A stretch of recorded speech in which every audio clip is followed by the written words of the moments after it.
Okay, I think we're good. So, Camellia. I am gonna have to figure out what to do about the chat text. I'll probably put like a white background and then put a mask behind it. We'll try that. Okay. So, I gotta talk about what the heck is grab bag. Well, first of all, I played through a bunch of games.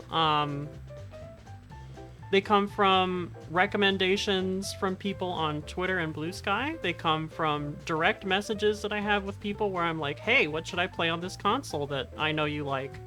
They come from, what the heck is the other one? Oh, I should probably do this too. There we go. They come from Discords. So like for Sega Saturn, I went to the Sega Saturn Shiro Discord, I think, and asked people what I should play. They come from videos on YouTube that I've seen about, you know, the top games or like the most interesting games or whatever. And they come from books, catalogs that I scour through every single title in the console's library to try and tease out what might look interesting. And I do know some Japanese, so I'm able to read like descriptions and stuff. So this was PlayStation. This was the first one I did. I didn't know what the hell I was doing, so pardon how crappy the tier list looks. But basically, we went through and we played like some like 87 PlayStation games. We're gonna come back to PS1. All right. Poor Crash Bash. You're a miserable game, but we'll talk about that later. Send me back. There we go. And then, after PlayStation, I had a little better idea of what I was doing, okay? And we did... Which one is this? What am I looking at? Yeah, okay. And we did PC Engine. My favorite console, the first console I owned, TurboGrafx 16. Here's the PC Engine list. I knew a little better what I was doing here. You can see it's like organized. Kind of. I did a better job with it. It's kind of not very horizontal. But basically, if I did this in Tier Maker or whatever the website is, you would not be able to read the images because they would be so messed up. So I have to do these manually. We don't see Dragon Force in love. Now I'm gonna turn this off for a moment. You're gonna see me. Well, actually, I can stop that for a second. Okay.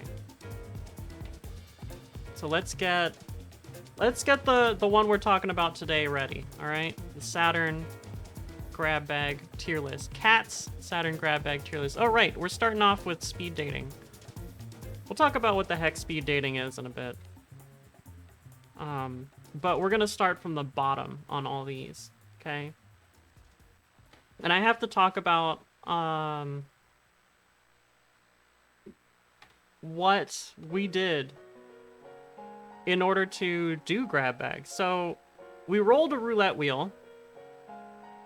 I can move this over here. Y'all don't need to see it. We rolled a roulette wheel. There are several roulette wheels. I'm not going to go through all of them, but basically we did the regular wheel, which was like 180 some games, and then we do on Wednesday, we would do a special wheel. It was 30 minutes for most games, 15 minutes for heavily Japanese text-based games, which this is the list of, okay? Speed dating is all of the Japanese text-based stuff. 20 minutes for light gun games, 45 minutes for RPGs, and an hour for compilation titles, split evenly between all the games. So some games got like 10 minutes, while others got 30 minutes. Aria. Okay, let me get a little background here. Give me... Actually, I don't know if I'm gonna be able to do a background. Can I scoot you all up? Yeah, poor Panic Chan. I guess probably the best place for y'all is up here in this corner. The first and worst. Yeah, that was for... We'll talk about it. We'll talk about it. And some games I spent extra time on. Oh, wait. Did I talk about everything? Oh, I didn't talk about Mahjong. Mahjong games were 20 minutes or whenever I beat the first character. Or actually, and whenever I beat the first character. So I had to complete both. I had to finish 20 minutes of the game and defeat the first character in the game. One of the Mahjong games took 3 hours. It was the longest we spent on any game. We'll talk about that one when we get to it. It was quite an experience. Also, like I said, it's kind of flexible, so some games I spent more time on because I wanted to see more of the game. Like 45 minutes for Sakura Taisen 2 was not enough time. We needed like almost 2 hours to get to a battle. However, some games were much quicker. There's some arcade games that were like 15, 20 minutes long that we had played pretty much all of the content by that point, and we would move on. Maybe not, you know, successfully completed the game, but the point of this is it's a taste test. We get to taste test all these games. All right, I think I'm ready to start. Let me go grab the notepad for speed dating. There it is. Okay. Notepad is not showing up for y'all. Hold on. Where is it? Did I put it in here? I did. How come it's not showing up?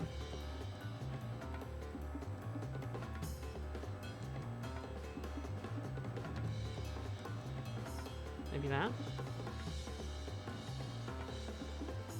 That did not work. Hold on. We'll get it to work. There we go. I don't think you all need to see this, but I'm gonna have it here, not on the screen, but with me anyway, and if I need to show it to y'all, it'll be available. So,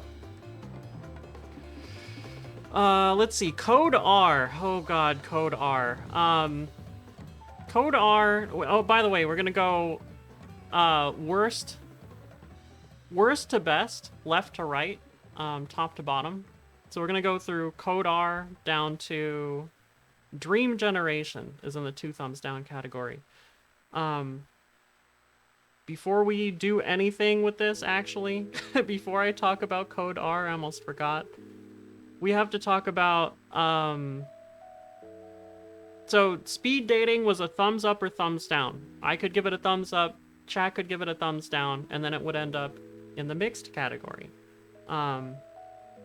And then we have one special category that I added that I thought were standout games. We're gonna get to those. But because these were significantly shorter and I don't have the best grasp on Japanese yet, I couldn't make a, you know, decisive 1 through 5 judgment. Slow dating game when? Elvis. I have to cut deep for a vertical slice. The other thing we need to talk about, the Sega Saturn has 3 labels. You can see on some of the games here, there's a green label. Let's see, you can see it up here on Code R. On Shizen, you see a yellow label. Okay, what the yellow label means is there is some level of like sexuality or violence, or drug usage. That's basically it.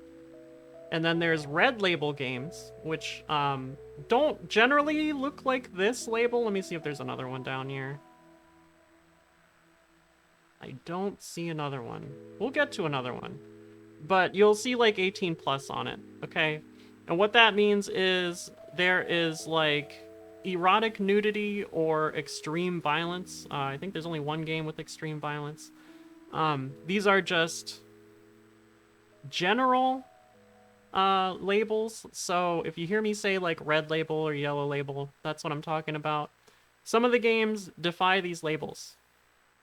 Yeah, ibuprofen abuse. Okay, so let's talk about it. Code R, all right? This game right here is an Initial D wannabe. Initial D was very popular in the late 90s, just in general.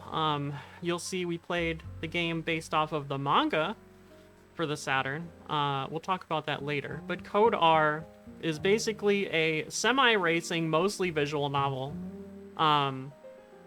where even the character designs and character art looks like it is supposed to come out of Initial D. The story is straight out of like the first season of Initial D, and the racing is generally not that great. Like it's adequate. Let's see, what did I say about it? It has slightly loose but competent driving. Oh, and another thing, a lot of these VNs, you will not hear about them on the English YouTuber hidden gem videos. But a lot of them are the prettiest looking games on the Sega Saturn, straight up. Code R is in 480i, which is what's called medium resolution. 480i became popular in the PS2 and Dreamcast era. GameCube also, Xbox.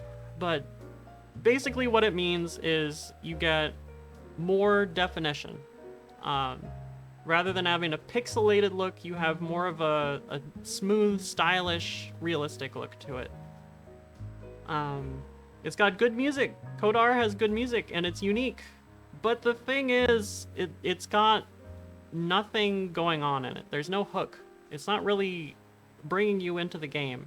If you don't already like Initial D enough to be like, oh, well, let's try a copycat, then you're not going to like Code R, okay?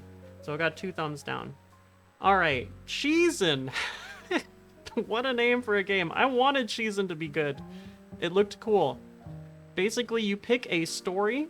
Each one of them is a season with a different girl. So you have spring, summer, autumn, and fall. The voice acting was not great in this game, which is not very common. Most of the voice acting on the Saturn is quite good. There were lots of early event CGs, which is good to pull people in, but the stories were just kind of not good. The music was very bad. The characters didn't match their lines very often. Like the way their mouths move, basically.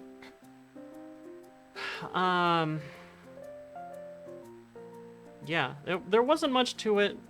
The screen borders for each story are different, which I liked, the UI, but that was about it. Okay. Return to Zork. Oh god, this is a weird game. I wrote down a lot of positives for this one, but there is one huge negative for it.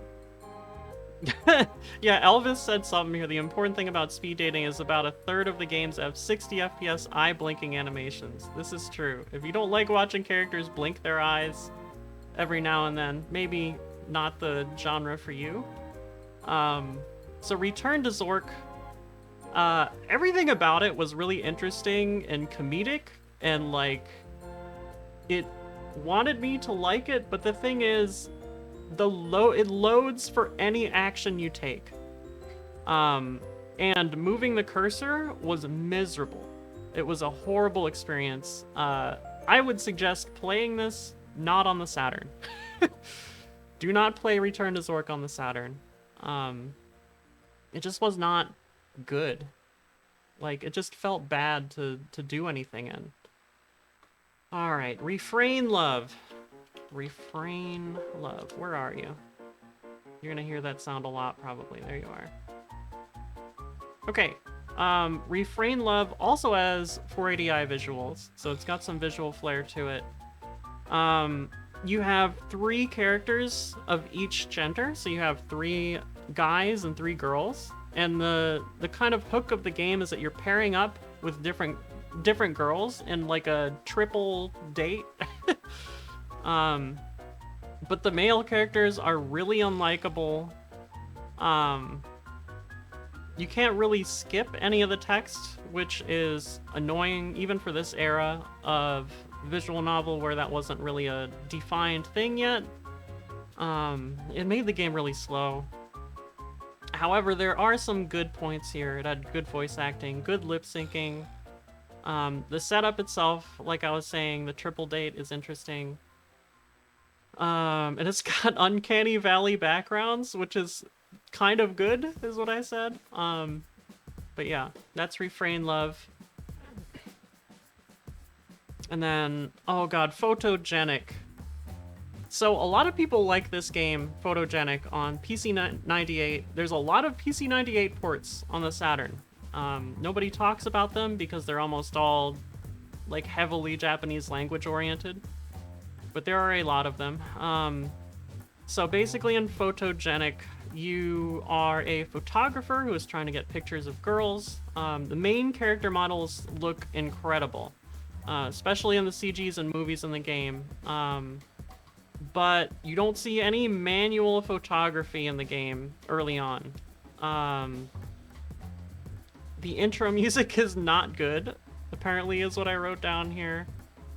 The voice acting wasn't that good. You wouldn't have had voice acting in the PC 98 version. Excuse me, at all. There's no real hook to pull you in unless you are, you know, already into photography. And the thing that really killed it for me was it has really jarring pose transitions. So in visual novels, generally you don't see pose transitions anymore. You'll either see an animation or the character will instantly go to another pose with like maybe a 0.1 second fade, right?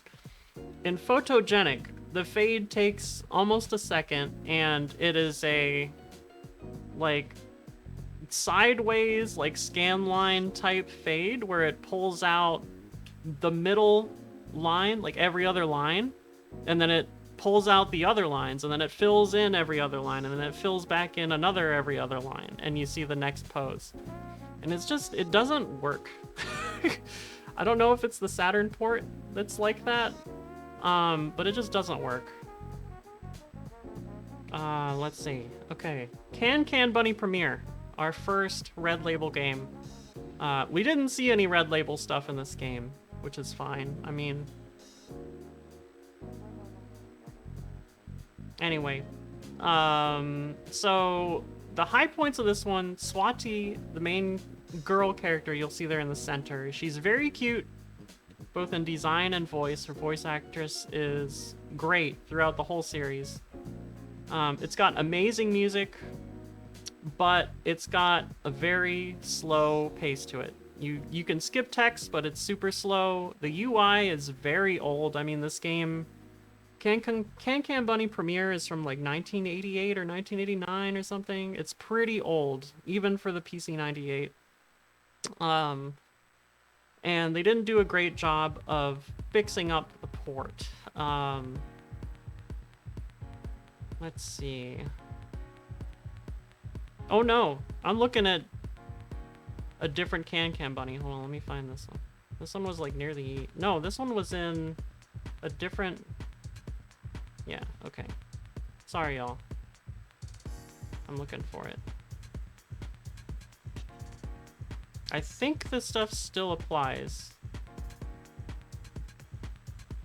Yeah, so it had weird...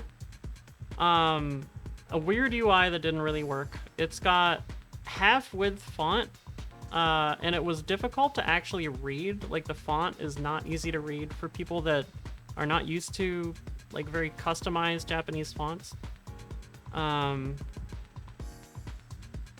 The voice acting besides the main girl, Swati, is not good.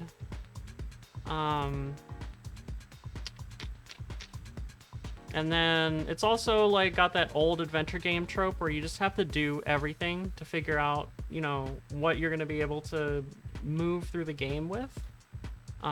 It was just not enjoyable. Very slow, very not methodical, but more like trial and error, and it didn't really work for me. Okay. Next game was Panic Chan. Oh god. Panic Chan was one of the worst speed dating games we played. I hesitate to say it is one of the worst games we played, but it's like probably bottom 3 of speed dating. And it was the first game we played. The main character is the least likable main character I have ever seen in any franchise, any game, like any anime, anything. I do like the character art style. So like the girls are really pretty in the game. But the art is very low quality. It's one of those anime titles where basically they took like the cheapest way that they could port it to the Saturn, and rasterized all of the illustrations into 240p pixelated, bad quality FMVs. There's not much voice dialogue in the game at all. The hook is boring. Panic Chan comes to the real world, and it's a very dull experience. I did not like it. And it means a lot that the main character that you play as, like Kengo, the main dude, is so unlikable. He is more unlikable than the protagonist of Can Can Bunny Premiere 2 and Can Can Bunny Extra. And they are, like, pretty awful people. Anyway. Okay, Kiss Yori. Kiss Yori I really wanted to like. This is one that I was looking forward to, and it ended up not being that great. There are lots of customization options, which is cool. It's got that Tokimeki Memorial meets Dokusei style gameplay where you have to manage stats, but you also have to go out and do things at certain places. The graphics were not particularly well done, but some of the girl characters were pretty cute. I think your sister has like a really like relaxed, chill look to her that I liked. I said it was an amateur voice cast, but I said I do like the inexperience. I felt like it kind of fit the feel of the game. Yeah, Elvis. Kango from Panic Chan has an H shirt. H meaning ecchi or hentai. It's he's pretty bad, but oh, I said there's one real bad song in Kiss Yori. There's not a lot to say about Kiss Yori. The town has a lot to do, but feels very empty. By this point I had played Dokusei, which we're going to talk about later, both in English and in Japanese. At least I taste tested it in Japanese, but Dokusei, everywhere you go, something happens. Like, you can walk around the town and you'll constantly get into events. All the time. You'll see girls, you'll see guys, you'll see rivals, you'll see friends. You'll see, you know, extra characters that you have to, like, you know, figure out how to meet another way and things like that. Kiss Yori is not like that. You have to find out like where the main 3 girls are across like 20 places, and it takes time to do it, and it's miserable. It's just not a good experience. Okay, Sotsugyo S. This is a port of the first Sotsugyo game for PC 98. This one was sad. Sotsugyo is a cool series. We're gonna see some much better games later on, but Sotsugyo S and Sotsugyo Cross World have big issues. The main issue of S is it's a convoluted gameplay loop. And it seems really hard to make progress in Sotsugyo S. It feels like you really have to know the game. I don't think it was designed to be played in the mid-90s. I think it was designed to be played in the early 90s, where people kind of figure out things and go through the game 14 times before they get anything. That's a good comment, Elvis. I just thought it was too hard, and it wasn't worth it. It was just really uninteresting. At the end of every week in most Sotsugyo games, you get like a report and you get to talk to girls and stuff. This one was not like that. You get like a short little screen that tells you what happened, and a bunch of characters' stats go down because you didn't do the thing that you were supposed to do, and then one of them like is in the background making like a crappy face, and then she starts being absent from school the next week multiple times. Good things about this one. It does have cute chibi character animations. And it retains a lot of the sketchier stuff that you would want in a PC-98 port. However, they are high schoolers, keep that in mind. Whereas the later Sotsugyo games are more romance than like a weird teacher-student type relationship. Sotsugyo Crossworld. This one was a little more promising. It's got that 90s art style, anime art style. It's got a much more interesting atmosphere than Sotsugyo S and Sotsugyo 2 Neo Generation. But it's got the same problem that Kiss Yori did. It's very hard to figure out where to go, when, what to do, how to plan out times. And it still has the adventure gameplay, so you have to look at everything, talk to everybody, look at people. Like, it's just too much for what it was trying to do. But the events were cool. I really liked some of the events that happened in here. There are not many voice lines, and they were compressed badly. So maybe try Sotsugyo Crossworld if you're willing to use a guide or something, but it is not something I would really recommend. Not fumbling through anyway. This next one is pretty unique. Gakko no Kowai Uwasa Hanako-san ga kita. I saw this for PlayStation after we did PS1 Grab Bag, and I was like, what the heck is this? And I saw it in the Sega Saturn games, and I was like, oh, we could try it now. Let me find out where we played this.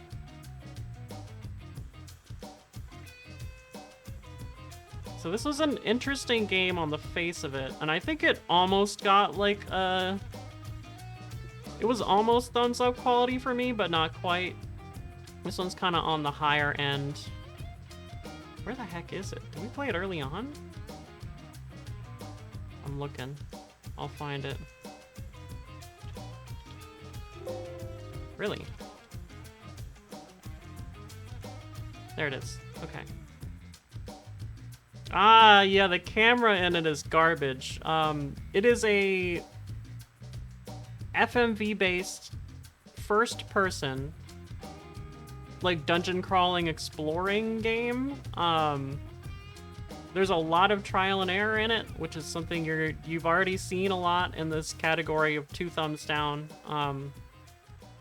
The animation is nice despite the low quality video, and it does fit the type of game that it is well.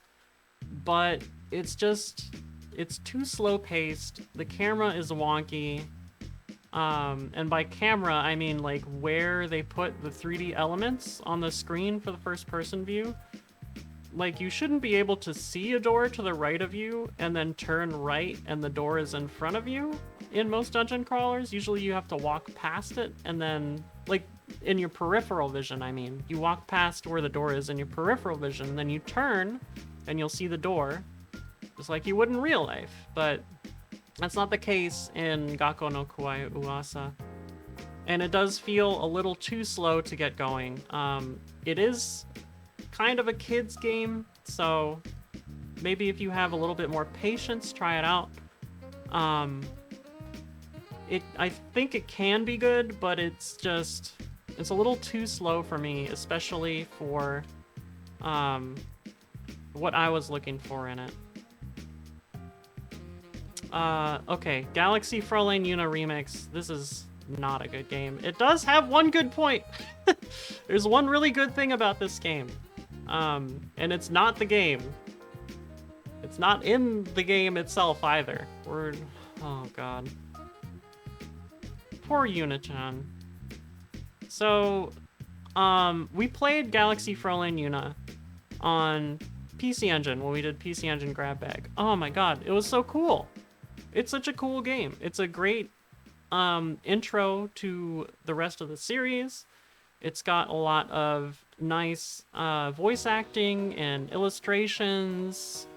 There's even a little bit of animation in there in the PC Engine version, which is hard to do on the PC Engine. So I'm gonna go over all the negatives here. The UI is gone. The sprite art is gone, and it's replaced with bad FMVs with no animation. Just like modern anime that are trying to save money, you will see no animation. It'll just be the characters standing there with their mouths moving at each other. You can't skip any voice text at all in any way. So you have to sit through all of the voice lines. If you are somebody that does not enjoy that, you're not gonna like this game. The interface is very clunky, and they really fucked up everything that made Una 1 good. The Una 1, if you look at UI of Galaxy Frontline Una on PC Engine, it's so pretty. It fits the game very nicely. But they just did a horrible job here. Now, I will say the good thing about this, it has a very cool calendar with nice, cute little illustrations and functional features. So if you want to use a save on your Saturn and start up Galaxy Frontline Una Remix every day for a year, to keep track of all your events and stuff, might actually be a use for this game. Alright. Can Bunny Extra. Oh, Can Bunny Extra. Oh, this game. So yeah, this is the one that has great music. I think this has the best graphics out of all the Can Bunny games on Saturn. Don't be tricked by Premiere 2.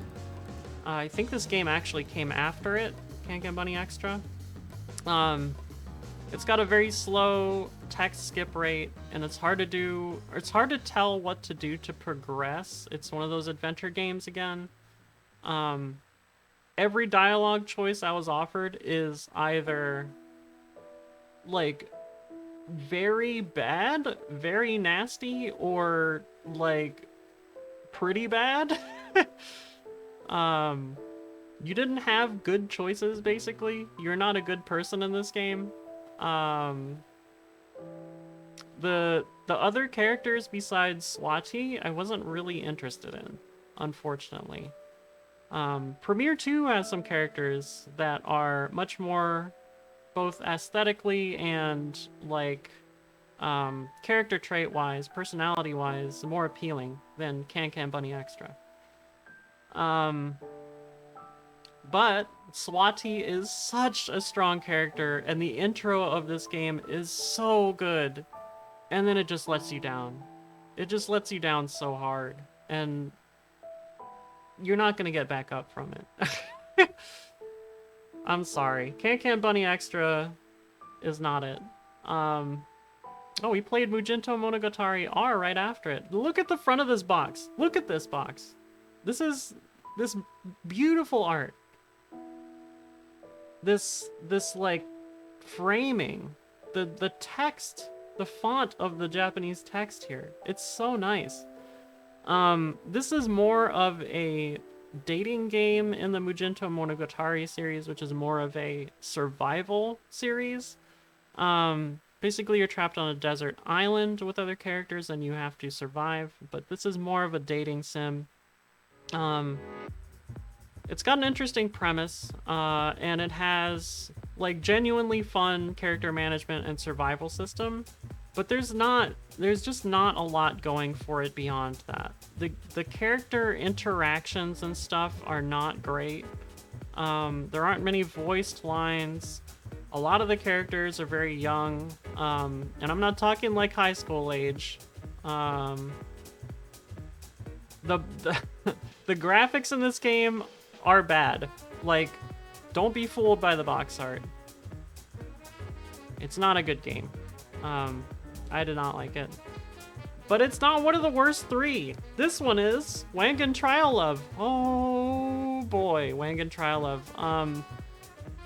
Remember we talked about Code R and how it had a unique premise where you drive cars?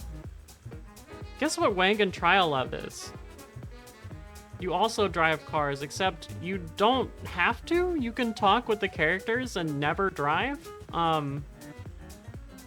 There's a really funny story about this game that I didn't realize until later. This game literally cribbed another company's game's graphics and engine code. So, like, the whole game, like the way that the game works was lifted from this other game and stolen and put into this game. So Wangan Trial Love, the way that you drive the cars, if you're used to the 04 Champ games, this is 04 Champ Doozy R, the Saturn game, inside of a visual novel, except they added actual tracks to it. And they use like a very realistic drag race control scheme, which does not work when you're driving on circuits. Driving on the circuits is not a good experience, but it is fun playing the drag racing part of it.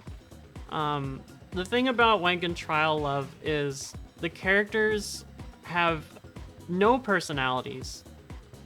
There is no real story besides you meet the character and you go away, and you meet the character again and the character likes you a little more and you go away. There's no, like, they don't have I can't iterate enough. They don't have a story or a personality. You're just basically getting the girl. The music is crap. The art is crap. The character designs are extremely generic. Almost nothing happens at all. It's got some of the worst and most lazy writing I've ever seen. It's horrible. This game, if you're gonna play a racing / visual novel, don't play this or Code R. Play the Nitro Plus one from like the mid 2000s, late 2000s. I actually haven't played that one, but play Code R instead of Wangan Trial Love, please. Alright. Can Bunny Premiere 2. We got good voice acting in this game. The character designs are nice. They're the best in the Saturn games. This port for the Saturn seems a little bit lackluster compared to other games on the console. But it does have good blink animations for the characters. It progresses pretty normally compared to Can Bunny Extra. Okay. But you can't skip any text. The intro is pretty long, and it just doesn't quite pass the margin to get up to mixed or like 2 thumbs up. So I ended up giving this a thumbs down. Just like Gakko no Kawaii Uasa, it's like kind of on the verge of being okay, but didn't quite make it there. Same for the next game, Battle Athletes Daiun Dokai. So this is a kind of well-known 90s anime, Battle Athletes. It's got very nice character designs. It's got a lot of FMV. Good voice acting. I believe they're the voice actors from and actresses from the anime. It's got cute CG. There's a sound bug that I experienced where a character's voice line will cut when you're skipping text over and over, which is really funny. But the thing is, it takes a while to get to the actual game. The backstory is really long in the beginning, so you're kind of sitting there for a long time. There's only like, I think 3 to 5 events that you can do to raise Akari's stats. Oh, we should talk about... Have we talked about any raising sims? We talked about Graduation S. So, raising sims are a genre that has been around a long time in Japan, but haven't really been in the US very much at all. The best raising sim that I can think of that people would know in the US is Long Live the Queen. Basically, you raise a character to do something or be someone. And it takes, you know, a lot of time. It takes several weeks, and you decide what they do each week and figure out how they're going to progress. That's what Battle Athletes Daiundakai is, but there's not a lot to choose to do. And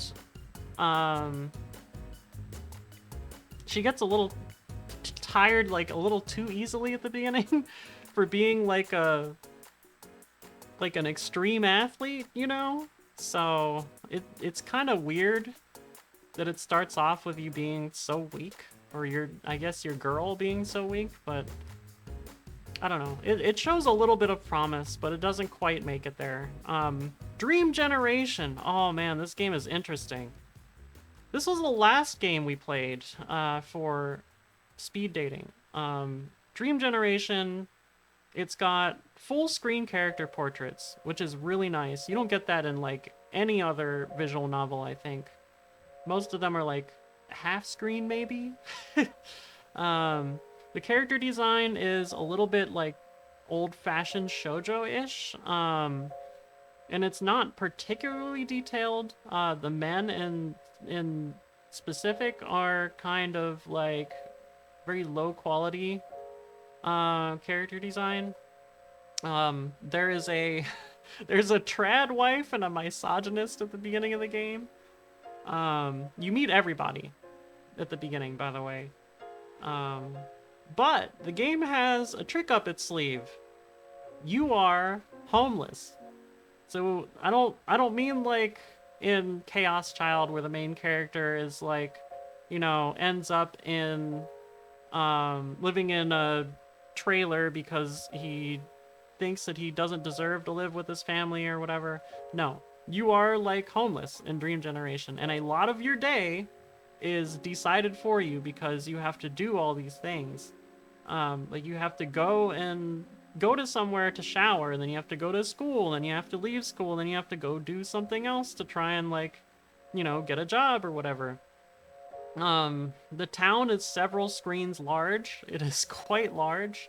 There's too many stats in the game, and time passes so fast. It feels like you don't really have time to do things, and it's because they want to kind of write in this homelessness to it, which is cool, but it kind of makes the game itself not work as well as it could. But it is a very unique way of spinning things. Let's see. And it doesn't say anything poignant in the first part of the game. I'm sure it will later. But it doesn't say anything like interesting in the beginning of the game. The music is also not good in Dream Generation, I'm sorry. Okay. We're out of the thumbs down. Let's do the mixed games now. So first off, we got Eternal Melody. What a weird game. Where are you? I know you're around here. There you are. It's a board game RPG visual novel. You start off meeting a bunch of characters. I don't like the art in this one. It's very stylized. The audience actually ended up liking this one. I didn't particularly like it. But especially the voices are not great in this. A lot of stuff feels tacked on. And the options in combat are basic, and combat itself takes too long. The board game is interesting, and it takes cues from Dungeons and Dragons. And building your party is cool, especially teaching them to raise specific stats. So there's some kind of like raising sim-esque stuff in here. It's got its feet in a lot of genres. If you are into board game RPG type stuff, try out Eternal Melody, because it is something that's pretty unique. I don't think I played anything else like it on the Saturn. There is one other board game, which we'll get to at some point. Oh god, it's Dragon Master Silk board game, which might be kind of similar. But we didn't play that for Saturn Grab Bag. We only played Eternal Melody. Next up, Yuno. Oh, Yuno. My beloved. Where are you? Let's see. There you are. So full disclosure, I have played the remake, which came out in 2017, 2019, something like that. It is available in English. If you want to play this in English, there are several translation patches. There's the PC98 translation patch. There's a Windows version translation patch. There's a PC98 version on PS Vita translation patch. There's a Vita translation patch. There's a PS4 and Switch official remake release, which is in English, which is what I played on. The audience didn't like this one, and I think I can understand why. It doesn't have the pretty graphics of a lot of these visual novels. So many of these visual novels are 480i, or they have like you can see the next game we're going to talk about here has a very famous artist behind it. Or they're part of big franchises like Real Mahjong Adventure Summer Waltz. Like, it doesn't have that kind of reputation or art behind it, and they did bastardize the music. It's still really good, but the music did get kind of bastardized. The voices are hit or miss. So your mother, Ayumi, has an amazing voice that fits the character even better than the voices in the remake. However, some others, like there's a mysterious girl, we won't reveal who she is, kind of clashes with the character's personality. And it deals, I wrote some stuff in here. This isn't from the taste test, but this is from me actually playing the remake. It's got a very good, intriguing story. It deals with actual human issues in a unique way. And the text-based control is not overwhelming in this game. You can generally just talk to people, and you'll be fine. You don't have to, like, pixel hunt everything, like a lot of the adventure games. But the visuals are, they're a little lacking. If the audience had voted thumbs up on this, it would be in the top category, which you're going to see later. But they did not. The audience also didn't like Tsuchipai Doki Doki Nightmare, also known as Tsuchipai the Throbbing Nightmare, right here. So what this game is it's a dating sim where you walk around town and you talk with people, kind of like Dokisei, but they're all characters from the Tsuchipai Mahjong series. And I did not get to see a lot of the mini-games, but there are a lot of mini-games in here. You start off playing a shoot-'em-up, Jaja Maru-kun shoot-'em-up, and then you meet the main character, Tsuchipai. And then you meet a whole bunch of other characters. And all of the interactions between the characters are fantastic. All the voice acting is incredible. All the characters have distinct personalities. They got little interesting quirks to them. It's got good music. The CGs are very high quality. But I think part of the problem is that when you start, you're kind of dragged around town, and characters become sick, and they are kind of in a questionable situation, and I don't think the audience liked that about this game. It's also a little over the top, so if you're not used to over the top anime style, how characters act, especially 90s anime style, that wouldn't be for you, but I liked it a lot. This was one that I was hoping would get 2 thumbs up, but audience was not with me on that, and that's okay. Zork 1. The music in Zork 1 is fantastic. However, the interface is bonkers. The work they did to make this interface is beyond anything I've seen. There are so many keywords, there's so many things you interact with and do and try to figure out. And there are backgrounds in this game, which is not something that happens in the original Zork 1. It is a completely text-based adventure game. but there's a little too much writing and description for me to figure out the target that I'm looking for, the goal that I'm trying to reach. One of the things I wrote down was I was able to grab an egg from a tree on the first try, despite looking through literally hundreds of action verbs. I managed to do it on the first try, which is a testament to how complicated and also unique this game is. Even on, probably on computers too, but for the Saturn especially, this is a weird version of this game. You should definitely check it out if you're interested in classic computer text-based adventure games and you speak Japanese. Maybe one day there will be a translation.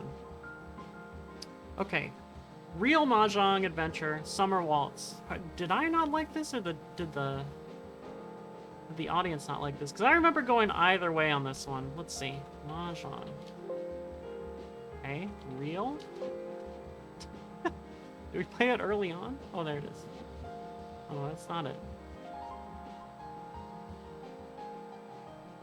What the heck? Where is Summer Waltz? There it is. Okay.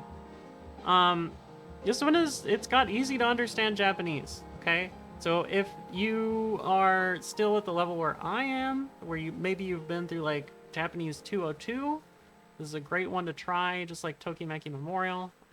It's got a very lively environment. You can go pretty much anywhere and find characters and things to do and all that. It's got good voice acting. The choice and response system is interesting. The character designs are okay. They all look kind of childish, even though most of them are adults.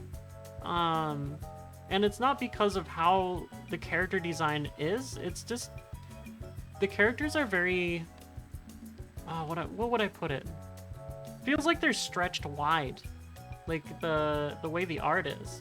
But it's just the style of the game.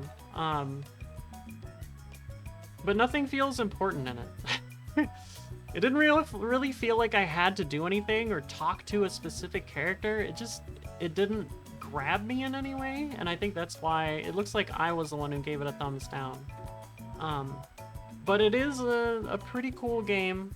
You are at the beach, so if you're into beach stuff, that's definitely one to check out. I mean, they knew what they were doing. It's a strip Mahjong game company. They know what they're doing when it comes to getting people to play their game. Okay, next up, Ayakashi Ninden Kunoichiban Plus. Right here. This one was recommended. It's got cute girls. It's got a lot of Yuri going on in the game. You are a girl character, your protagonist, that you play as. It's easy to miss characters during the one event you can go to visit people each day, though. So keep that in mind. If a character is not available, you're screwed for the day. The stats matter. It's got good voice acting and a cool opening movie. The song is... the opening movie song is Discount Cruel Angel's Thesis.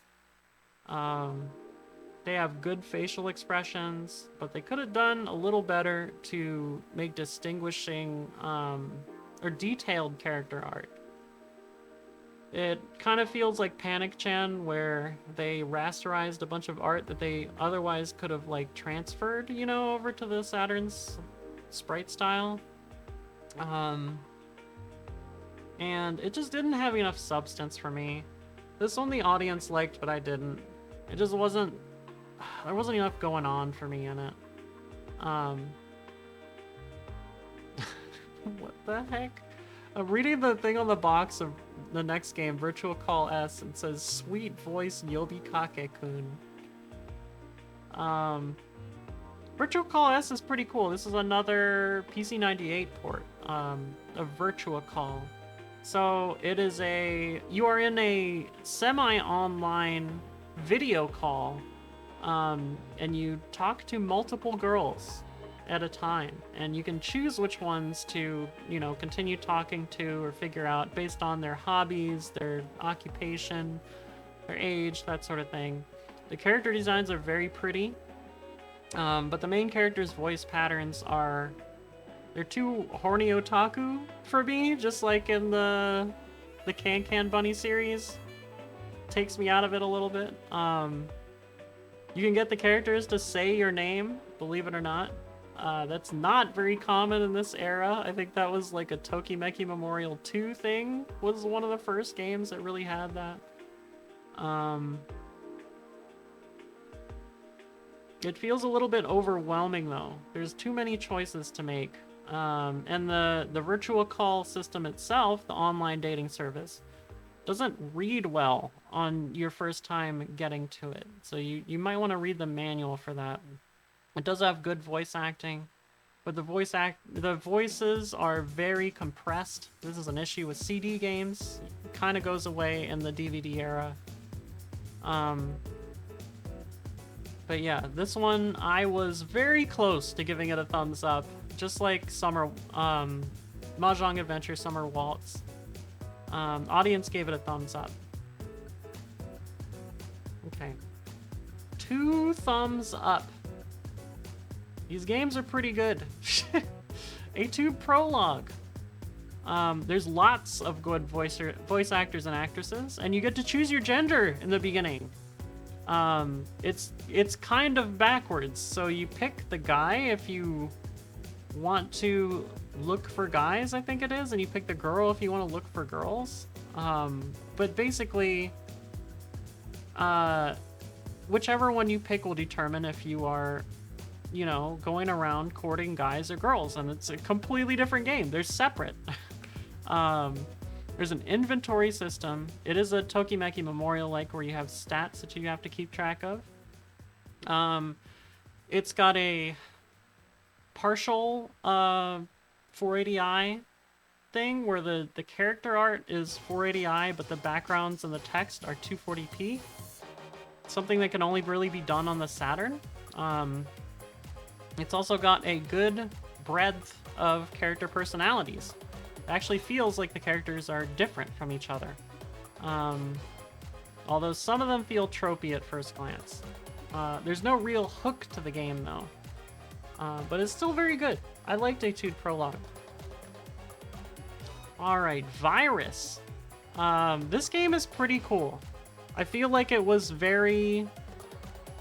what do you call it?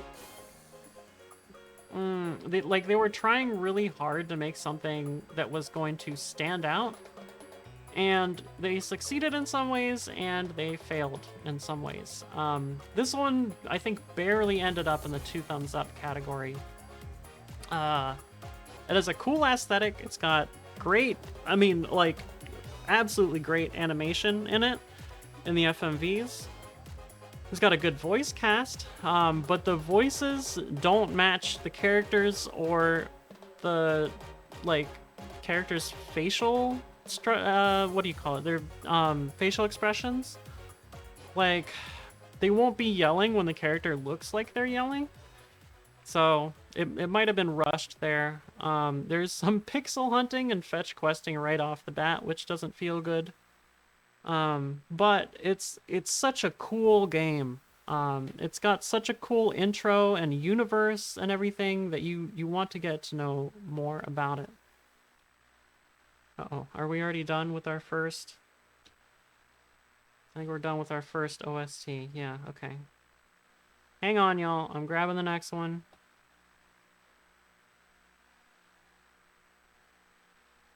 Let's see.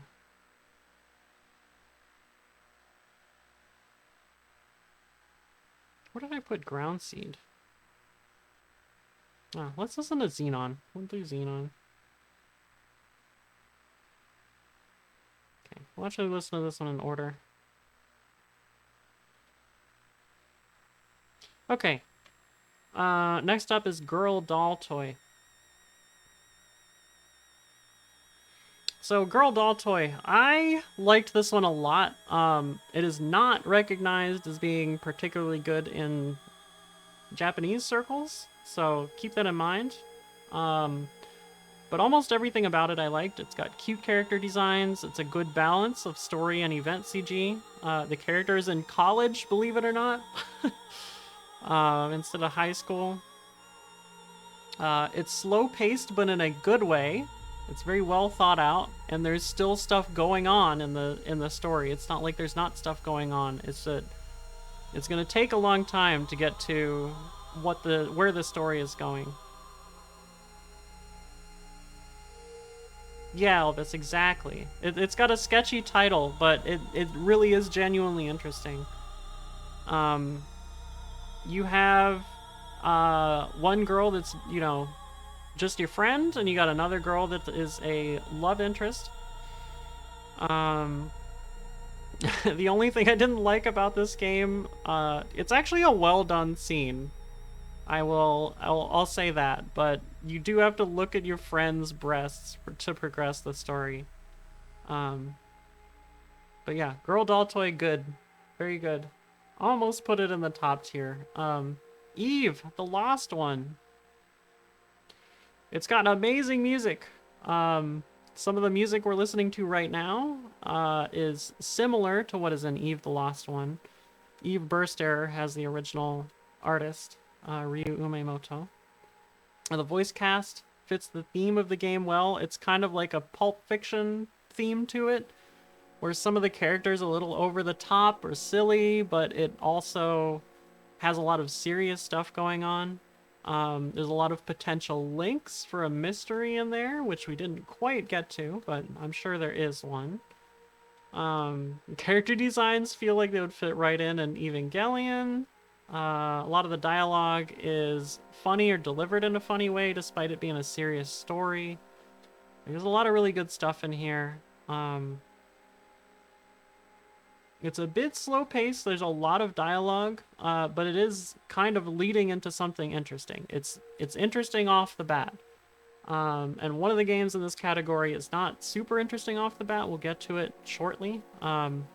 Eve the Lost One is a sequel to Eve Burst Error, the next game I'm going to talk about. So keep that in mind. You probably want to play Eve Burst Error first if you're actually going to play the series. Eve the Lost One is not translated at all. Eve Burst Error, the Windows version of the US release, the official release, is translated. It is pretty old, so it's not a great translation. It's from the era where they were trying to kind of eroticize a lot of these games when they weren't meant to be like that. The Windows release was not like that for Eve Burst Error. Anyway, we get to meet the funny chief guy again, who is in Eve the Lost One. He's got a great voice actor, and he's very funny. All the conversations with him are great. Oh yeah, Elvis. Elvis is talking about Girl Doll Toy here. It felt like it was going to be an On My Goddess / Chobits type deal with a sinister mystery in the background. Back to Eve Burst Error. The music in Eve Burst Error got bastardized as well, unfortunately. But it's still pretty good. The hook is there's some CGs at the beginning that are fairly revealing, that are good to keep you interested in playing the game. It is an adventure game though, so the text selection is a bit annoying. But the game takes the story very seriously. It's got a very lighthearted feel to the conversations and characters, but when it comes down to the main story, everything is all business. It's really good. Is kind of like this, but not quite as black and white as Eve Burst Error is. And they're by the same writer, so keep that in mind. Alright, Emit! This is not one that you have to read in Japanese. It's in here because it is related to these like dating-esque sims and stuff. So Emit Volume 1, it's basically educational software with Japanese and English voicing and double language subtitles. The questions are in English though, so it's meant to be for learning English, but there is like genuinely an interesting story going on in the background here. It's still kind of like, you know, probably like early teen mystery level, but it's, you know, there's something going on for you to keep track of. It is pure sprite and pixel art.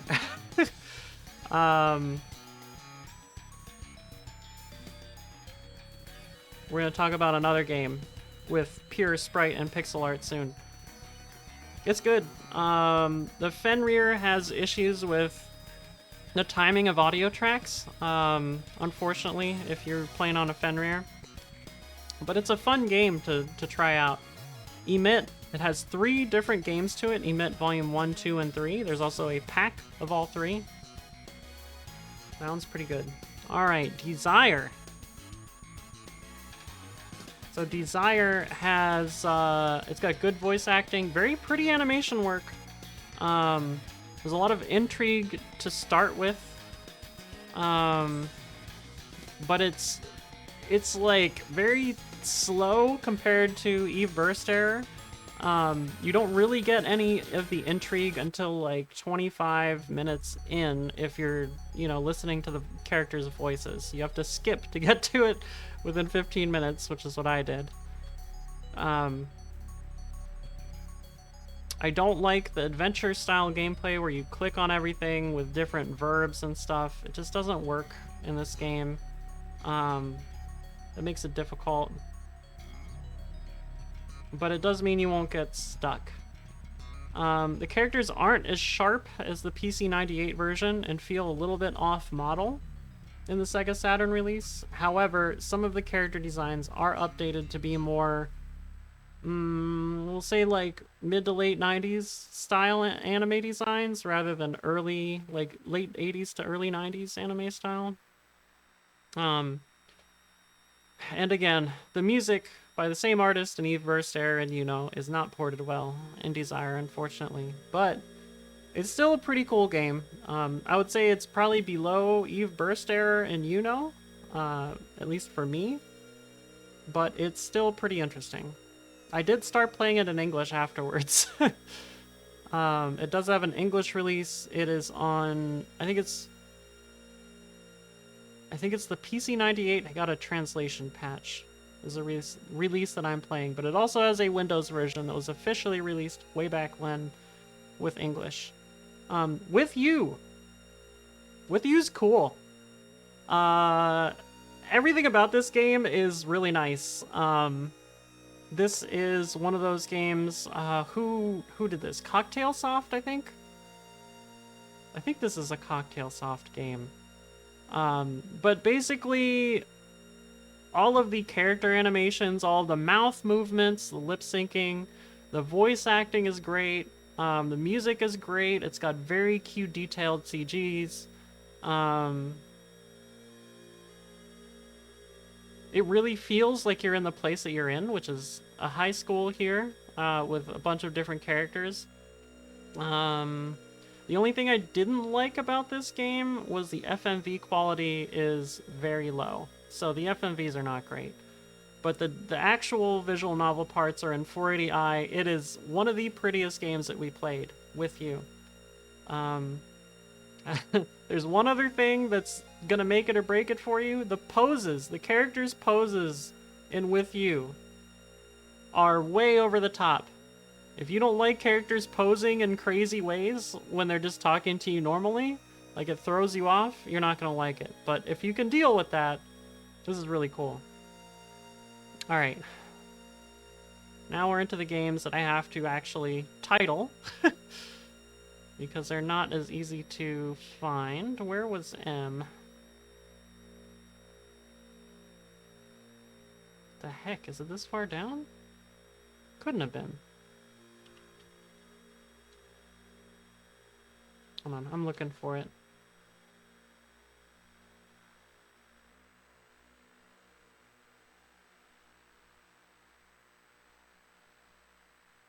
Maybe it was really late. Well, let me go down near the bottom. No, Arya, we're still on speed dating. It's gonna be like another few hours before we get to Dragon Force and Dragon Force 2. Okay, here we go. M. Oh, this is the game with the diary. Now I remember. So you have a diary, and you share it with this girl back and forth for each day, you know, what you did, and you get to ask her questions about herself. You develop your skills and your personality in this game. It's got cute Saturn-based chip music. Unlike a lot of these games that have CD-based tracks, it's got Saturn chip tracks. It's got very high-quality voice samples.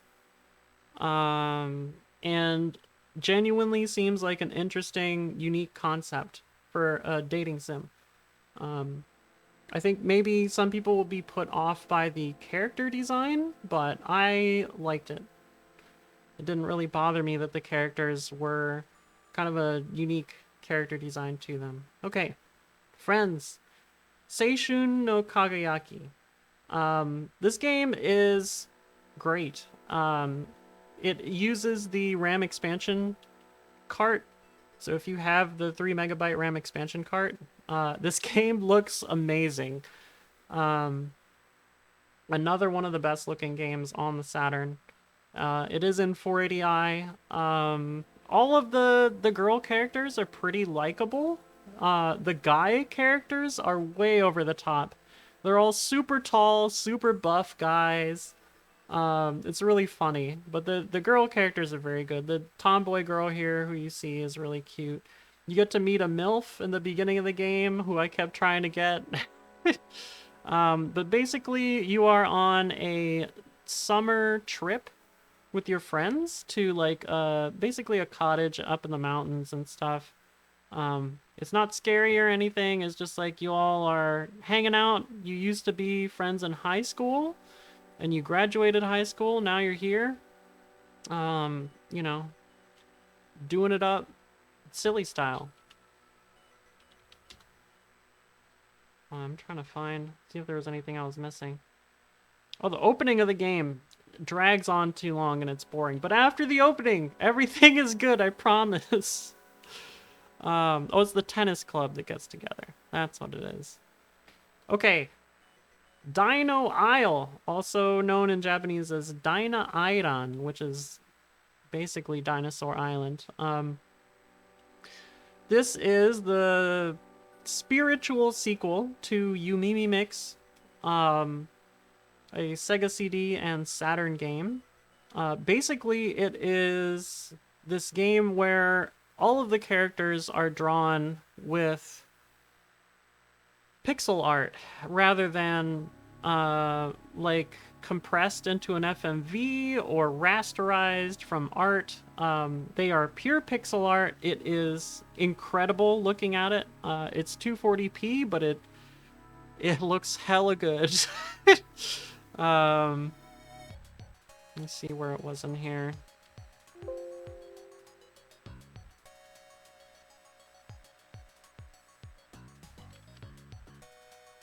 Here it is, Dino Isle. It's got good voice acting. The atmosphere is great. There's this scene in the beginning where the girl with the red hair is singing and like she joins in with a dinosaur joins in with her and she's like learning to become a dinosaur tamer. The girl with the blue hair here is her sister, and they are kind of like opposite personalities. It brings a really nice kind of contrast to the characters, whereas in Yumimi Mix, it doesn't really feel like the characters have that much going on. In Dino Isle, it definitely feels like they're their own people. Alright, Hypersecurities S. Oh, this game was so fun. It's not the best racing sim, also ACAB. Fuck the cops. But basically, this is like one of the racing sims you're going to want to check out if you are into that genre. You get these police girls on the squad, and you need to teach them how to do their job well and get, you know, their money and all that. There's a girl with my birthday, literally my birthday, which I never see. The illustrations are very cute. Sometimes they're a little bit sexual, but this is still a Green Label game. It's got banger music in it. The voice samples are low quality, unfortunately, and the male chief's voice is not great, but the girls' voices are all very well done. You can dress them up however you want. There's a bunch of different outfits you can pick. It is kind of a slow gameplay loop, but it is such a unique way that I was introduced to the racing sims on the Saturn. Hey, Joe Sushi, welcome. So yeah, Hypersecurity's S. It's a PC98 port. I think the PC98 version might be a little bit better, but the Saturn version is definitely a good option. Sotsugyo 2. This got an English release on Windows, and it is something else. I would not recommend playing it except for laughs. However, the Saturn version...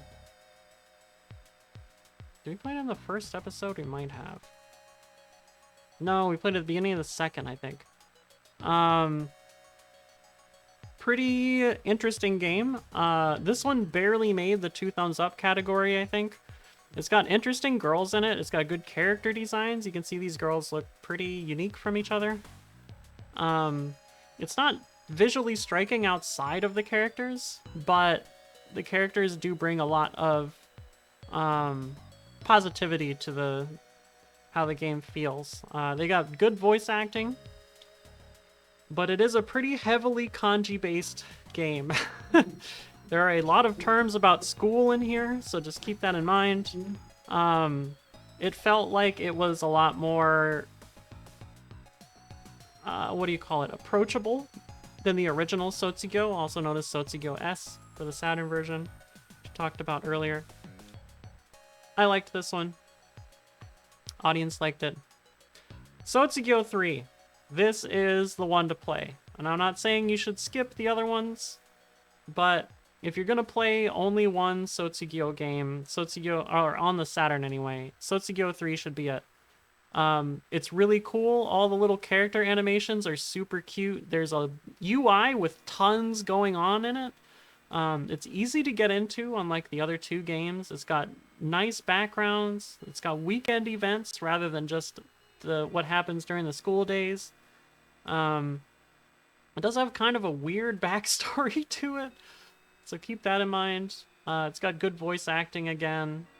Like, everything about it was really fun. I liked Sotsugyo 3 a lot. It's such a glow-up from how the series was earlier. Okay, Dokusei If. If you would like to play Dokusei in English, you can. It is available on Steam. I would advise getting the 18 and up patch because the game is not really designed for non-18 and up. There's a version called Dokusei Remake CS that just came out a month ago. That is more underage friendly if you want to, but it's not in English. This game on Steam is called Dokusei Bangin' Summer. The original, the Steam version is fantastic. Easily the best game that I finished in 2023.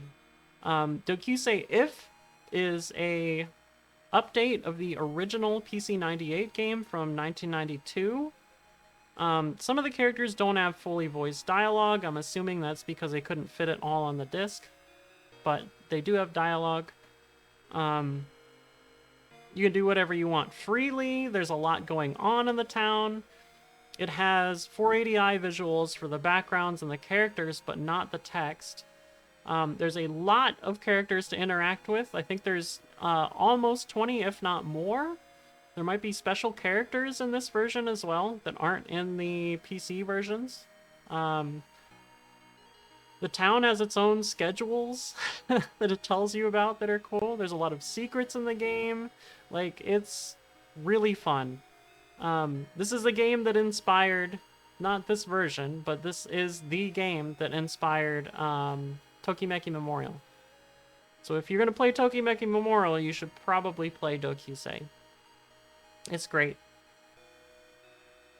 Dokusei 2! I'm playing the remake of this right now. I'm playing the demo of it. The full game comes out next month. I think this one was kind of near the end of when we were playing, because we had played Kakusei already. I'm looking. Hold on. I need water. Okay, so this whole game, except for the text, is in 480i, Dokusei 2. It's got good voice acting. It's got very cute CGs. Oh my god, the CGs in this game are so cute early on. The girls have fancy outfits. And it's got a cozy feel, which is nice for a game that takes place in December. You pick every option to progress. It's an adventure-style game. The remake is not like that. I think it's updated a little bit. So you're going to see if you end up... I'm not sure if the remake is going to come out in English, but they did say it's going to go overseas.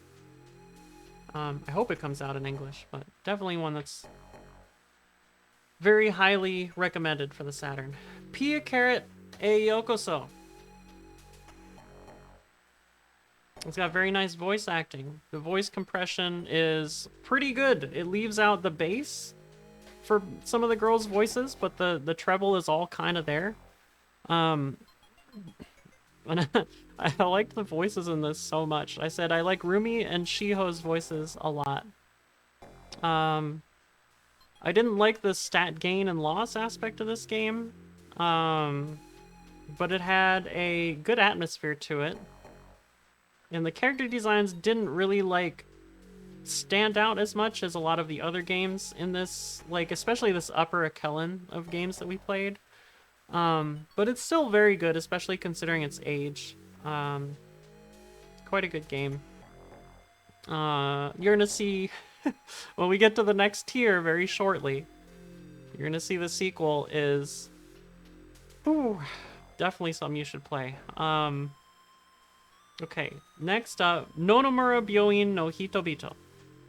This is one of the top 10 best-selling Saturn games of all time.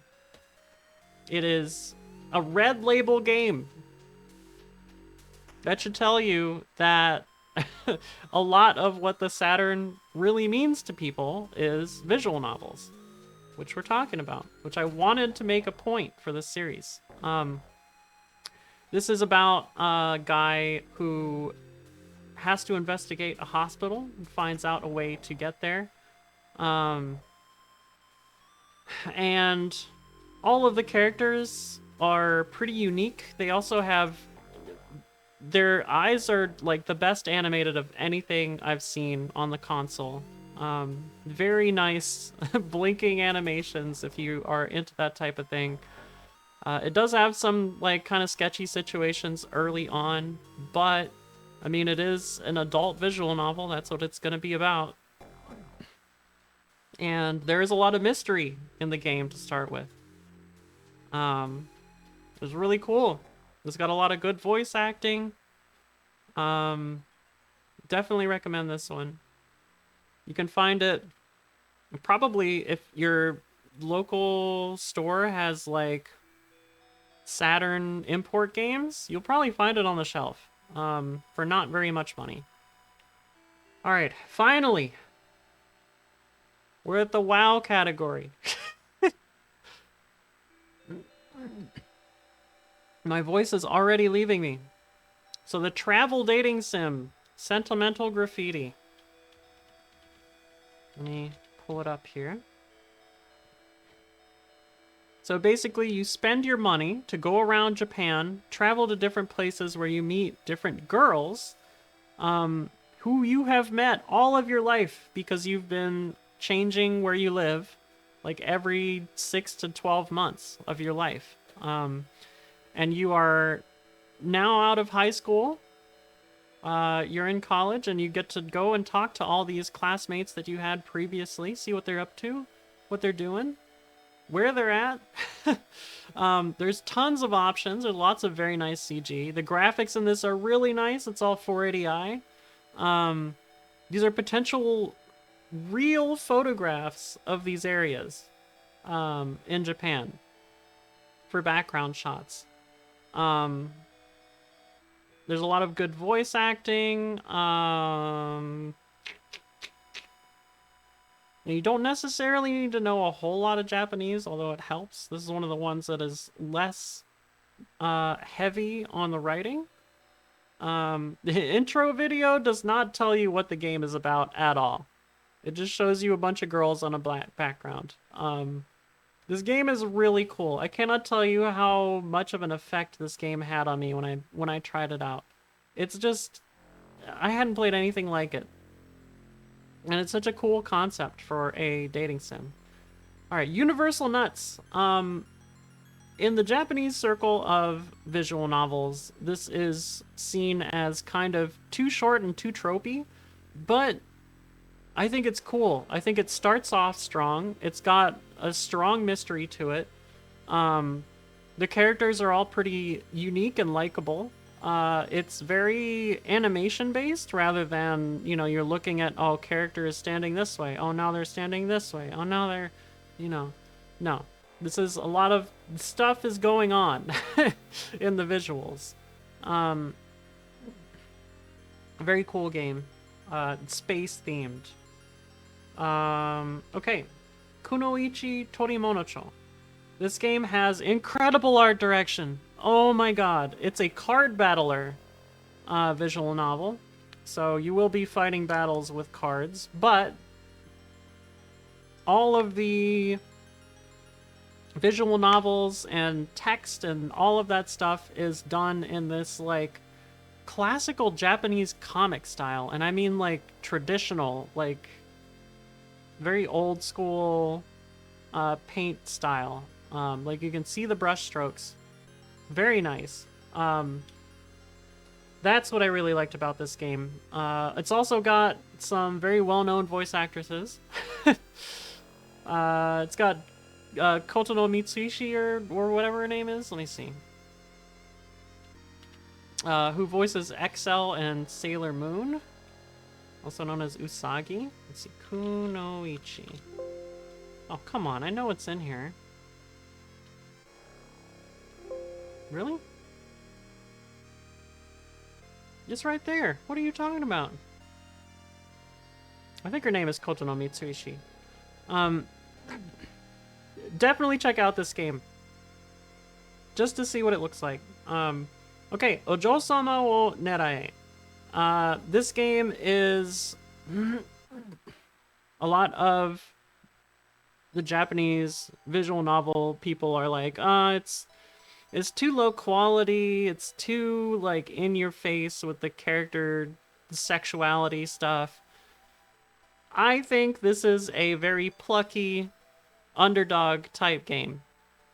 The voice acting in it feels like a bunch of people just trying to say their lines and having fun doing it.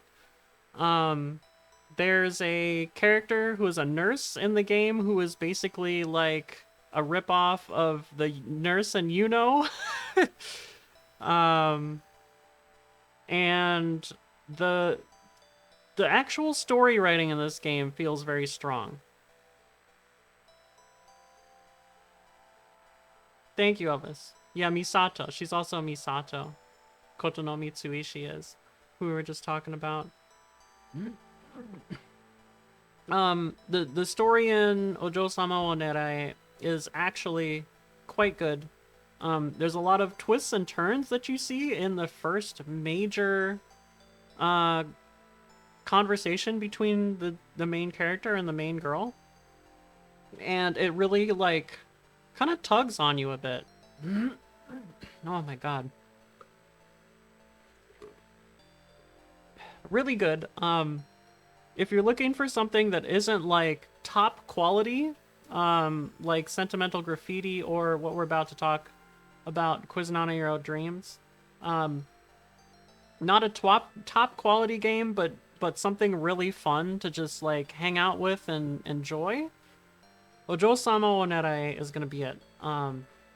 Okay, Quiz Hero Dreams. This might be the one game that you are familiar with if you have never played visual novels, but you're familiar with Capcom's back catalog, or fighting games, or quiz games, or arcade games.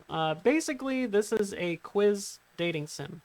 So you have like a affection level with each of the girls, and you have to get all of their crystals by getting their affection level over a certain point by answering questions.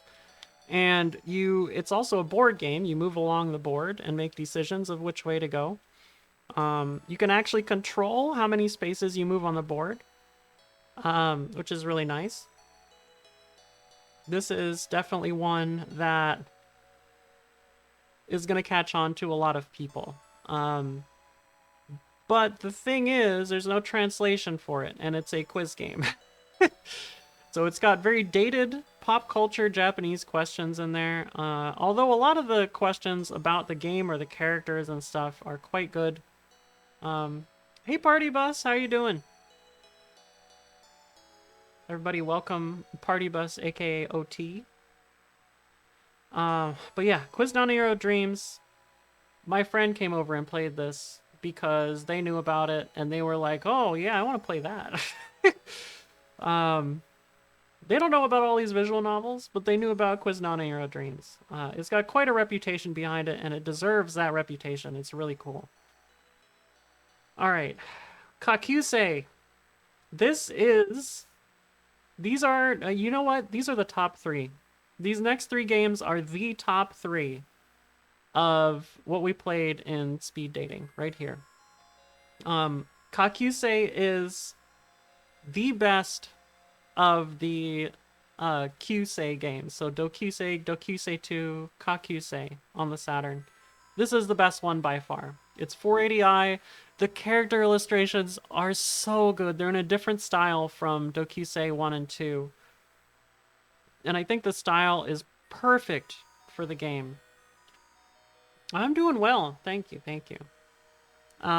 Everywhere you go, stuff happens. There's mini games. There's like you can, so something I haven't talked about with the Dokusei games, there is a little secret that they all have. The first game has more older women than your Dokusei, who are your classmates of the same year. You can date more older women in the game than you can any of your classmates. So, it's a little secret in there. I think Dokusei 2 is even, roughly. There might be like 1 or 2 less than the classmates you have. Kakusei, there's a little bit less, but you can still go around and you can talk to the, I don't remember if she's like a junk shop or a sushi shop. I think she's like a udon shop or something. But I immediately went there and I saw her and I was like, oh, this is the first girl I want to like talk to. It also has CG that'll hook you into the game early. It's got great voice acting. Kakusei is amazing. Number 1 game on the Saturn that I would like spend my time playing through if my Japanese was better. Like I would play through every route of Kakusei. Now the next game I'd probably play through first. Dokoku Soshite is a mystery visual novel by Data East. And oh my god, it starts off so strong. It's got incredible visuals. It's all 480i. The characters in it, right, from the beginning are this mix of like these like modern at the time Bishoujo game characters, but also like there's these, creepy, weird characters in there as well. It has this pace that is just perfect. There's also the first event you get where you get control of the actual game. Like, the text doesn't run on its own and stuff. You wake up in a room that you are locked in a basement, and you have to escape from the room by interacting with things. And it is full-on, like, first-person, like, adventure game. Like, okay, you gotta click on this stuff and find this in the drawer, and then you gotta open the closet and grab this, and you gotta look under the bed and grab the key, and it's so cool. Everything looks so good. The music is really good. It really makes the atmosphere of the game come together. Oh my god. Dokoku Soshite is probably the game I want to play the most. But I don't know if I would play through every route of it. I would just go for the good ending. And you can actually have different good endings with different characters. It's so good. Like, these three in particular, okay? Kakuse, Dokoku Soshite, and Piakarete Yokoso 2 are top tier Saturn games. It's really a shame that nobody has translated them in any capacity. There's like a remake for Dokoku Soshite. Kakuse has a PC98 and a PC version. Piakarete Yokoso 2 has a PC version, but none of them have been translated. It's a shame. So Piakarete Yokoso 2, oh my god, everybody in the game is so good. Their voice acting, their characters, their personalities, they're so brilliant. I ended up using one of the characters from this game to base the theme for my alternate Twitch stream account on. She's like a heavy drinker who works as both like a waitress and as an OL, I think. And then she comes home and drinks all night. And she's got some really good CG as well in the beginning of the game. Everything about this game is great. It's another game where if you have the 3 megabyte expansion RAM card, you definitely want it for this game. It has very, very pretty 480i visuals in it, just like Dokoku Soshite does. It will make the game look very nice. I really want to play more of Piakarete Yokoso 2, but it is kind of a Tokimeki Memorial-like, where you have to manage your stats. So I know it's going to be a bit of a hard sell for a longer visual novel to do that with. But we'll see. Maybe in the future. And that's it. That's speed dating. You've done the first the first of 2 tier lists. Woo! Okay, let me get the other one. Oh my god. Okay. I just realized I'm probably gonna have to look at the notepads for the second part of this. Because hold on. I'm trying to delete it. There it is. Oh my god, it's so big. Look at this. What the hell? It just looks like a mess. Well, we're gonna talk about every single game in here. Be ready. Send me down. Pretend you didn't see any of this. Okay. You know what? I don't think I'm going to talk about the audience ratings because I will have the audience ratings ready by the time the YouTube video comes out. So if people are interested in that, they can look at the other tier list. Because I'm not going to post this immediately. Alright. The stuff I hate. We played a lot of games. I think this list itself is like 250 games or something. Haunted Casino. It is an ASMR adult, like, gambling game with a first-person adventure game aspect, except the first-person adventure game aspect is super slow, confusing, and doesn't really work. And also, the girls that you play in gambling games against, like casino games against, get trapped. You trapped them in the netherworld or whatever. The Shadow Realm, and I don't like that.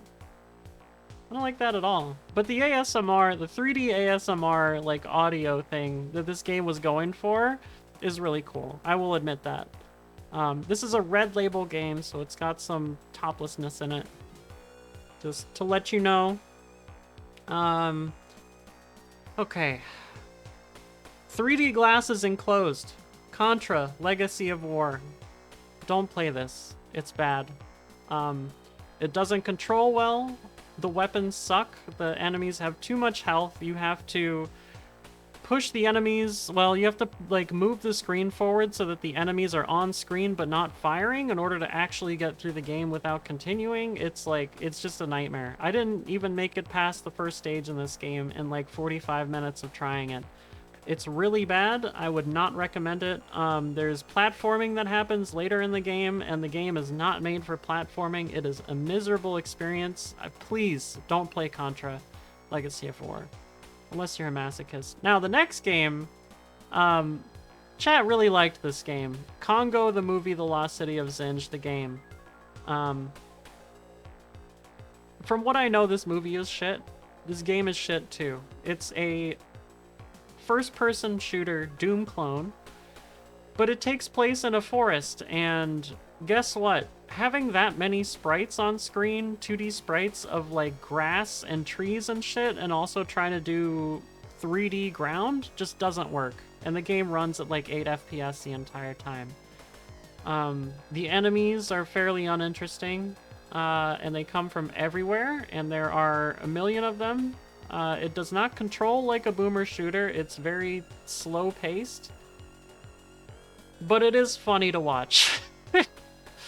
It's a very funny bad game to watch. It's not a very funny bad game to play. It's miserable to play. Please trust me on that. It's really bad. Yeah, if you want to see Congo the Movie, The Lost City of Zinj, make your friend play it. And laugh at them the whole time. Same thing for the next game, TNN Hardcore 4x4.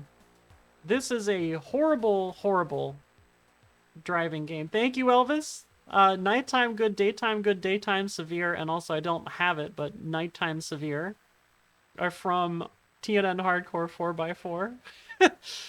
This is another really funny one to watch. I made people play this at a tournament in our hotel room. Like, the tournament wasn't in our hotel room, but, I mean, would have been funny. But, everybody that was not playing the game thought it was fucking hilarious. It's great. But it's also a miserable experience to play, and I love driving games.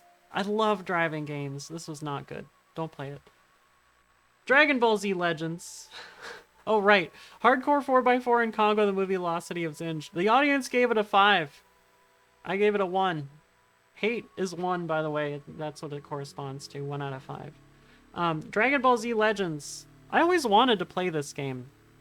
I thought it would be better on Saturn, because the Saturn has better 2D capabilities. Turns out, I feel like you don't really need much of anything for this game, but it also is way too long and plays miserably, and I don't understand the mechanics of it, and I kept trying to understand the mechanics of it, and I just couldn't get it. It just felt like 35% luck, 65% play, and it was miserable. It just took way too long to do anything. I don't think I even made it past the first character that we're supposed to defeat. It was Nappa. It's not fun to play, like, control-wise. I would only recommend playing this if you are super into Dragon Ball Z, pardon the pun. Yeah, so what Elvis said is kind of important. I like Ultimate Battle 22 quite a bit, which is another game from this era. I also like Dragon Ball GT, which is another game from this era, or GT Final Bout, sorry, is the name of it. But only because it has interesting mechanics, not because it plays well. UB22, I actually like how it plays. So the fact that I hate Dragon Ball Z Legends is saying a lot. Okay, so next up we have Minami no Shima ni Buddha ga ita, Lucas no Daiboken. This is educational software, but it's not fun. The platforming / action sections of this game are miserable, and then you get like puzzle games that you have to do, or quizzes, and they are either the most boring thing of all time, or they feel impossible. Oh yeah, maxed out. That's exactly how Dragon Ball Z Legends felt to me. It just felt like it was like, oh, well, you can't get me now. I'm going to take, 14 more attempts to actually get my health all the way down, even though my health is basically at 1 HP. But yeah, this pig game, don't play it. Don't play this game. I don't know why somebody told me to play this in the Sega Saturn Shiro Discord. Maybe they hate me. It's bad. There's nothing good about it. Alright, let's talk about the stuff I disliked. There's some, like, genuine ideas in the stuff I disliked here. I guess, well, I don't want to spoil what's next. Okay, Find Love. This game has slide puzzles. I hate slide puzzles. I am very bad at them. They make me feel miserable. I don't understand how they work, and I probably should look it up, but I haven't yet. It's a visual novel-esque game where you're either doing regular puzzles or you're doing slide puzzles, I think. And the choices you make after each puzzle will determine if you get to move on or not with that character. And there's this, it's boring. Like, there isn't anything going on, the characters don't have anything going for them, but it functions as a game. Cyborg Grandma, that's how I feel. It functions as a game, and therefore it gets a 2. My Best Friends. Saint Andrews girls' school. This game is an interesting concept. It is a puzzle game, but it's timed, and you have to be very quick in order to get the good ending for each girl. That's basically it. You get it's a red label game, so you get to see some nipples if you manage to do it. It's not, there's nothing else to it, really. You also get if you manage to get the good ending, you get a girl's phone number, which just lets you watch the event scenes again. Don't recommend it. Virtua Photo Studio. This one's a red label game, although it's, as you can see, it's a different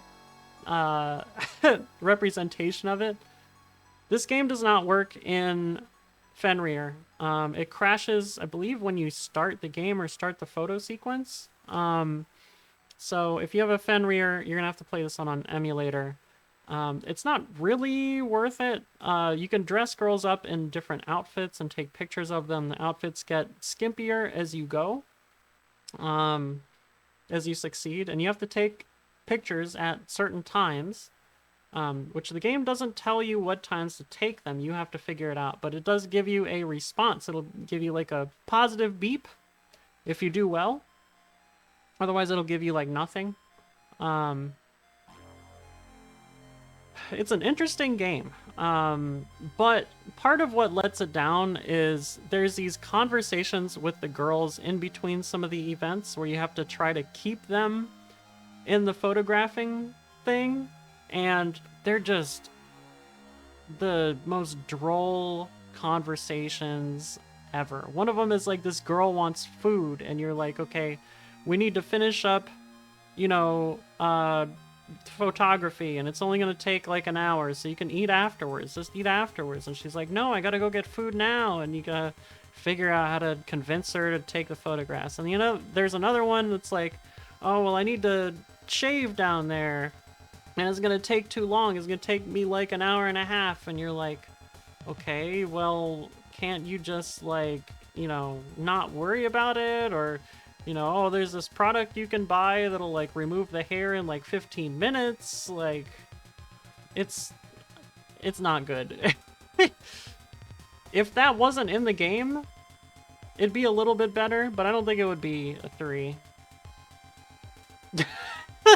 Elvis! Oh my god. Elvis says one of the actresses may or may not be Azumanga Daioh Sakaki and Vocaloid's Megurine Luka VA Yu Asakawa. Probably not worth playing. Okay, this next one gets put on a lot of hidden gem lists and stuff, and greatest Saturn game lists in Japan. Terra Fantastica. It's got a really cool startup, but it doesn't have the best, like, illustrations. It does have nice sprite art. The sprite art is really nice. But the game itself is a tactical RPG inside of a tactical RPG. Imagine playing Advance Wars, and then when you get to the part where the two tanks shoot each other on the battlefield, you actually have to control how they shoot and which way they go. It's like playing Dragon Force inside of Advance Wars. Don't play this game unless you have like 200 hours of the rest of your life to spare. It really just feels like work. And for that, it gets stuck in the 2s. Blue Breaker. Is this the one where I was stuck in the office building for a long time? I need a little refresher. Hold on. I think this is the one where I was stuck in the office building for like 40 minutes or something. Blue Breaker, RPGs. Blue. Yes, I know that's the sound you make, Windows. Blue. Blue Breaker. You are...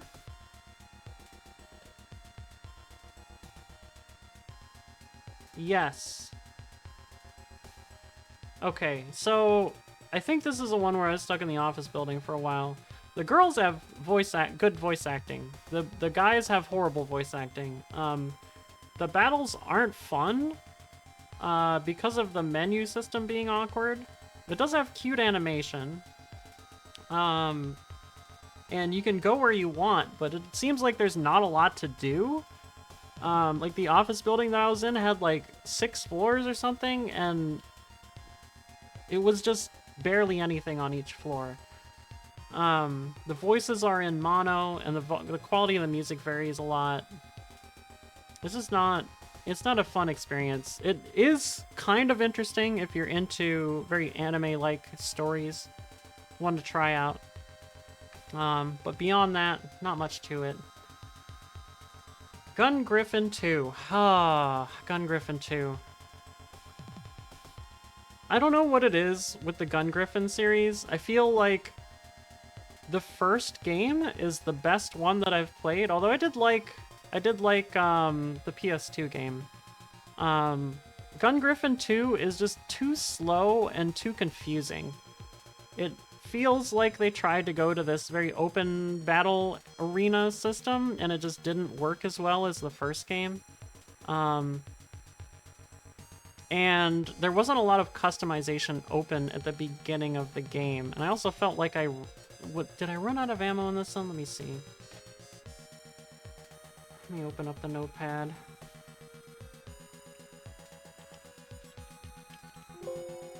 What?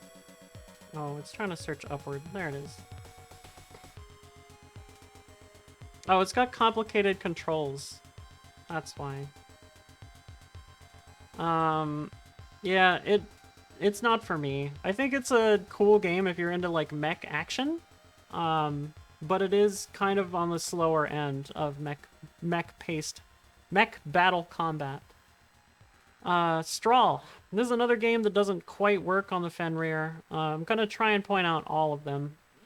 Strawl is a Laserdisc action game similar to Time Gal and Dragon's Lair and Space Ace. You pick where you go, and from there you have different commands. There is a mashing command in this game, which is not particularly fun. It's quite hard. And just in general, it feels like the game doesn't give you enough information, like a lot of the Laserdisc games do, where that you can kind of read on the screen what's happening, even if there's no indicator. And trust me, the best way to play these Laserdisc arcade games is on a difficulty where they don't give you indicators, so that you can kind of learn your way through the game, and it's a really fun experience. But with Strawl, it's not fun. It very much feels like you just need to know what's happening at all times, otherwise you won't be able to get through it. Death Throttle. Oh, Death Throttle. You are a red label game because you get to run over pedestrians with a car. This game is really boring. You drive around in a car and other cars attack you and you can blow them up. You basically taxi people from one spot to another. And I don't know if there's different maps, but as far as we played, there was only one map in the game. It was very boring. This also has a weird problem with the Fenrir where the audio track will play and then it'll stop audio for like several minutes and then the next audio track will play. Not a great experience. 04 Champ Doozy J Type R. We were talking about this earlier. Wangan Trial Love stole this game's whole engine and controls and everything. And visuals.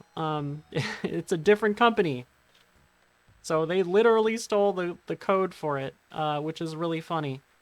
Doozy J Type R is interesting, at least. It is a drag racing sim. It's presented in sprite format rather than 3D, which is pretty cool. And learning how to drag race is really cool, but the game takes a while to get started because it is a visual novel-like game, and you meet all these girls and you get to pick one to be what is basically like your mechanic or whatever, and then you start actually racing. But it just takes too long to get started, and it doesn't really reward you quickly enough to get into the game once it does. So it's really kind of a grind. I didn't really like that about Doozy J. Next up, Eiffel Home. This is a gray market Saturn title. As you can see in the bottom right, it says not for sale. You can look at the Oregon and basic models for a certain company's homes. Basically, you walk through the home and you have a guide that can tell you about the different floor plans and stuff and what's going to be in the house. That's it. There's not much else to it. It's kind of a cool thing to experience once. But Eiffel Home is definitely on the shorter end of the stick. There are 2 of these on the Saturn. And Eiffel Home is not the one that I would recommend trying. It's not bad, though. Just very short on content. Okay. Maximum Force. This is the only light gun game, I think, that got put in the 2s. There's not much fun in playing Maximum Force. It functions as a light gun game, but it's very, like, Raw Thrills-esque, before Raw Thrills was around. I mean, I think it's supposed to be the sequel to Area 51. It's just, it doesn't do much. Not really that fun. Tunnel B1. I played a demo of this game on the PlayStation 1 as a kid, and I thought it was really cool. I went back to it on the Saturn, and it turns out it's very bland. It does have some variety in the game, but generally the gameplay is just the same over and over and over again, and you just drive through these highways, taking out enemies and picking up weapons and upgrades and stuff, and it never really goes anywhere. I think we got through like 4 levels, and we only got like 1 or 2 upgrades and a couple new weapons, and it wasn't anything special. Oh, Myst. Having played through all of Myst now, I still think this is a pretty bad game. The #1 selling CD-ROM game of all time, asterisk. I don't know what to say about this. If you don't know what Myst is like, it's a 3D rendered first-person adventure game with puzzle elements. I already had suspected the twist in the game that comes near the end of the game, and correctly guessed the way to avoid a bad ending the first time. And there's really not much else to it. It didn't feel interesting in adventure, it didn't feel interesting in story, it didn't feel interesting in puzzles. Which is all stuff that other games do better. Indiana Jones and The Fate of Atlantis. If you're looking for first-person 3D rendered specifically, Time-Lapse is way better than Myst. Riven, which we'll get to, is better than Myst. The sequel to Myst. Myst, the prequel to Riven. Yeah, I wouldn't recommend playing this in today's environment. I'm sorry. Highway 2000. Very boring racing game with very awkward drift controls. You don't need to drift, but it has pretty awkward drift controls. From what I understand, there are some pretty cool unlockables that you get after you beat the game, but the game itself is very long and monotonous. I'm trying to think if there's anything else I want to say about it. I don't really think there is. I think the audience might have given Highway 2000 a 1. It's not great to look at. But if you like driving games, you might actually enjoy it. Scorcher. This game looked so cool. It plays so bad. You are in a little rolling ball, and you need to go along the course and get first against 3 other rolling balls. The problem is you constantly have to pick up a certain power-up in order to get boost, to get past the CPUs, and the boosts are not permanent on the track. You can only use them once, and you can fall off the track, so you can kind of completely waste a lot of time. It also has frame rate issues. It's not great. Don't recommend Scorcher. Sega Touring Car Championship. This one's a little better. This is an arcade port. It doesn't run at a great frame rate. I think it's like 20 frames per second or something. But it does feel like a Sega arcade racing game. The problem is, again, the drift mechanics in the game are awkward and not really fun to try. It's not like Ridge Racer, where you can slide around corners very easily, even after, or even like when you don't know too well what's happening. It's also very hard. Sega Toka is quite a hard game, even on like the normal difficulty, which I assume is not what arcades were given. And it just doesn't have the appeal of like Daytona USA or Sega Rally. It would be much cooler if they try to do like a real touring car, like authentic touring car circuit type thing, but they didn't. Okay, All-Star 1997 featuring Frank Thomas, the sequel to Frank Thomas's Big Hurt Baseball. You can see down there it says Big Hurt. This game plays worse than its predecessor. It has input lag when you are at bat or the pitcher. And because of how fast the pitches come, it can just make you completely not be able to hit the ball. Like, it's possible to not have the reaction time to hit the ball. It functions as a baseball game, but the AI is a little too hard. You're gonna see the opposite problem when we get to Big Hurt. But it's not particularly fun. I tried it out because somebody recommended Big Hurt, and I thought, I might as well try the sequel too. But yeah, don't really like it. Bug 2. Oh, the Bug games. Bug 2 is at least interesting in its level design compared to Bug.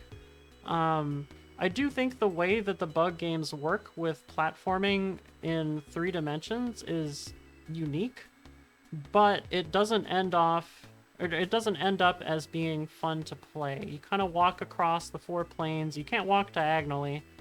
Not the 4 planes, the vertical and horizontal planes. And you can't walk diagonally, but enemies are quite annoying to try and jump on. I don't know if it's because their hitboxes are too big or your hurt box is too big, but it kind of plays out pretty not well. The characters are also awful. I really don't like how their attitude is in the game. What did you miss, Soul? What do you think you missed? Big Hurt? We haven't done Big Hurt yet. Don't worry. We'll get to Big Hurt. It's in the next category. But yeah, Bug 2, I mean, it's better, it's probably better than the first game, and I didn't think it was when I first played it, because I played it before we spent time with the first game, but it's probably better than the first one. Virtua Fighter 2, why is it down here? It has 480i character graphics, 480i UI graphics with like 240p characters or something like that. It looks really nice. It plays really nice. The problem is, I don't like Virtua Fighter. I don't like its fighting engine. I don't think it's good. I think the characters look really bad until the VF4 era. I really liked VF4 Evo, but I feel like if I went back to it, I would just be stuck playing on the Virtua Fighter fighting engine again, and I don't like it. I much prefer fighting Vipers. So that's why it's down here. I'm sorry. I do think this is one of the premier, like, fighting games for the console. But it's not one of my favorites because it's Virtua Fighter style. But I do respect it. Virtua Fighter is very important for the furthering of the fighting game genre. Magic Carpet. This game is interesting. You are kind of managing the world, and you have like different spells and stuff that you can use to take out enemies, and as you take out enemies, you pick up their energy to put in a balloon, and the balloon goes to a certain point on the map, and then you unlock more stuff and go to the next level. It's unique, but it's not really a great game. It's very monotonous. It feels very slow. It doesn't really set out what the game intends to do, which is be like a fast-paced flying, game. It ends up being much more methodic, and it doesn't really work methodical, and it doesn't really work with the way the controls are set up. Baku Baku Animal. If you're into puzzle games, you should try this one. It's kind of like, what would I call it? Tetris Attack or Puyo, except with tiles that don't get eaten and tiles that eat those tiles that aren't eaten. So like you can see here, there is a monkey. The monkey eats the banana tiles, but you need to have the monkey's face connect with the banana tiles. The CPU gets extremely hard after you win once, and I think I managed to get a 2-win streak one time before we turned off the game. 0 tapers in Baku Baku despite the title. I think Baku Baku is the sound of eating here, where it's like, in Japanese, they go Baku Baku. Yes, there is a Brazilian master system port of Baku Baku. We will not be playing it. I do not like Baku Baku. Bug. Again, it's kind of unique for a 3D platformer, but it doesn't do a good job. I have the same issues as I do with Bug 2, except the camera is even worse, and there are a lot of blind jumps in the original Bug. Now, normally that's not an issue in a lot of really high-quality platformers. Unfortunately, Saturn was kind of hurting for content early on. It is, but do you think it's the same kanji? Well, Baku Baku wouldn't be in kanji, but yeah. But yeah, Bug, not good. I wouldn't mess with it unless you're really into like the history of the Saturn. Impact Racing. I think I made the mistake of playing this in first person. It does increase the frames per second of the game.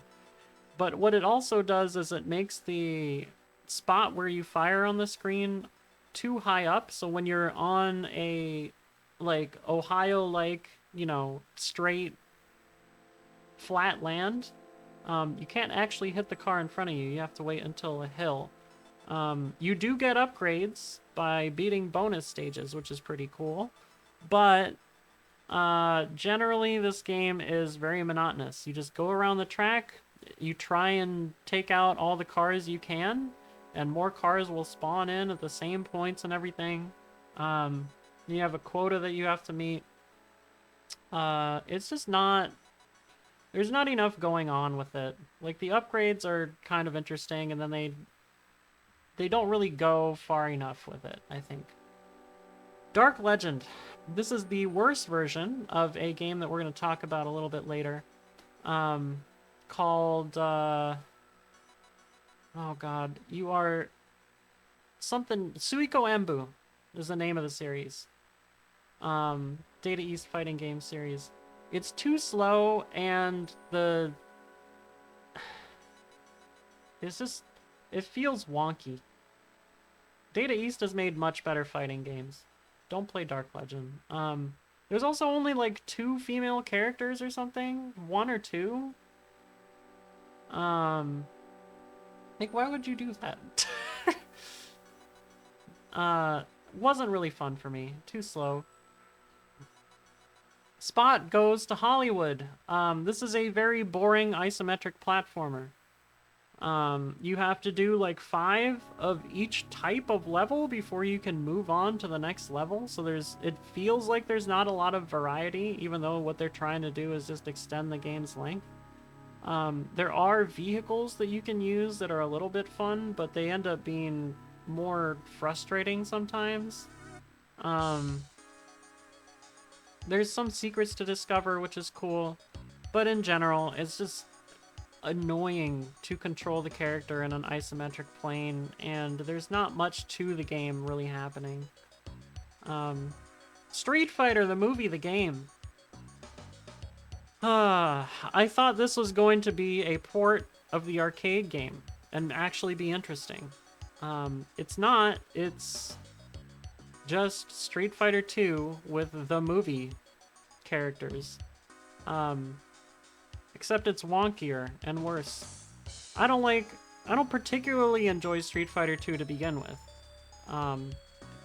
So the fact that this game is far worse means it gets put way down here. But at the end of the day, it's still Street Fighter 2, so it gets a 2 instead of a 1. Not because Fighting Street is a 1, which it is, but because it's one of the most recognizable fighting games of all time. And if you sit down with somebody that wants to play Street Fighter 2, you can still have a good time. Robotica. This is the Killik of Saturn. It is a first-person shooter where you are a mech in a space station going to try and find your way out. This game crashed for me on the Fenrir on the, I believe it was the 6th stage. I'm not sure if it was a Fenrir problem or a ROM problem. ISO problem, whatever you want to call it. It's very monotonous and boring. You do get a mini-map that fills out as you walk through the stage, but it does feel like you can't turn fast enough to hit enemies and things, so there's a lot of force damage. The levels are... Oh, sorry. The levels are randomly generated. which is kind of cool, but it doesn't really matter in the end because they all look the same anyway. There's almost no variation. Yeah. Sonic R. This game would be a lot harder if it didn't, or a lot harder, a lot higher if it didn't control like complete ass. The controls in this game are so bad. It makes me feel like I don't know what the hell I'm doing when it comes to both racing and Sonic games, which is not the case for either. I do think it's a visually impressive game for the time it came out. I do think it has amazing music. But the track designs are bad, the characters look bad, the playing the game feels bad. It's just not fun.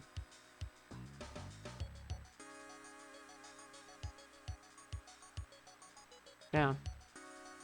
Get the soundtrack. Don't play the game. Alright. Japanese titles. Daytona Twin Bee Yahoo Deluxe Pack. This has Daytona Twin Bee, and it also has Twin Bee Yahoo. One thing you're going to learn about me is that I don't like Twin Bee, and I don't like Gradius. I hate them. I don't like either of them.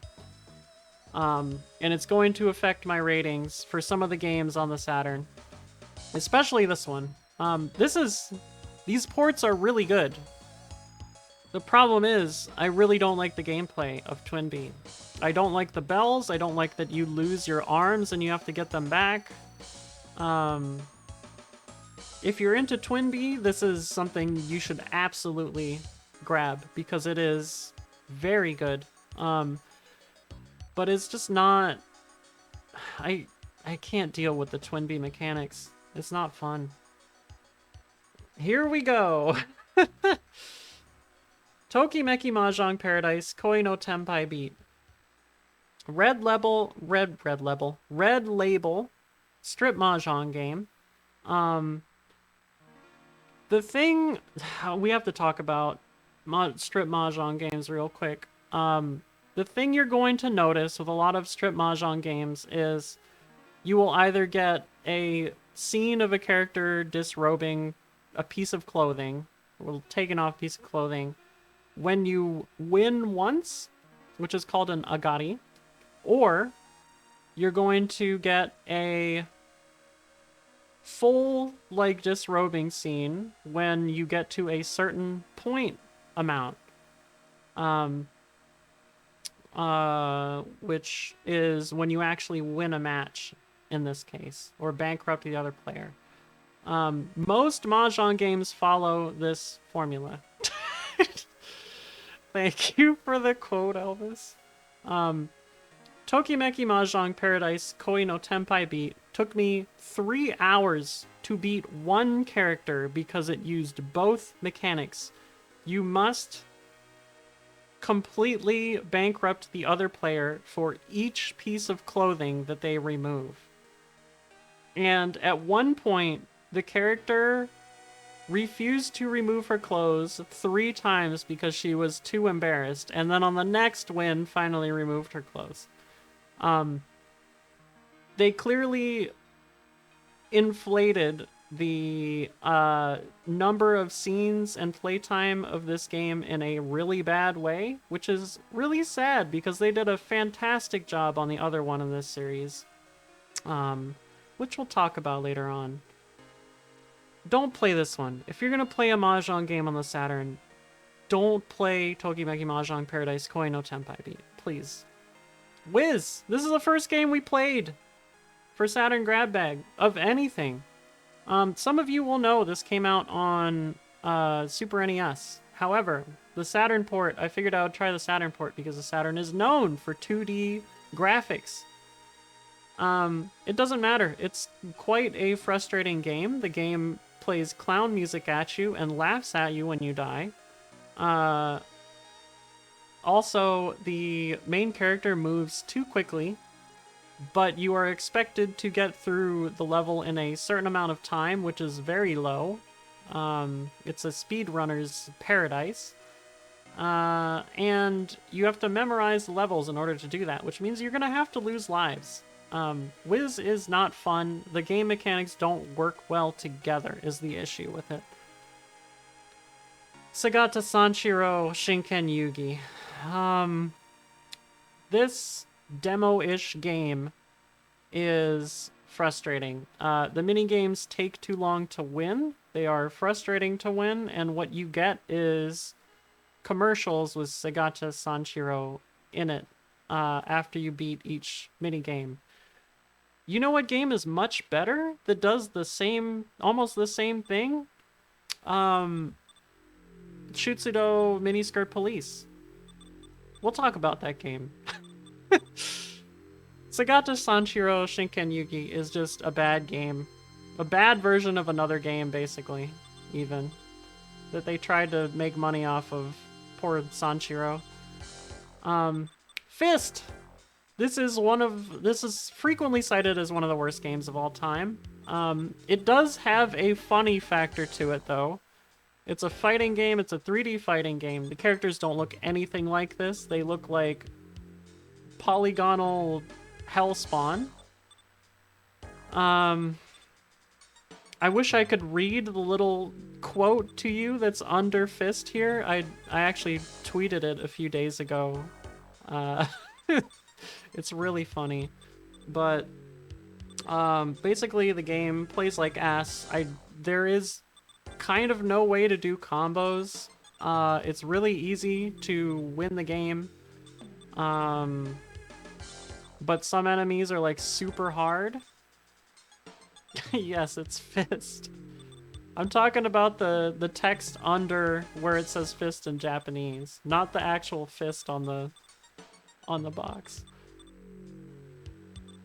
But yeah, it's got crap music. It's just a miserable experience, but like it is funny to watch it in motion. Somebody just kind of hacked together a polygonal fighting game and dropped it. So it does have kind of a funny factor to it, but other than that, not really worth spending a lot of time with. Oh, poor Initial D. You are probably worse than Kodar. Initial D is a very bad controlling version of what would eventually become a driving game series. It is unrelated to that series, I believe, because it is based on the manga. It doesn't have Eurobeat, thank God. That's a plus for me. It would be a negative for everybody else. Yeah, maxed out. That's what I'm talking about. Initial D just has no feel to the cars in it. It doesn't even have that, like, lack of grip, like, weird kind of feel the arcade games have. It just feels like garbage. Like, none of the cars have any weight to them. Going around corners doesn't feel right. It's just not enjoyable as a driving game, unfortunately. Cho Aniki Kyu Kyoku Otoko no Gyakushu. This is a Cho Aniki game with a lot of, what do you call it? Rotoscoped graphics. It's honestly very boring, and a lot of the readability of the game is really bad. Like how you look at bullets and stuff on the screen. It's very hard to see. It doesn't have any of the interesting mechanics that the first two Cho Aniki games that we played on PC Engine have, even though those weren't great. This one is much worse. If you're gonna play Cho Aniki, play one of the ones on the PC Engine or some other console, please. Or just play Wings of War, aka Gainaug. Much better game. Okay, we're gonna talk about these together. Virtual Kyote and Virtual Kyote 2. I thought they would be cool. I thought they'd be like Wave Race likes. The only reason you would want to play these games is if you are a simulation game otaku, or if you are planning to become a Japanese like hydro boat what do you call it, athlete, like professionally. They are very highly simulated experiences where you have to get like your parts for your boat, and then you have to make sure you do like the warm-up correctly or you'll fail. You have to start at the right time or you'll fail. You have to be very close to the buoy, and then make sure you're still in first place, and that's how you figure out if you actually won the race or not. The closer you are to the buoy, the more points you get. And every track in the game is just basically a water oval. Every single one. I'm sure Nichibutsu got a lot of money for this series through sponsorships and stuff, but it did not make for a good game. I do think it is like barely a functional video game, and I do think the simulation aspects are very deep. But that doesn't mean I like them. Alright. Toryu Densetsu Elon Dori. The Dragon Rider fighting game that my wife loves. This game plays... It's in 480i. The fucking game, the fighting game with huge like dragons and shit is in 480i. It lags horribly. Attacks don't really work a lot of the time. You get knocked off your dragon and you have to get back on. You get comboed while you're getting back on and shit. The abilities of certain characters is just way too high compared to others, which we're going to see a lot of issues with in the next game too. It's just not fun to play against the computer at all unless you know which characters are like the best characters in the game. It's a funny looking game though. Toryu Densetsu Elon Dori. Kotetsu Reiki Steeldom. Oh man, this game is, I think it's 60 FPS. Let me see. Steeldom. Yes, it's 60 FPS 3D.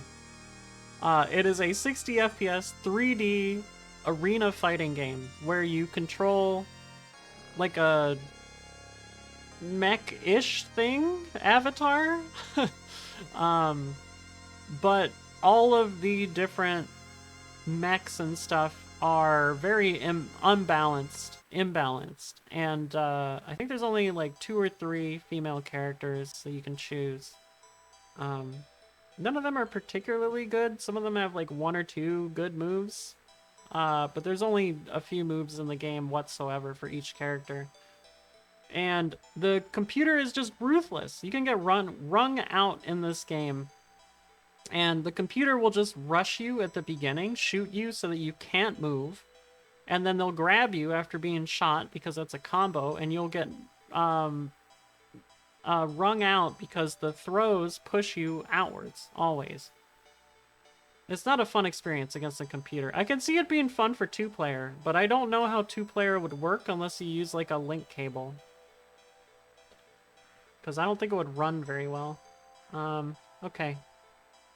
Oh, Saturn Bomberman Fight. Saturn Bomberman Fight has the gameplay mechanics that would later come about in Bomberman 64. It's got radial bombs. It's got, being able to pick up bombs and throw them and pump them up and stuff, but it's, oh man, it's just the same thing over and over and over again in arenas that don't really change anything. And you can pick your character, but the characters don't do anything different, so there's no real point in picking different characters. The career mode, or whatever you want to call it, makes you go through something like 6 or 7 enemies before you get a single battle with 2 enemies, which actually changes things up, but by that point I was already so bored with the game that I didn't want to play it anymore. Not fun. Fire Pro Gaiden Blazing Tornado. This is an arcade port of a Fire Pro game. If you are into Fire Pro or if you are into wrestling games, this will be interesting to you. However, if you are not, it is going to be a very frustrating experience trying to learn all of the mechanics and how everything works. It very much feels like opaque to the player, where if you have not read a guide on how everything works in the game, you are going to be completely lost. But it does feel like a very deep fighting game where you can kind of sit down and spend time and really get to know how to play each character differently and what their strengths are and everything. The problem is, it doesn't start off like that. It starts off as hell.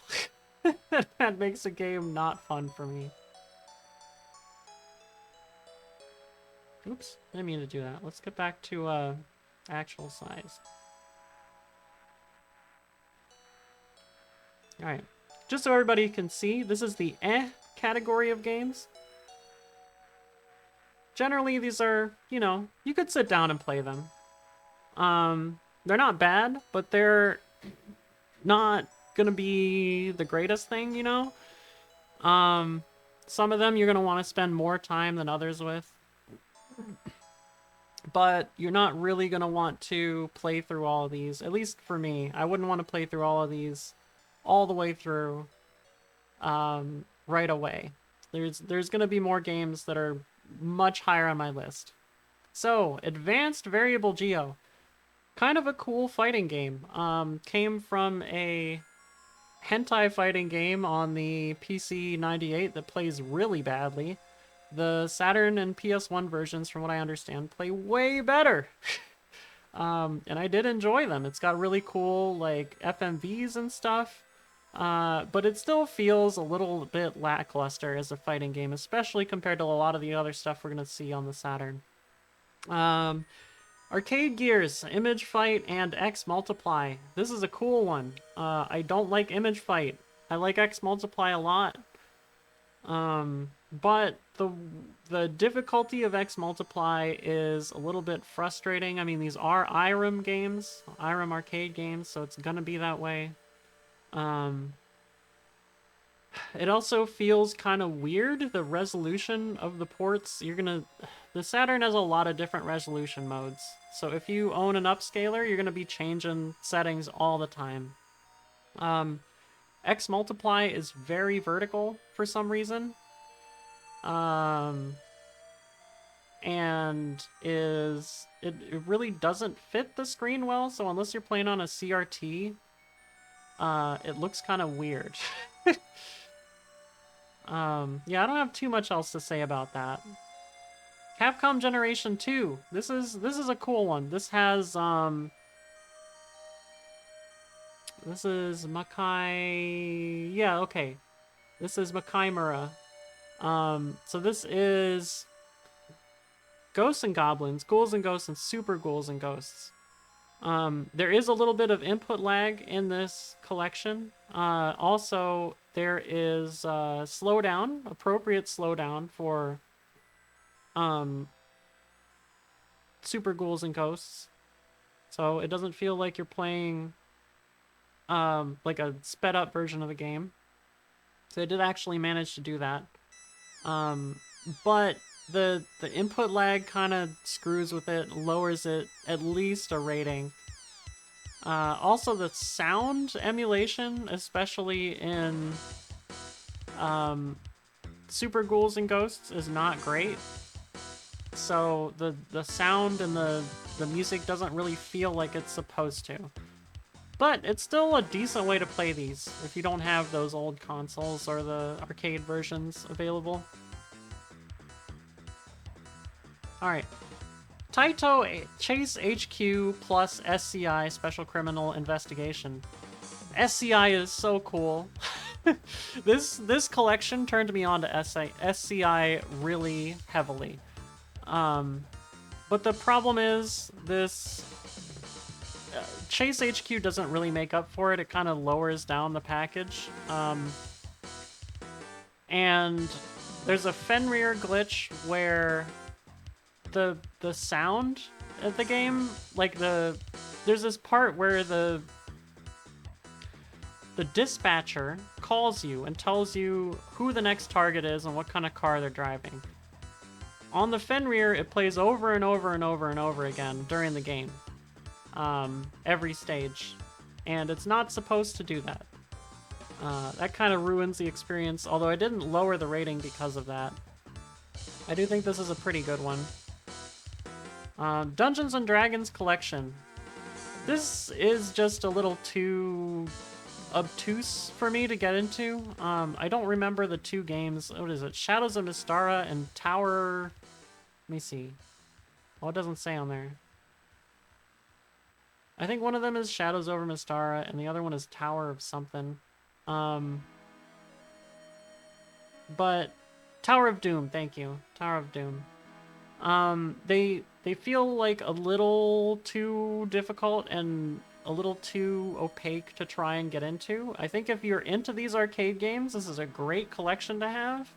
But if it's something that you're just looking to try out on the console, it's a little too hard to get into to just pick up and play. Next up, we got Dragon Force 2.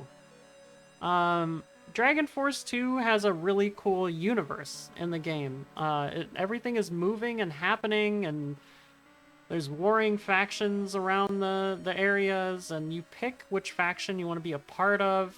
And there's big fights with like hundreds of characters on a field, but you still only control one character, and you tell everybody what to do, and it feels kind of like not lucky, but it doesn't feel like you're really in command of the game as much as I like. It also feels like it would be a really long game because you want to try and conquer most of the map before you move on to what I would assume would be the final area. Yeah, Dragon Force 2, I didn't like it as much as I thought I would, unfortunately. Same with Unearthed Fantasy Stories. I need to look this one up because I don't remember the details of it. Let's see.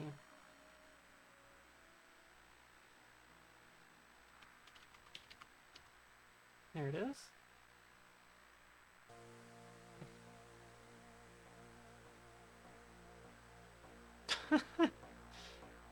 You can't really use anything you get early on. Oh, lovely. It's a very basic RPG. There's like not a lot going on in the story. It does have weird music that is kind of good. It's got good voice acting as well. And the sprite and pixel art is really nice in it. But it's just kind of your standard RPG. Like, there's not really that much to do in it. Whereas the next game, Device Rain, Device Rain stands out. It's got really strong writing. It does take a while to get to the first battle, and the battles take too long. I don't like how long they take. And what you're supposed to do in the battle in Device Rain is not really like super obvious, but that is just the first battle, so after that it'll probably be fine. It's got great sprite work, got great voice acting, good music, it's got a good UI. It's just that battle system takes too long. I don't like it. It's a tactical RPG.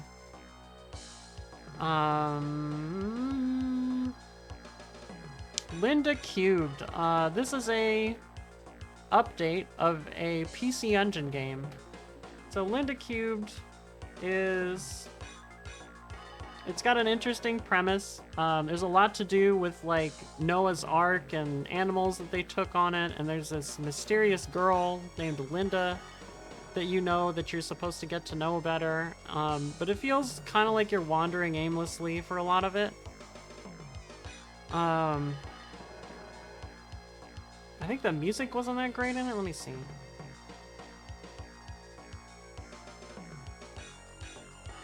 I said the music can be interesting, but sometimes falls flat, yeah.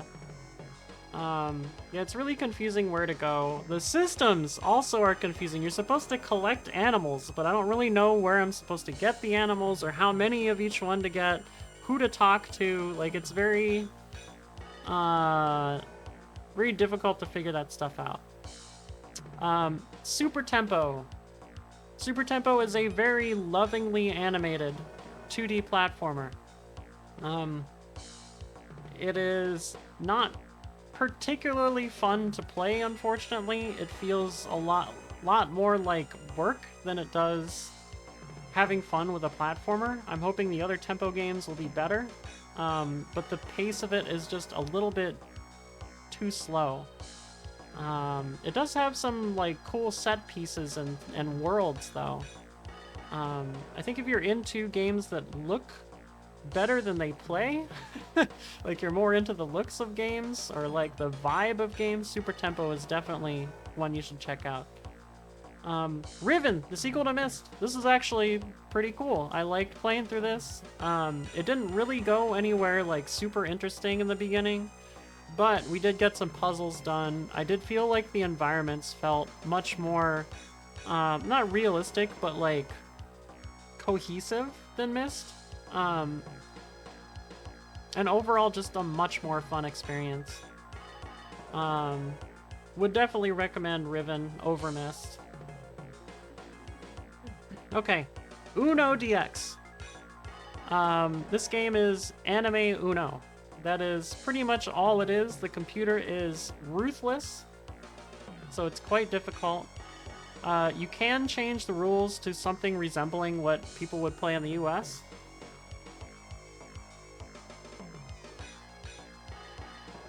But it's just Uno.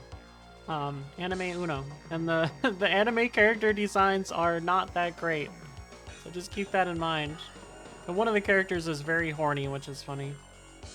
Okay, Fire Pro Wrestling 6-Men Scramble. This is the better of the two Fire Pro games. I like this one more. You can design your own character, customize your character. And it's pretty fun to do that. It still feels very awkward to try and learn how to play the game in general. So if you are not somebody that is patient with learning how to play games, maybe avoid Fire Pro Wrestling later games in the series. I still had a little bit of fun with it, which is why it goes in the 3s, I think. Cyberbots. Oh man, I wanted this game to be cool. It's got, I think, 2 or 3 unique characters in the game. All the other characters are mechs that you customize, and then you fight with them. And the mechs that you customize and fight with are honestly kind of boring compared with the unique characters. I would highly recommend just playing with the unique characters if you want to play this. There is a scene for this game now in the US. I don't know anything about it. I just tried the Saturn version. I thought it was kind of cool. The sprites are animated really nicely. They're also huge. If you have the 3 megabyte expansion RAM cart, this is one that you might want to try out. Dungeons & Dragons Shadows over Mystara requires it, by the way. I didn't go over that, but it does. Yeah, Cyberbots is interesting. Gun Frontier, Arcade Gear's Gun Frontier. This is a port of a very famous Japanese arcade shooting game, which inspired Battle Garega later on. Gun Frontier in the arcade has some absolutely beautiful graphics. It's got some incredible set pieces. It also has one of the strangest rank systems, where rank is the difficulty in the game based on how well you're doing or how badly you're doing. The strangest rank systems ever placed in a game. Where you basically don't want to shoot or do anything in the game for most of the game in order to 1cc it. However, the Saturn port removes a lot of that. The rank system is almost completely gone. The beautiful graphics are turned into a sad jumble of mess. Even in vertical mode, even in Tate, which is pretty uncommon for the Saturn. Usually when you turn a shmup into Tate mode on the Saturn, you get much better experience.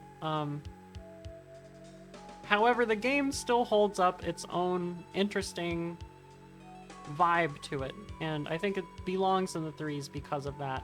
Don't play this if you're a fan of the arcade version, but if you want to try out a new shoot 'em up and maybe you want to get into the arcade version later, then the Arcade Gears release on the Saturn might be interesting enough for you. Gebakers. Hyper 3D Battle Gebakers. This is such a weird game. You pick these little dudes in mobility devices, and you go around this arena and fire off things at the enemies. It is kind of difficult, but not super difficult. I feel like it would be really fun with 2 players, but it's just kind of a all-right experience going through the game. I didn't feel anything like particularly great or bad about it, but if you like little one-on-one arena like shooting style games, this would be one to try out.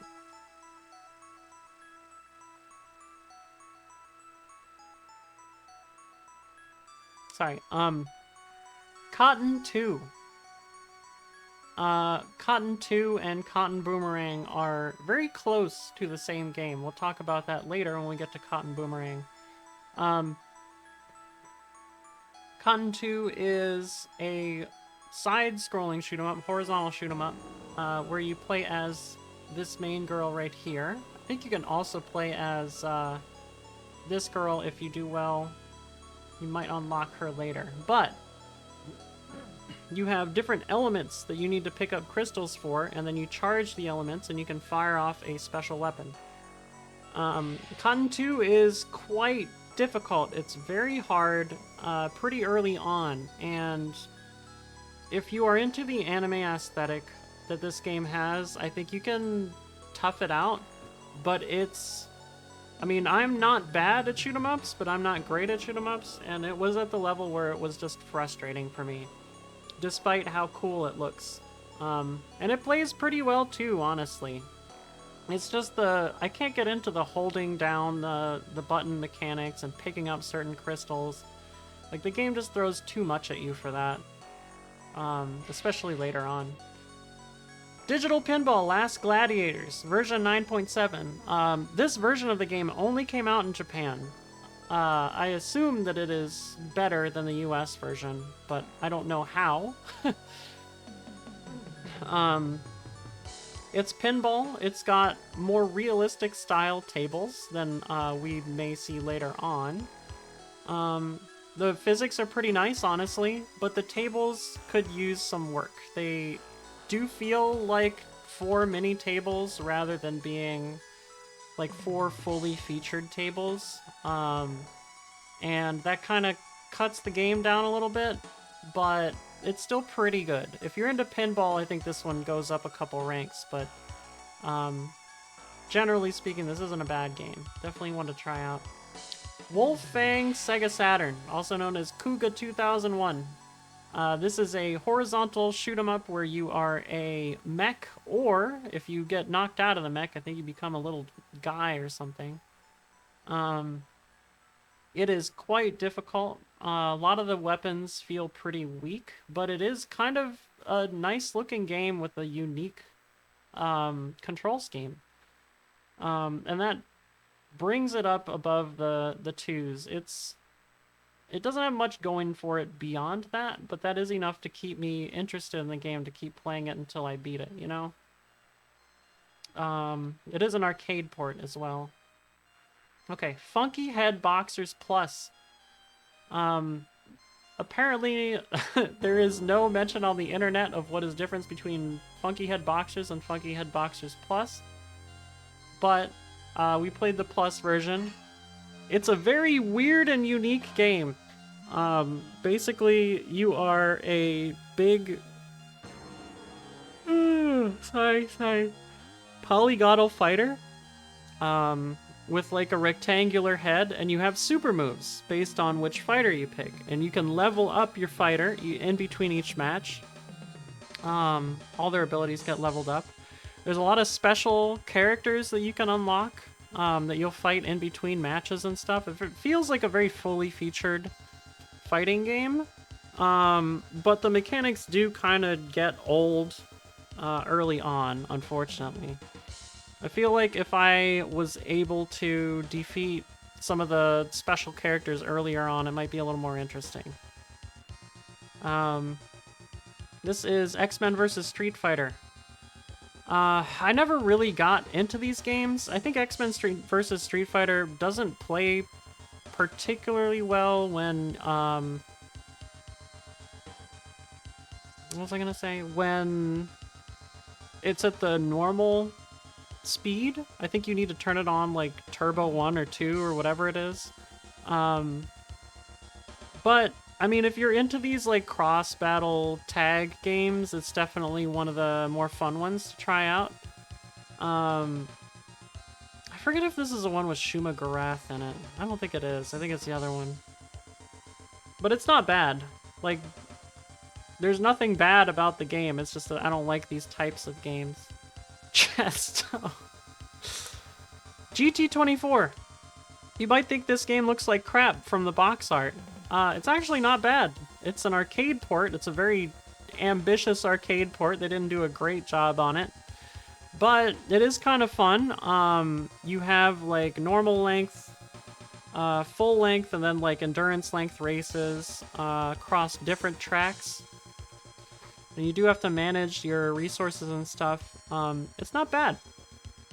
It actually controls well with the 3D pad, which is something that I can't say for a lot of games that use a 3D pad. So yeah, GT24, not bad.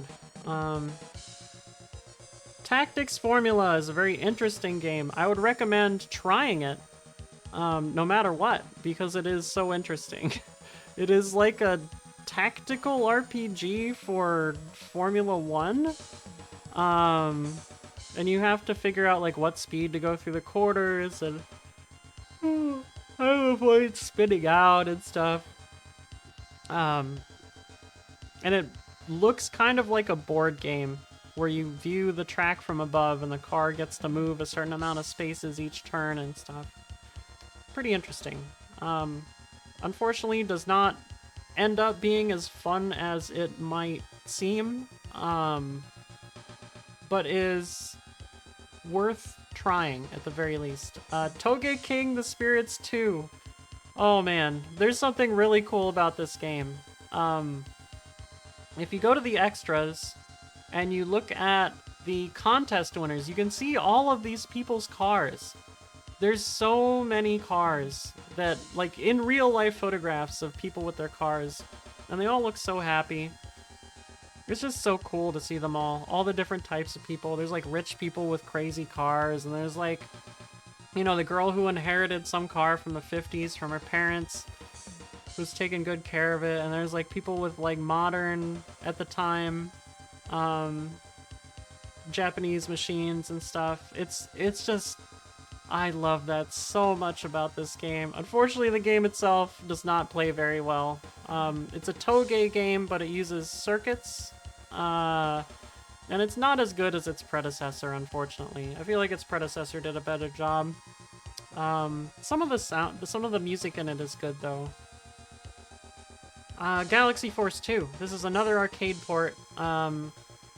This did come out on the Sega Genesis as well, although I think the port was really scaled back on that. This still doesn't do a good job of capturing the arcade experience of Galaxy Force 2, but it is adequate for kind of understanding how the game plays. The problem with the game is readability. You can't really tell where bullets are, what's coming at you sometimes, or where you're supposed to go. It is pretty confusing.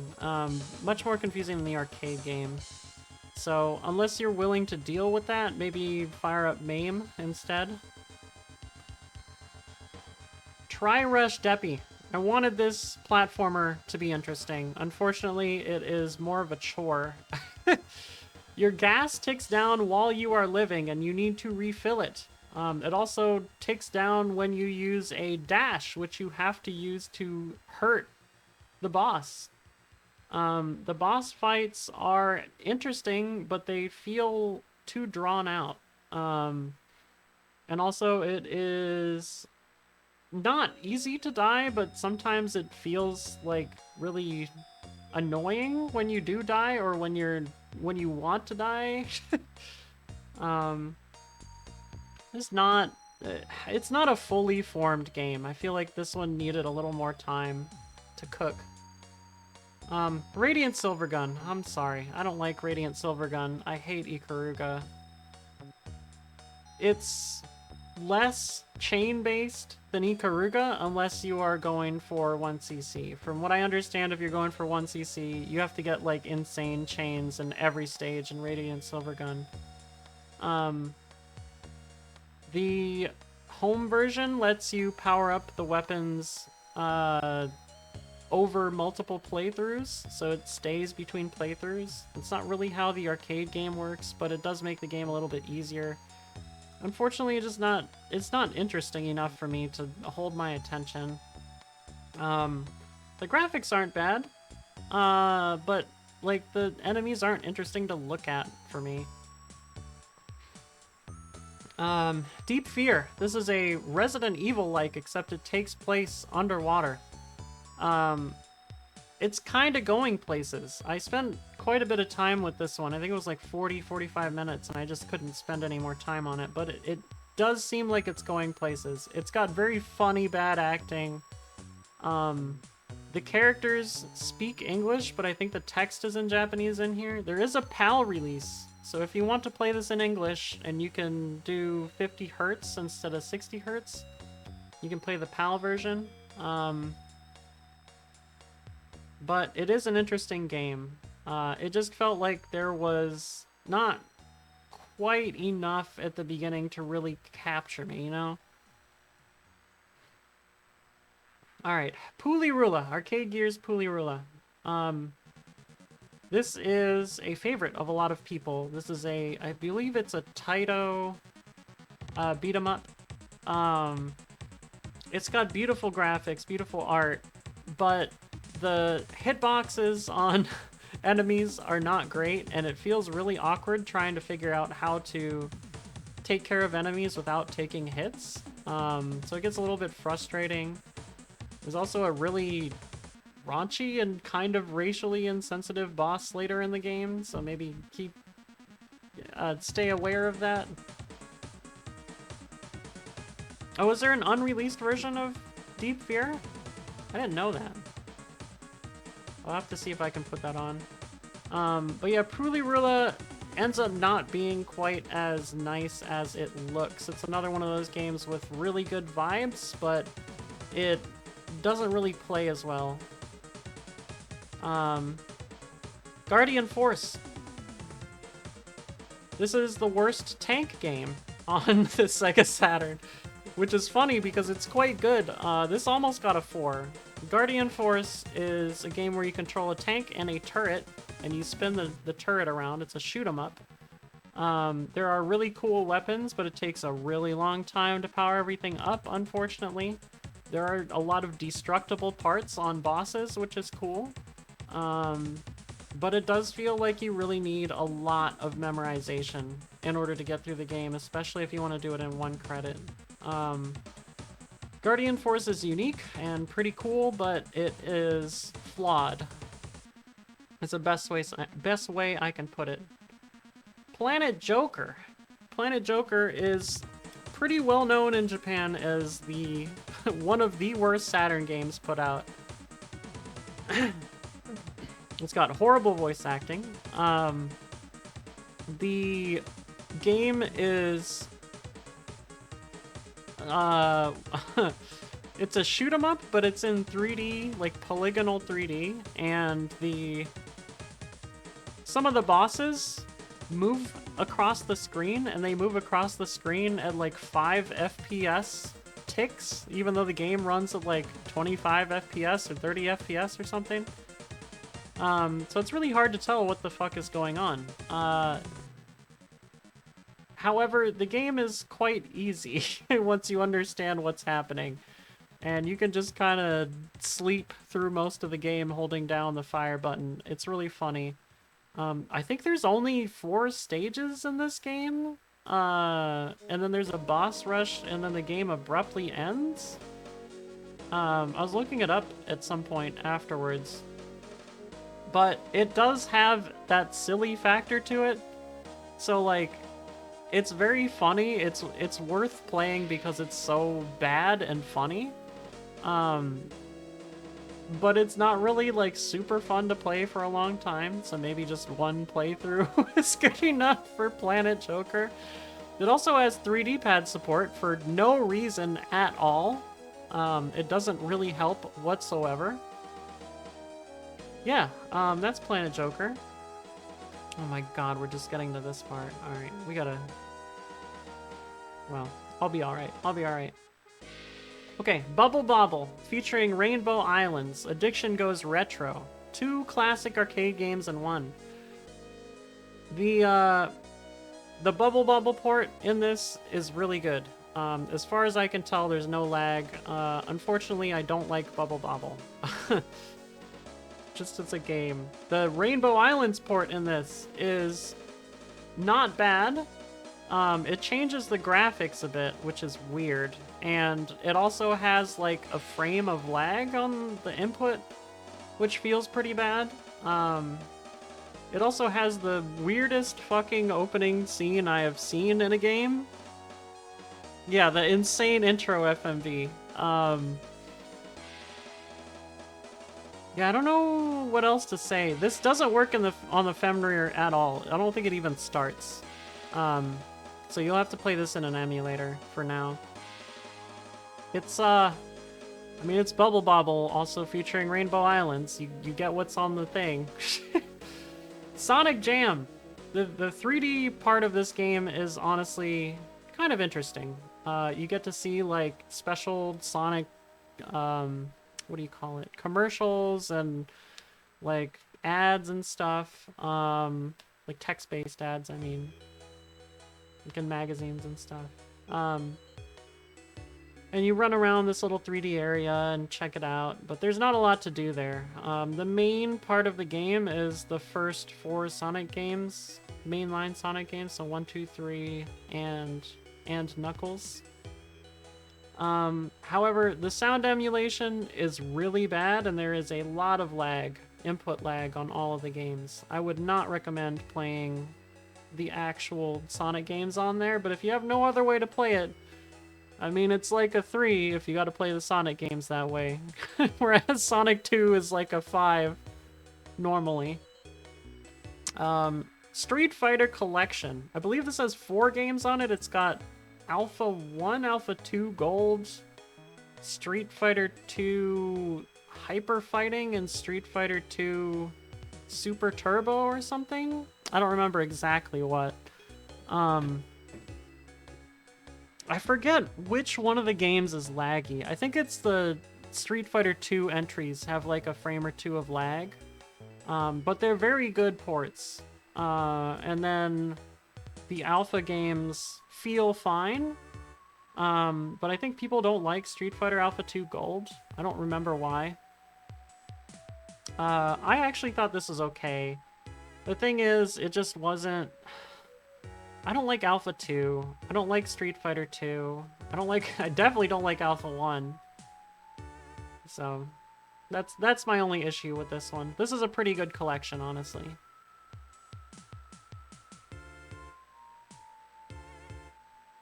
That is pretty weird, Mail City. I don't know. I don't know. Revolution X. I looked it up. Aria, if you're still here, I looked it up afterwards. It does not have blaster support, or whatever you call it, enforcer support. You have to use the D-pad for this one. It's a port of the Revolution X arcade game, which is notoriously quarter-eaty. It is one of the games that will probably never be 1cc'd. I don't know, it's alright. It's kind of fun to see how the game is made and how this stuff is going, like, works in the game, but it is just... kind of a very boring midway game. Yeah, not much to say about that. Don't play it on Twitch. Do not play the game on Twitch. You will get DMCA'd because of the music. Albert Odyssey. This one is an interesting RPG. It takes quite a while to get to the first battle. And it does feel like you're wandering aimlessly for a long time, unfortunately. Once you do get into the battle isn't bad. It's just, it feels like it takes so long to get there. And the story is not that great either. I thought it was pretty whatever. It's got that trope where, like, somebody dies at the very beginning of the game, and you're meant to actually care about who dies, but you can't because you have no connection to the person, and no, like, there's no possible way to empathize with them or sympathize at all. Yeah, RPG trope. Dragon Force. Oh, wow. Were we just talking about Dragon Force 2? Oh, yeah. Well, Dragon Force, I feel like Working Designs made this harder than the Japanese original game. I can't confirm that because I didn't play the Japanese original game, but it felt harder than 2. And it's pretty much the same thing. You pick a faction, you get to kind of see things that are happening on the map around you, and you have to figure out where to go and what to do, and you end up in fights against other factions and groups, and you can what do you call it? You can take their people hostage and kind of turn them into your own team, which is cool. You have these big battlefield fights. The thing is, it's just not... Again, I like having control over everything that's happening, and it very much feels like I don't have very much control in Dragon Force. I think if you're more patient than me, you'll like this one. Shining Wisdom. I wanted this to be really fun. Unfortunately, I think it comes off as a little bit more of a crappy Zelda-like game than what everybody says it is, which is like one of the best action RPGs on the Saturn. It really doesn't feel that great to play. The main mechanic of the game is you dash by mashing the buttons, which is okay. I mean, it's kind of a unique thing, but it does get tiring after a little bit. And there's just... It's so tropey. The story is so tropey and boring. Like, I could not get into it. Now, Dark Savior. Dark Savior has an interesting story, but the gameplay falls flat. Dark Savior is the sequel to Landstalker for the Genesis, which is known as one of the best Genesis games. Action RPG. It's got a lot going on. Dark Savior has such cool, what do you call it? Set pieces. Like, the 3D set pieces in the game are really cool, but they also are very laggy in places.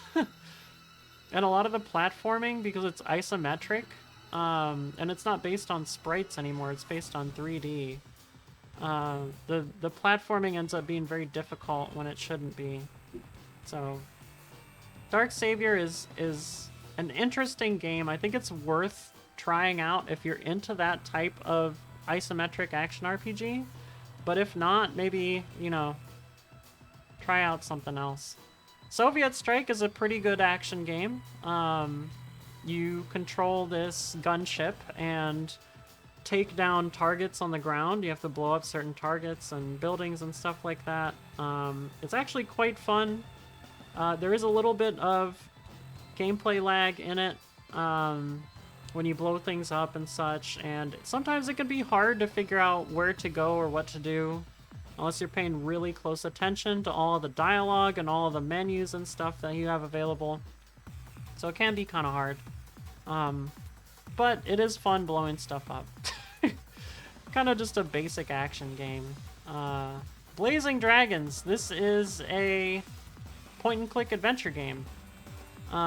It's got a unique atmosphere to it. You are in like a dragon kingdom, and you have to go figure out how to stop this evil guy from basically taking over the kingdom. The graphics in it are quite unique. I actually like the graphics a lot, but it does feel like kind of a, what do you call it? Like a treasure hunt? Like you have to go everywhere and do everything until you can figure out what is the proper thing to do next. That kind of holds it back. Tempest 2000. Tempest 2000, frequently cited as the best Jaguar game.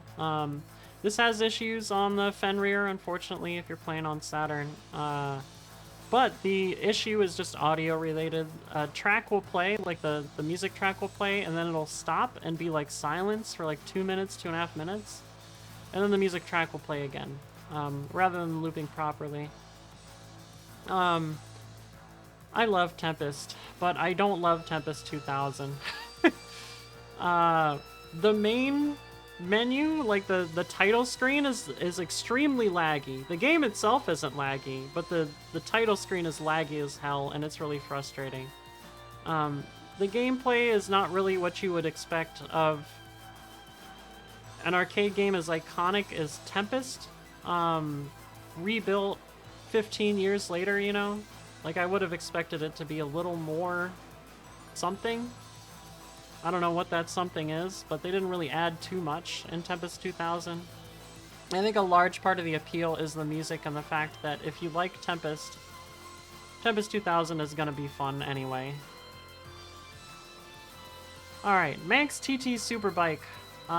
This game is pretty boring. It only has 3 tracks, but it does feel pretty good with the 3D pad. The 3 tracks are very basic, to say it nicely. And these bike games are quite hard to control the vehicle in, unfortunately. I think we're gonna see another one in here somewhere, but bike games don't particularly work well on controllers. I would rather play it in the arcade. Also, the graphics in it are kind of bleh. They aren't that great. Guardian Heroes. So the reason this is so low is because the sprite scaling looks kind of nasty, and the game is way too fucking hard. Like, I was just getting beat all over the place in this game, and I didn't understand why. I don't know if the difficulty never changes, even if you only use 1 player versus 4, or what, but it was just a frustrating experience. It wasn't that fun. I can see it having a lot of replay value. There's a lot of characters and a lot of routes to take and stuff, but it wasn't for me. I also just generally don't like beat-em-ups. Cyber Speedway. The audience gave this a 5. It's a very campy, futuristic racing game. The racing isn't bad, but it is kind of just whatever. However, the dialogue is super campy. It's so over the top and ridiculous. It's really funny. Beyond that, it's not really a particularly memorable game, but it might be fun to play just to try it out, you know? Second to Johnny Bazooka Tone in terms of wanting to be in the wheel again, yeah. Gen War. This game is pretty interesting. I think it's more interesting than playing well, but it is a game where you control a mech and you can blow up all these alien enemies, and kind of destroy terrain and stuff. But you have to follow the map in the game to kind of get to your objectives, and it does get quite confusing. The 3D in it is also pretty primitive, unfortunately, so it doesn't end up looking great. I think they tried to go for more advanced 3D look before they were really ready to program anything like that, and it kind of lets the game down a little bit. Whereas Starfighter, the look of the game kind of fits the era in which it came out. I actually played Starfighter when I was a kid on Macintosh, and I actually liked it quite a bit back then, although I can see now that it has a lot of flaws. It has a much simpler 3D polygon look. Basically, you do kind of the same thing as a lot of other flight-oriented games where you go after certain targets and you have to take them out. The special thing about this game is you have to dock the spaceship afterwards, or the plane, whatever you want to call it. Which isn't hard. It's not particularly difficult, but you got to dock it afterwards. I think drops are random, and they show up as like weird cubes and stuff on the screen. So it's a little bit gamey when it comes to how it looks, but it does kind of work. However, if you don't know what you're doing, it's going to be hard to get into. And the game is pretty simple, so it does get tiring after a while. Road Rash. Oh, I wanted to like Road Rash. This game has an aesthetic that it's going for, which is like very grungy, dirty aesthetic. And I respect that it does that, but I don't like it. I also don't like how the game looks. I grew up with the Sega Genesis. Oh, you're right. I'll talk about that in a second, Elvis. Road Rash does it doesn't look like the Genesis games, and I really liked the Genesis games as a kid. And it just looks wrong having this like realistic looking background with the outrun style gameplay mechanic of Road Rash. I don't like it. The game feels fine to control. But it feels like a chore to kind of go through the menus and everything in between games. Or in between stages. Yeah, Motorhead Patty is in Road Rash. Yeah, Gen War and Cyber Speedway have the Bygone Dogs in their soundtrack. I think Cyber Speedway's soundtrack was changed from the Japanese version, which had like futuristic racing game music. I don't know if Gen War has a different soundtrack in other regions. Bygone Dogs are what do you call it, an acquired taste? Gun Griffin. I like Gun Griffin. I don't like it enough to put it in the like category, but I do think it plays pretty well. I think it's pretty primitive as far as how it looks. And it's pretty simplistic. Especially for this era of mech game. Well, not for this era, but like because of what was around during this era of mech games, it's pretty simplistic. I think as a result of that, it kind of loses out a little bit. But it's not bad. Definitely worth trying. I think it's better than the second game. Alright, let's try this. Yeah. Okay. Enemy Zero. This is one of the games that a lot of people say is a must-play on the console. It's quite an interesting game. You face a invisible enemy in first-person moving like dungeons, and you have to solve a mystery in between all that.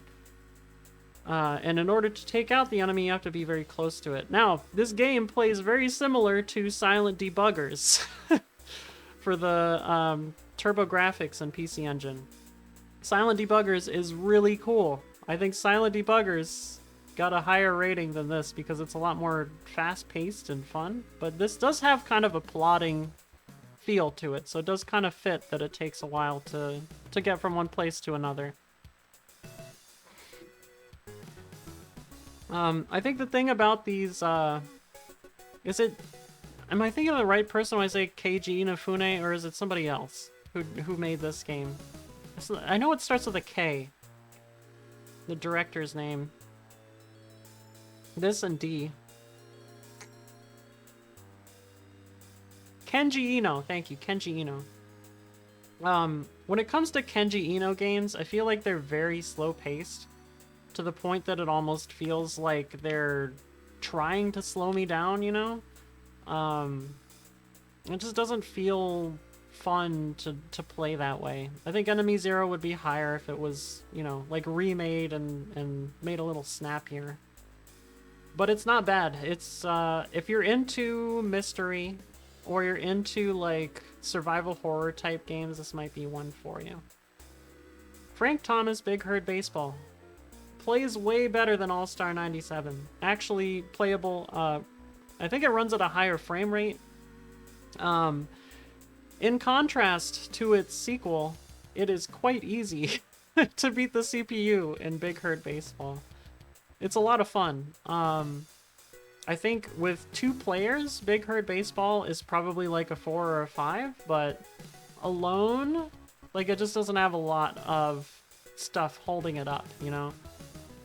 It's just, excuse me, a realistic looking Saturn baseball game. I don't mean realistic looking like it has 3D. I mean, you know, sprites and everything, but they're modeled after people and stuff. Okay, so addictive it should be illegal. Bust-A-Move 2 Arcade Edition. Sorry, Bust-A-Move Arcade 2 Edition. What box art says? Is it good? Bust-A-Move is an interesting series. I feel like it teeters between very fun and very not fun, and it all depends on if the game is being nice to you or not. And it is extremely rude to you in Bust-A-Move 2 Arcade Edition. I always feel like when the game put me in, or sorry, when I put myself in a situation where I, you know, could potentially die in the next 12 moves, the game would kill me in 12 moves, and then tease me with the fact that I could have lived on the 13th move. But regardless of that, it is quite a fun game when you're in the zone. You've returned. What tier is this? This is This is 3 out of 5. I already went over Dragon Force and Dragon Force 2 in this tier.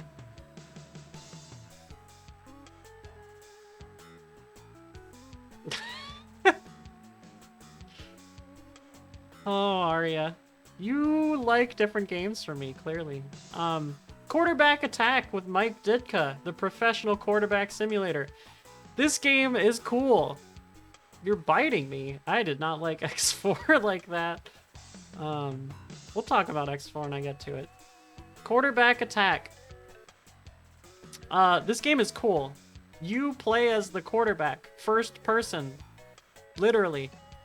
You have to find the receiver, and you throw it to the receiver, and if they're clear, and you know, set the cursor right, they will catch it. You have no control on defense. It's quite funny. But it is a fun and unique concept. The cutscenes are really funny. Like, it's got a lot going for it, but it doesn't quite make it to the I want to play this more tier, you know? It's a fun experience. Everybody should try Quarterback Attack. Alright, Clockwork Knight.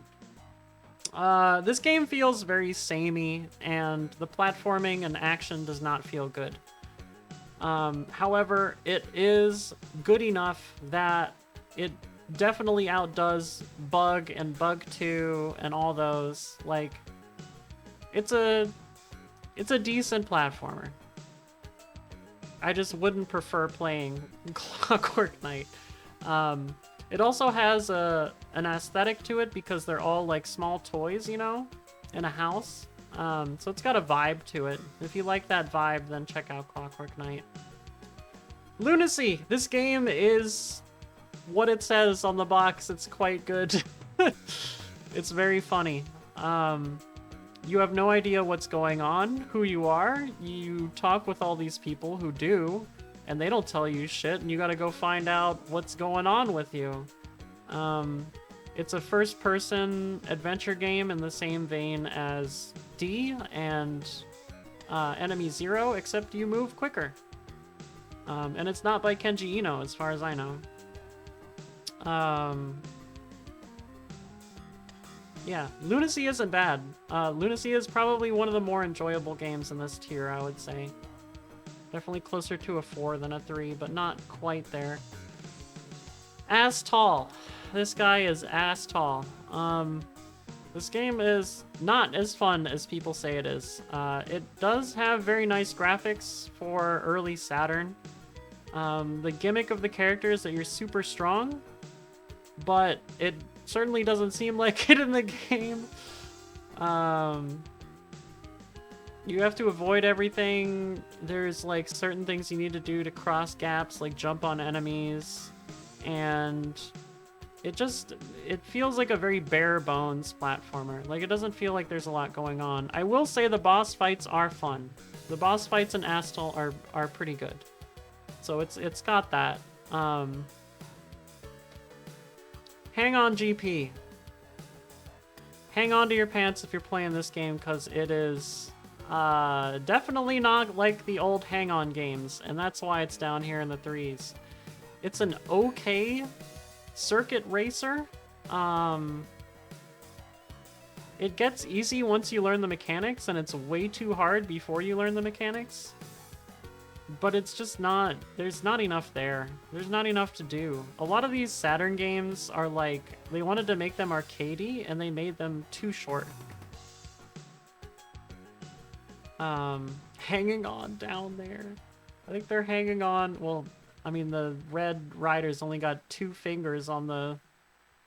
Oh, maybe that's the brakes. I thought the brakes were on the pedals on, like, race bikes, but alright. Yeah, Hang On GP is just not good. It doesn't have good graphics either. It's just kind of... Why did they do this? Instead of making, like, a real sprite-based Hang On game, it would have been so cool. Crime Wave.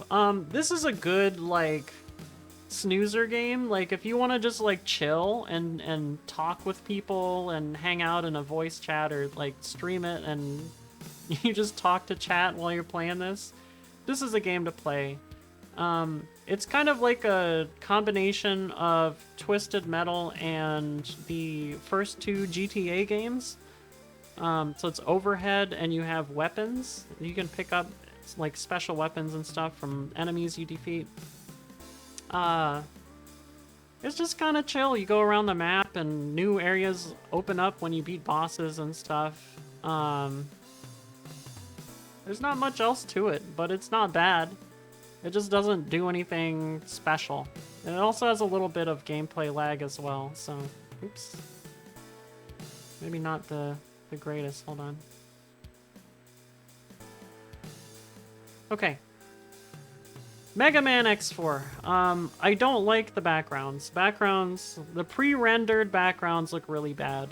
Compared to, like, pixel-based sprite backgrounds. That's my primary problem with it. I also don't like the music. I think the X series music kind of died off after X2. X2 only had like 2 good tracks. The gameplay was alright. I mean, it's Mega Man. Like, you can't really shit on the gameplay of Mega Man unless you're talking about Mega Man 1. But it was not a particularly memorable experience beyond that. I think if this was like a much more visually appealing game, it would be in the 4s or 5s. What are you fighting for? Is that the game? Is this the game with that quote? Oh, it probably is. I didn't play Zero because I don't like Zero, so... Yes. Alright, well... Yeah, I don't like Zero. Sorry. If you voided? Well, I don't like Mega Man X4. It's okay. It's almost in the likes. It just isn't quite there. Panzer Dragoon. Panzer Dragoon, I thought would be higher, unfortunately.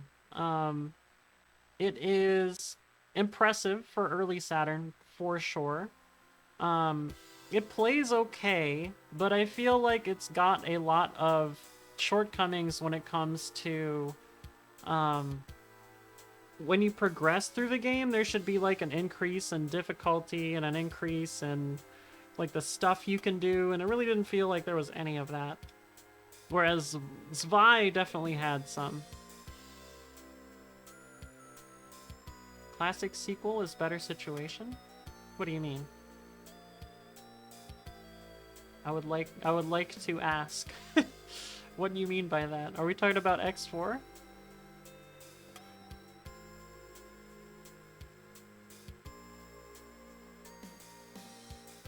Oh, the other thing. I don't like the control in Panzer Dragoon. Like, the gameplay is fine, but the actual control feels awkward compared to Zwei. Ah, yeah. And the visuals are not as... I would say... I wouldn't say Zwei and Saga are stunning, but I would say they are quite nice for the Saturn. I think we've gone through most of the stunning games already when it comes to Saturn. Most of them are visual novels. Crusader, No Remorse. This is kind of a cool game. This is an isometric adventure shooter where you have a third-person view of your character, overhead, isometric, and you have to proceed through each room and take out enemies and interact with things.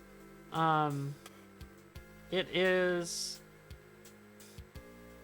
I wouldn't say it's slow, but I would say it's a little bit confusing moving forward in the game.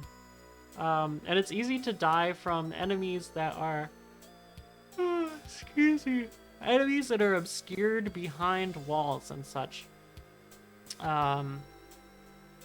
It just didn't go anywhere in the 30 minutes that we tried it. And I wish it had. Also, look at this weird shadowing on the Sega Saturn on the side. I don't know if I've seen this on any other game. Like, what happened with this shadowing? Valor of Valley Golf is golf for crackheads.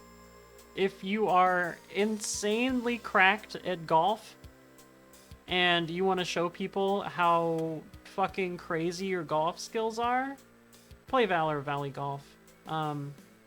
Literally the second hole in the game is one of the hardest holes I have ever seen in any golf game. And I've seen all of the special fourth course that Neo Turf Masters CD version has. Valor Valley Golf it feels like it's on a completely different level. One of the cool things about it, though, is it has, like, super shots. I think they're frame perfect, but if you hit them, you'll get, like, a special shot type. Actually, I think they're double frame perfect. Because you have to hit max power, and then you have to hit the exact, like, spot that each shot is on. It's a cool golf game, honestly, but it is, like, extremely difficult. So I can't really put it any higher. Golden Axe the Duel.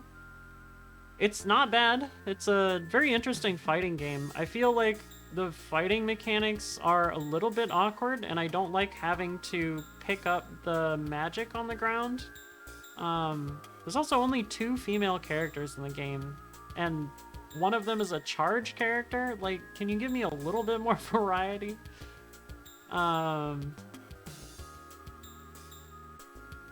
Yeah, I think it has a cool aesthetic going for it, though. Being in the Golden Axe universe probably helps that. It has good music, too, I remember. It's got really good music. Alright.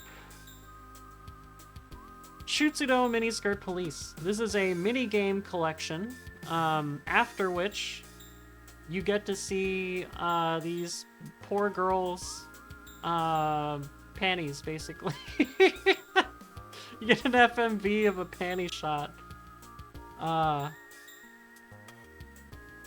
It's interesting. The mini games, there's a few good mini games, but most of them are just kind of bad. And then the last mini game is a quiz about literally every possible member of the Mini Skirt Police to this point, which is the 3rd season. So I think there's like, you have to have the knowledge from like 12 different characters or 12 different members of the Mini Skirt Police TV show in order to actually beat the game, which is crazy. We did actually beat this game back before Saturn grab bag started. We looked up on Japanese websites interests of like the original cast members of Mini Skirt Police, but it is, you're not going to be able to beat it unless you can search in Japanese, basically. Salamander Deluxe Pack Plus. It's got Salamander, it's got Life Force, it's got Salamander 2. Life Force sucks ass. Don't play Life Force. Salamander is really good. I liked Salamander a lot. If this collection was just Salamander Arcade, it would be a 4. Salamander 2, unfortunately, kind of takes the package down a bit.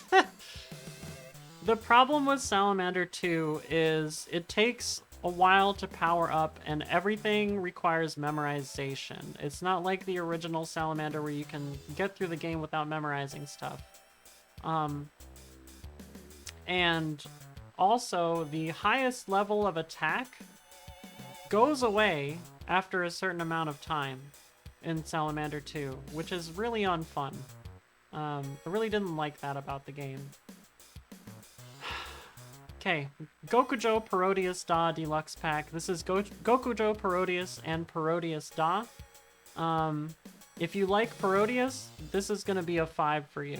I do not like Gradius, and therefore it kind of brings down all the Parodius games a little bit. These are also the hardest of the ones on the Saturn, in my opinion. So if you are not good at the Gradius style shoot 'em ups, then this is not the one to start on. Start with Chikyo Shaberi. But, I mean, they have pretty cool graphics. They got nice music, like... Technically, they're very nice, but I just don't like the gameplay of them. And they're just, like, slightly too hard. Well, not slightly. Quite a bit too hard. One of the other games in the series is slightly too hard, and we'll get to that one later. Mahjong Tenchi Angel Lips.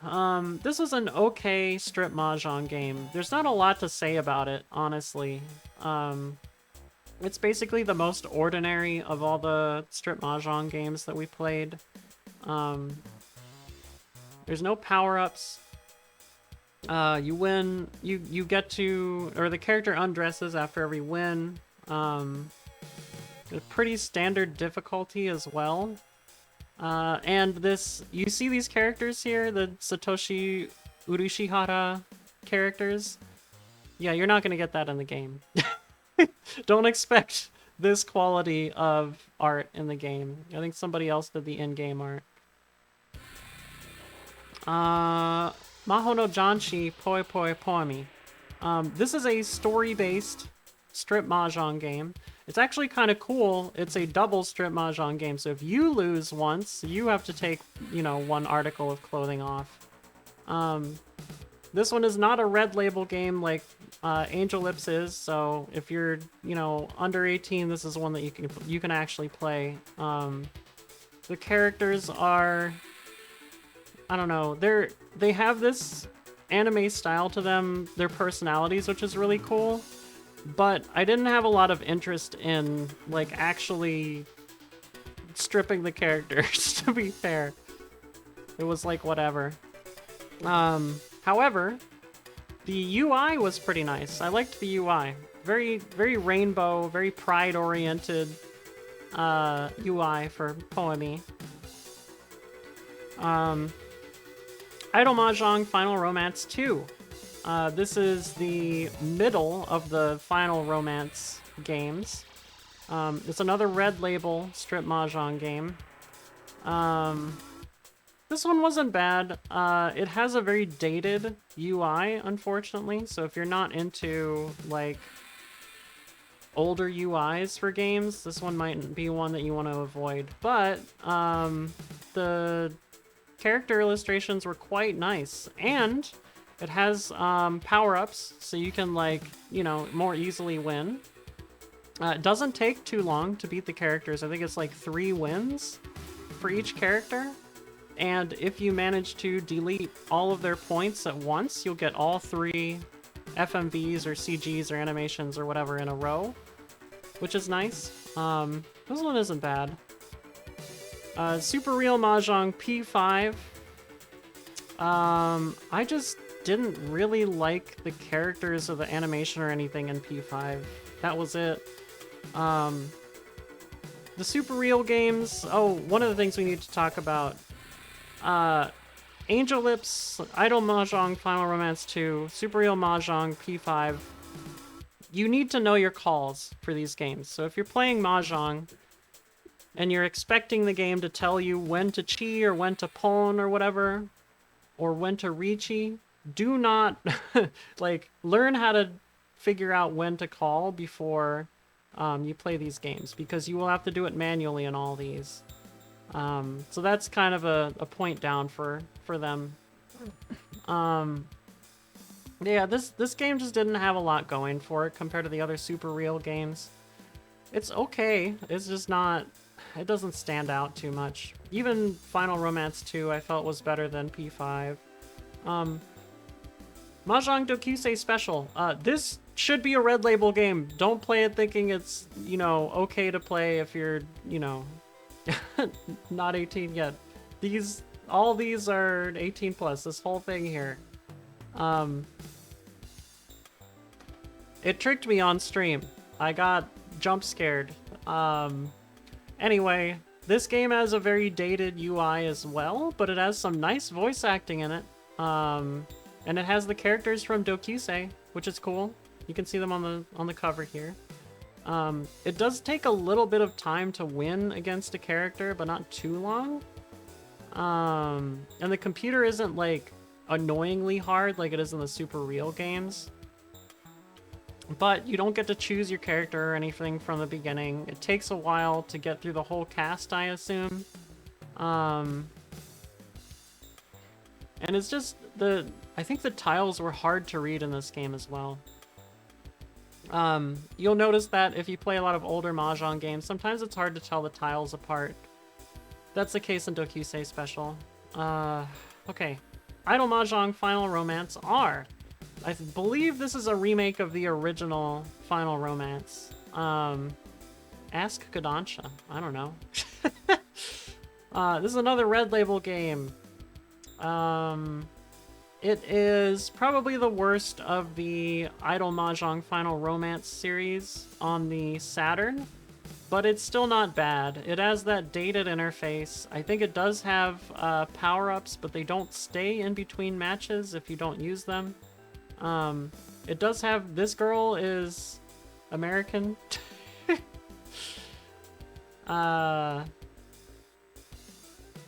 she speaks like, you know, foreigner Japanese. It's very, very insensitive, but it is funny. But yeah, there's not much to say about this one. It's all right.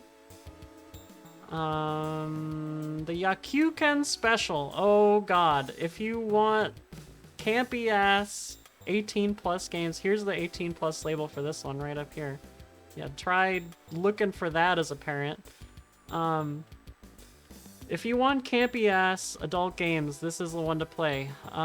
You will hear the same like ondo beat over and over and over and over and over and over again for every character. It is a first to, what is it, 7? No, first to 9. No, not first to 9. It's out of 9, first to 5. Rock, paper, scissors game.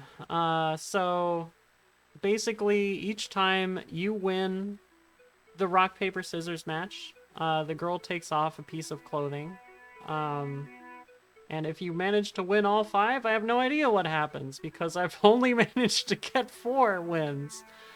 I tried so hard to get a real win in the game, even after the stream was over, just to see what happened, and I never got the chance. The computer cheats really bad. It makes you think that there are patterns when there are not. It's extremely difficult. Just keep that in mind if you play this. It is campy as hell, it's funny, but it's very difficult, even though it's just fucking rock, paper, scissors. Linkle Liver Story. A lot of YouTubers will say this is one of the best RPGs on the Saturn. I'm sorry, I heavily disagree. I think if you're into like kimono stuff, like furry stuff, then maybe you'll like this one a little bit more, but it is low FPS action RPG with very, very basic enemy layouts and level layouts. Even the boss was kind of boring, the first boss that I fought. And in order to upgrade your weapons, you have to do like a whole bunch of extra stuff, but you can change your weapons at will. I think you have to go back to the point that you got it from, though. It's just not a very well designed action RPG in general.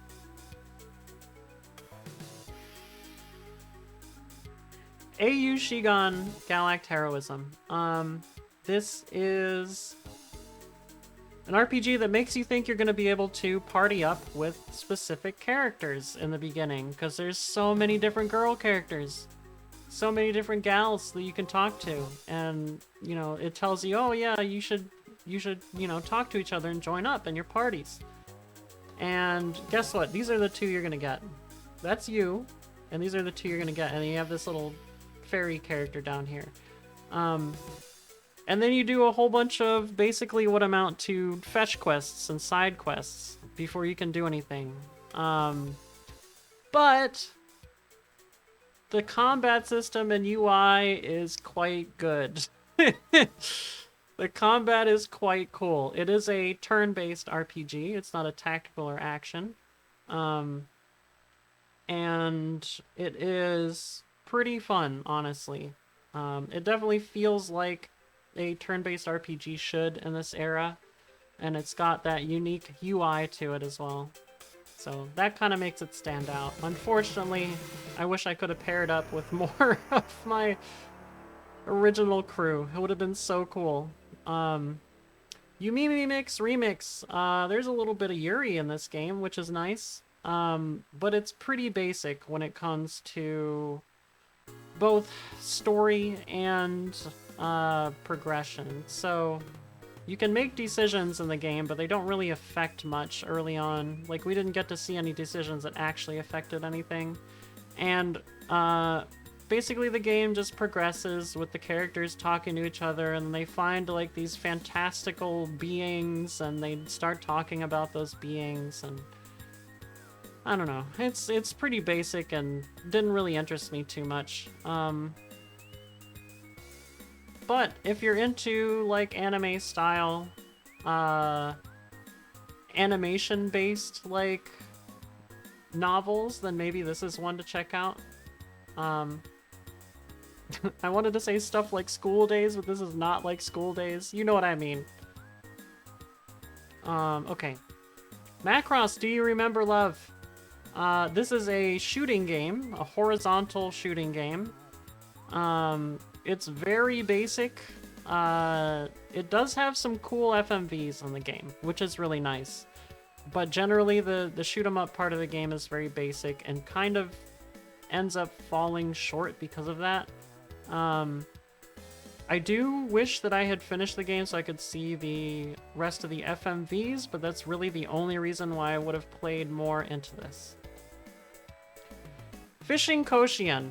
This game is hard. It is a 2D sprite-based fishing game, overhead view, which is really cool. You don't see that on the case. I would recommend looking up these fishing games so you can see what they look like, because that's why I picked them, not because of the box art. It is quite hard. You start off and you need to catch a certain amount of fish before a certain point. You have to go to these different areas and stuff and figure out what kind of lures you're going to use and all that stuff. Unfortunately, it doesn't play as well as the second game in the series. But it's kind of cool. You also, I don't think you get to pick your character in Fishing Koshien. It's been a while. I know Fishing Koshien 2, you get to pick your characters, though. Okay. Suiko Enbu Fuun Saiki. This is the basically next version of Suiko Enbu, also known as Dark... what was it? Dark Legend. It's a sequel. Only came out in Japan. Plays better by virtue of being way too fast. So the first game was too slow. This one is way too fast. However, it's still fun. I can see it being a lot of fun with two people and just like jumping around, mashing buttons and stuff. Yeah, I mean, there's not much else to it. It's a pretty basic fighting game, but it does have decent mechanics to it. It's not like it's completely devoid of, you know, some semblance of a metagame or anything. Yeah, based on water margins, just like Suikoden, but more literally, yeah. Alright, Mobile Suit Gundam, Side Story 1, Blue Destiny. So there are 3 side stories on the Saturn. These are first-person mech action games. They are quite good. They're pretty fast-paced for the era. This is not Gun Griffin. I mean, you are, like, sliding around, shooting stuff, using melee attacks and everything. They're pretty cool. I don't think they play as well as you might expect from watching footage. I think the controls are a little bit too simplistic for that. But if you are into Gundam, this is definitely something you should try out. Or into mech action games. Like if Armored Core is absolutely your most favorite game, you should try out Mobile Suit Gundam Side Story Blue Destiny. Alright, Nazo Makaimura Incredible Tunes. This is a... basically, you build Rube Goldberg machines to solve levels. What you're trying to do is lure Arthur to the final boss. Astaroth. Well, Astaroth isn't the final boss unless you're talking about the original Makaimura. Well, anyway. Yeah, you lure Arthur to Astaroth via Rube Goldberg machines. I think Incredible Tunes is some, like, PC game, if I remember correctly. Yeah, okay. It's a licensed Incredible Machine spinoff. That's what it is. Thank you, Elvis.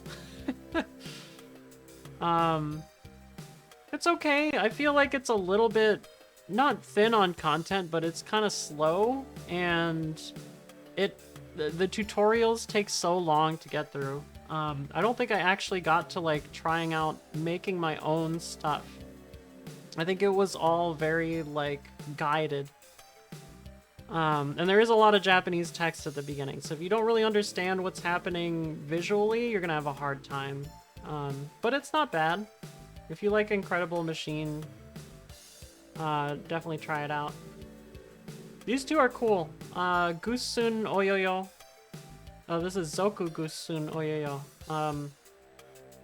If I were to play one of these two games, I would play Zoku.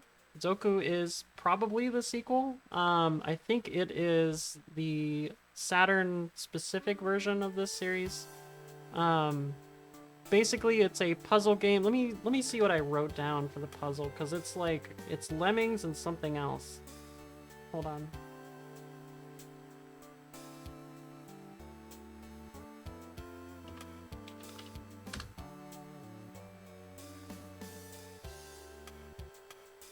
Oh no, did I not write it down?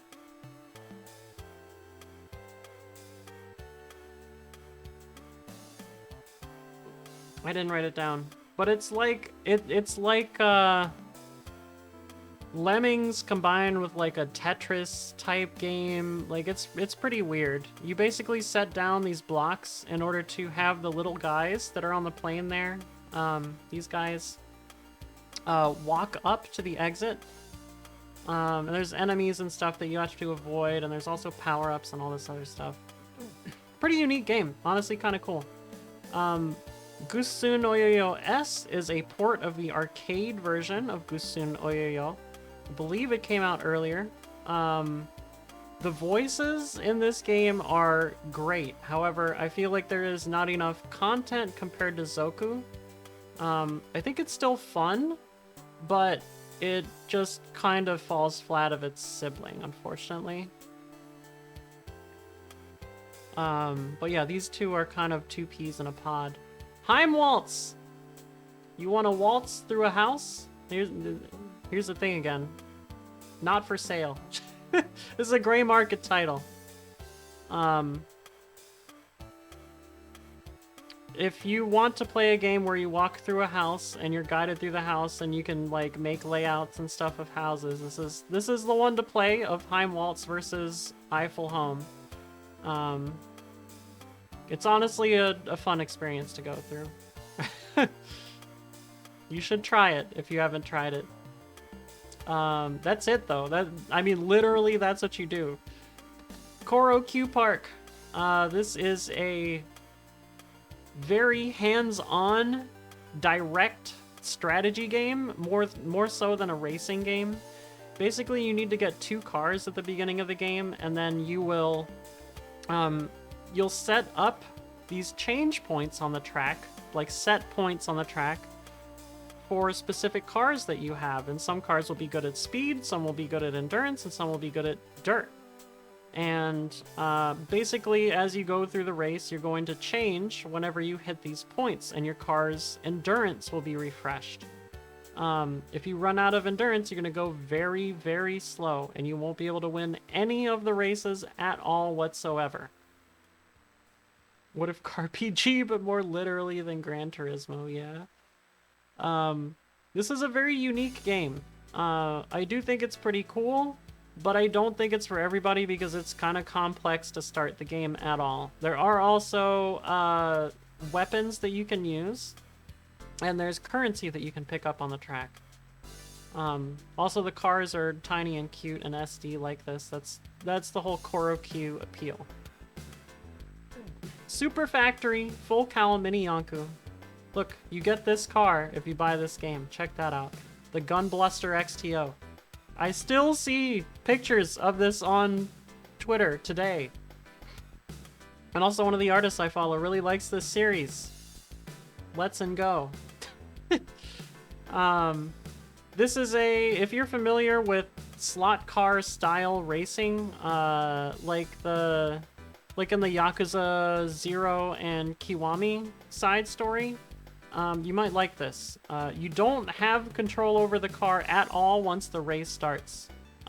Basically, you just hit the button to start the car as the race starts, and that's the only input you get. You have to set up your car beforehand in order to win the race. Tlaplo Nerae Gunbluster. So yeah, that's what Super Factory Full Cow Mini Yonku is. However, it is quite the fun strategy game. Even if it's a bit shallow on gameplay, it is kind of fun to figure out how your car is going to work. But there's no boosting or anything like that, like there is in the Yakuza games. Oops, I did that again. Hold on. Okay, we are finally up to the like category. So, let's talk about likes. Gals Panic SS, the Saturn version of Gals Panic. This is for all ages, despite this poor girl's boobs being like almost all the way out on the cover. So basically you have, I think, 10 girls that you can discover what they're wearing by playing Kix. Qix. This is a Kix clone. Yeah, sometimes gals panic, sometimes they act heroism. And there are 5 stages for each girl. You can get a perfect score 100%. It's really hard to do. You can also go for like a 1cc on each girl. But generally it's kind of hard. Basically you make a line and cut out part of the picture, and you'll get to see the picture underneath.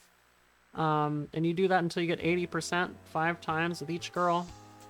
That's it. There's not much else to it, but it is kind of a fun experience. And some of the girls' outfits are pretty cool. Falcom Classics. This has Dragon Slayer, Xanadu, and East 1. The East 1 port is really good. This is what was, or what the later Windows port was based on that became Chronicles and Chronicles Plus. This is where it kind of started. This is the first more modernized version of East 1. Xanadu is such a cool game. Oh my god. It's got a side view for exploration, and then when you get in a battle, you have, what is it called? It's like, kind of like Sword of Vermilion style, attack. So like action RPG. Xanadu is really cool. I wish I could play more of Xanadu, but I have other stuff I want to play. Dragon Slayer is ancient. It definitely feels like an ancient game. You definitely can't tell what's going on unless you have the manual. It's very opaque and difficult, which is understandable. It does have updated graphics, but it feels very, very hard to get into nowadays. Capcom Generation 4. This has, oh god, what is it? Mercs, Commando, and Gunsmoke, I think, are the Gun.Smoke are the games that are on this. This is a really good collection. These are really good arcade ports. I like all of them. I don't think they're amazing just because they're like, Commando and Gunsmoke especially are a little too hard. Mercs is pretty fun though. The thing is, I love Gunsmoke. It's just, I'm not good enough at it, you know? This is a good collection. Here's another good collection. Interactive movie action, Time Gal and Ninja Hayate. This is a very good port of Time Gal. It's not quite as good as the X68000 or Laser Active port, but those are expensive and rare. It's got the options you would want for the game. And also Ninja Hayate is very similar. Very good port. I don't know if it has good ports for any other consoles, actually. So this might be, like, these two, before the Switch port came out, this might have been what to get. Yeah, surprised to see a safe for work kicks like. Time Gal is just so cool. It's so classic. Ninja Hayate plays really well as well. So if you're into more like very clear cut, like where do I go, what do I do, Ninja Hayate is going to be a little bit easier. Time Gal is a lot more fun. They're both good. This doesn't work on Fenrir. You're going to think it works, but the thing is, it only loads like the stages in a specific order. It doesn't actually randomize them correctly. So if you're playing the game the way it would have been played in arcades, you're not going to be able to do it. So Fenrir users, try and play it on something else. Falcom Classics 2. Wow, it's almost like both of these are good. This is East 2, and then this is like Secret of the Aztec or something. I forget what the name of it is. Tayo no something. Hold on, let me look it up. I'm gonna find it.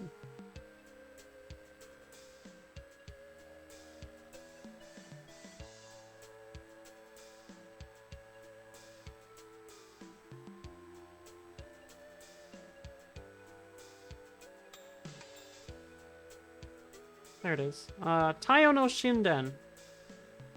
Tayo no Shinden is a game where you explore adventure-style Aztec ruins.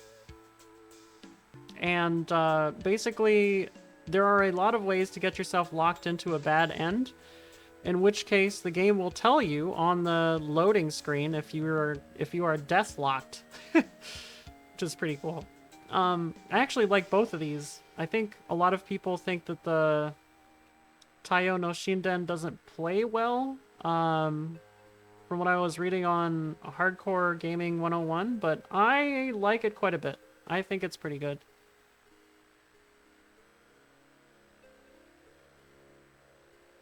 They're both on the PlayStation. If you're talking about Time Gal and Ninja Hayate, I'm pretty sure the quality is better on the Saturn, actually. Because that has been the one that people have cited to get. I know that's rare. Usually the Saturn does not have better video quality than the the PS1, but it is the case this time. Mighty Hits.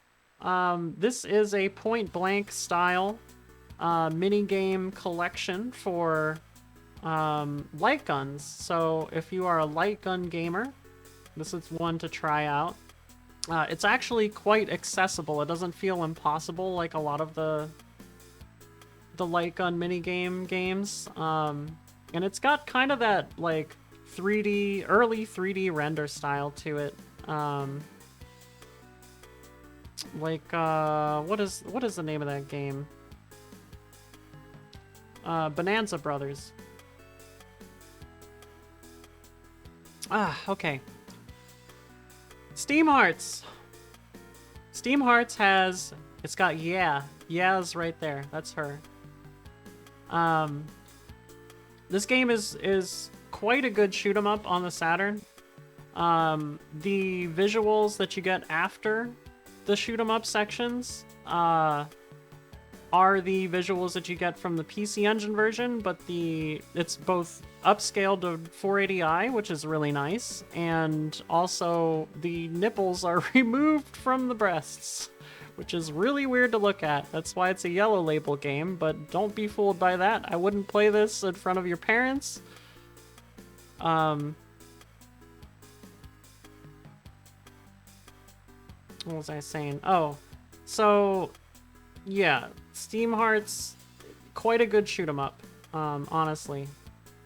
Not a lot to be desired from that part. However, if you are in it for the adult content, maybe play the PC98 version. It's got a lot more to the after shooting game sections. It sucks that there's no definitive release of this game. It'd be really cool to see that.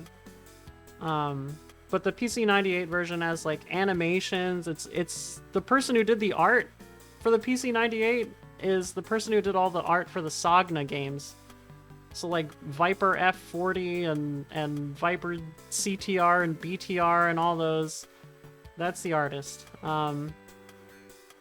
Dragon Master Silk. Oh, I should talk about what Steam Hearts shoot 'em up gameplay is like. You have a boost button on L and R, which you can kind of mash quickly, and that's how you get out of the way of specific attacks. It's actually kind of fun to get used to. Dragon Master Silk is a very anime-like dungeon crawler. It's pretty cool. The dungeon design is really fun, and the enemies are all silly looking. The characters, even though this game does not have great graphics, the voice acting of all the voice actors and actresses and all the like mechanics of the game come together in such a way that it feels great. There is a version of this for PC98. I don't know how good it is. I haven't really looked into it much. But there's also a 2. Dragon Master Silk 2 for PC98. So maybe if this is your thing, that might be something to try. Walken Rotor is a very strongly dramatic RPG. A lot of really sad stuff happens in the beginning of the game, and the character that you control is also pretty out of touch, we'll say. But it's a really cool atmospheric experience for an RPG. Definitely something you should check out. Blue Seed. I didn't think this would be this high, but it's a card, would I call it a card battler? Let's see, what did I call it? I think you do use cards.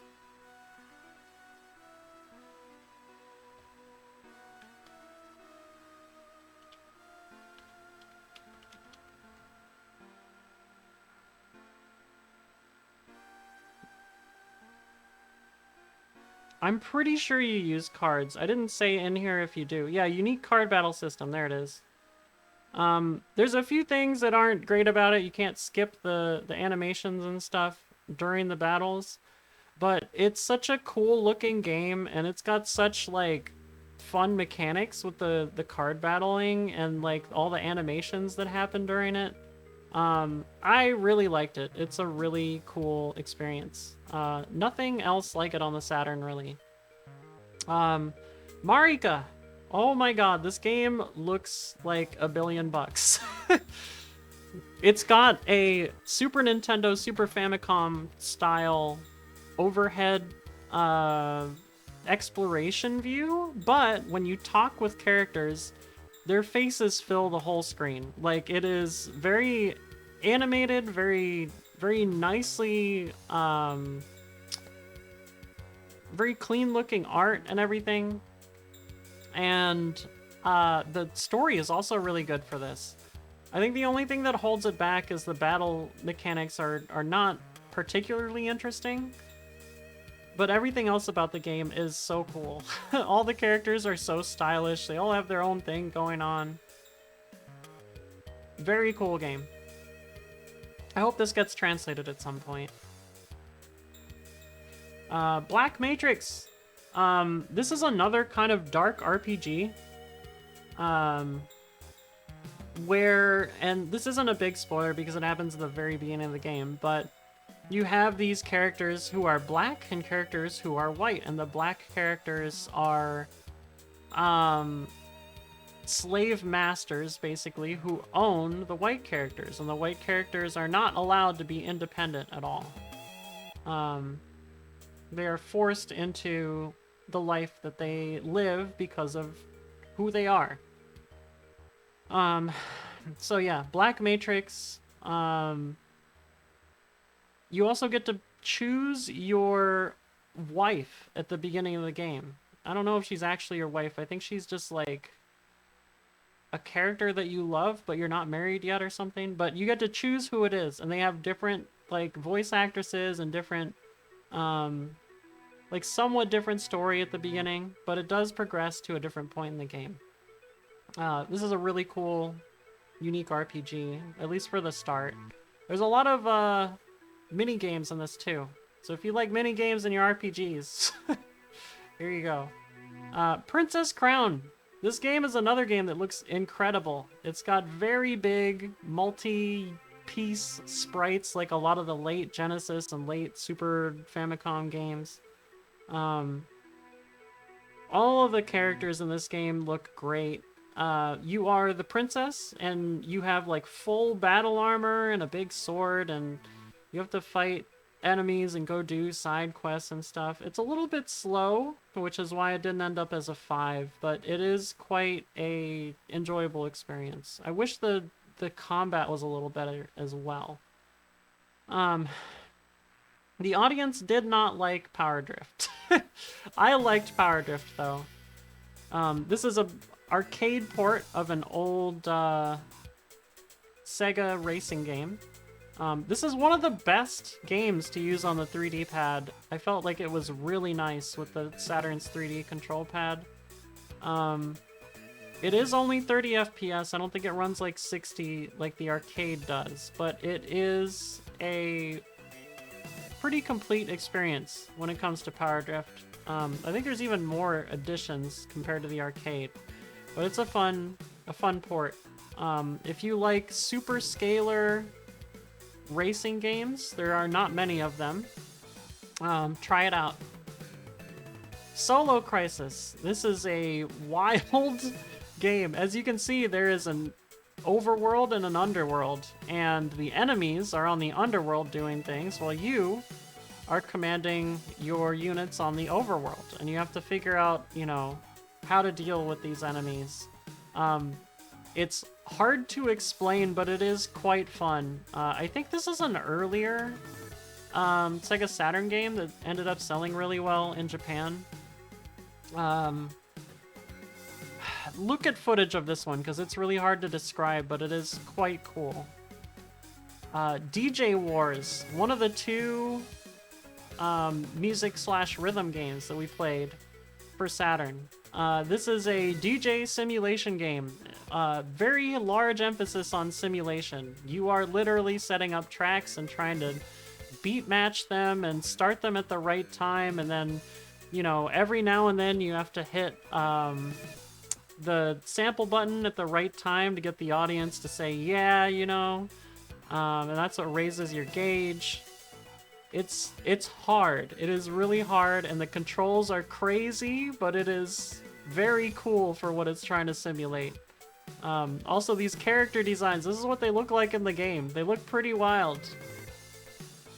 This is such a cool game. Daytona USA Circuit Edition. Do not be surprised when I say this.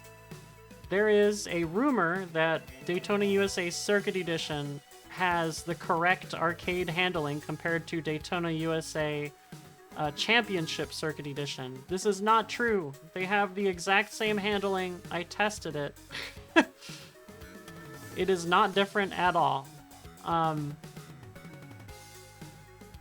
The only difference between Championship Circuit Edition and Circuit Edition is that Circuit Edition has the original Daytona USA tracks in it. And I don't mean like where you drive, I mean music tracks. So this is still the one to play. I think it has the X-Band thing on it, so I think this is the one with online capability. So I think this is the one you want to play if you play Daytona USA. Also, I guess I should talk about this. I should have said this in the beginning, but there are games that are not on this list, like D. I have already played D a lot. I've already played Knights a lot. I played quite a bit of Knights back when it got re-released for the PS3. So that's why those aren't on here. If I've played a lot of them or finished them, or I've played them recently, they're not going to end up on here. But everything else is here. Pretty much everything interesting that I saw. Okay. Jungle Rhythm or something. This is a very weird Parappa-like music game, rhythm game, with extremely awkward timing. Basically, you don't want to listen to the song, you want to try and judge exactly where the pixel is on the screen and tap it at the right time. I cannot reiterate how hard it is. Hi, Stava. Minnesota Fats. Oh my god. But yeah, Jung Rhythm. One of the highlights of this game is there are freestyle sections where you are rewarded for mashing the buttons as fast and as possible. And it sounds very funny when you do so. Very cool game. Pocket Fighter. Pocket Fighter is cool. I love the aesthetic. The gameplay is pretty good. I don't like having to pick up the gems, but it's not as bad as Golden Axe the Duel. I do wish there was a little more to it, but it is still very fun. And it's got some of the favorites in there. You got Sakura, you got Zangief, Chun-Li, Morrigan, so definitely a pretty good one. I think it's lacking in modes, so if you don't want to play arcade or versus mode, maybe skip out on that one. A lot of these fighting games are going to be lacking on modes. Speaking of, here's Vampire Savior, the third in the series or whatever. Pretty good fighting game. I am not the biggest fan of the mechanics, but it doesn't play as weird as X-Men vs. Street Fighter to me. So this one isn't bad. It's just it needs more modes. Like, there's not enough going on. There's no training mode, there's no command list or anything, there's no survival, nothing like that. But it's got very pretty graphics. Bulk Slash. This is a... oh god, is it first person? No, it's third person. It's a third person action mech game where you can transform into a plane as well. And there are these girls who you can rescue and they can become your navigator. It looks pretty good for Saturn 3D. There's a lot of like sprite-based stuff in there, but not everything is like that. There is still quite a bit of actual 3D. And the levels are actually cool to, you know, look around and check out what's going on. I do wish it was a little bit harder while being a little bit less obtuse about where to find the objectives, because it is a little bit on the easy side. Blast Wind. This is a vertical shoot 'em up. Very fun. I think it's a port of an arcade game that never got released. But you have the choice of changing parts of the stage that you go to, and the bosses will change a little bit as a result. It's not too difficult. It's kind of on the level of, like, maybe slightly harder than most compile shoot 'em ups. But it is a Technosoft game, so it's, you know it's going to be a good shoot 'em up when you see Technosoft on it. Not much else besides that. The first player and second player ships are different, but you really don't want to use the second player one. It's much, much weaker than player one. I don't know why they made it so disturbingly weak, but yeah. Good game. Stellar Assault. This is a 3D space shooter where you can move around in full 3D and find enemies and objectives and things that you need to do in space. It's really cool. It does have an English translation, but it is voiced English rather than subtitled English, which is not my favorite thing. But it does make the game playable for a lot of people, so try that out. There's not much else for me to say on that, but it's pretty good. Marvel Superheroes versus Street Fighter. This was better than X-Men versus Street Fighter for me, partially because it has Shuma Gorath, but also because it runs at a reasonable speed. It's not too slow like X-Men versus Street Fighter was on normal. And it feels a lot easier to learn combos and stuff in this game than X-Men versus Street Fighter. Groove on Fight. Oh, also, Marvel Superheroes versus Street Fighter has another lack of modes, I believe. Groove on Fight is a very weird Atlas fighting game.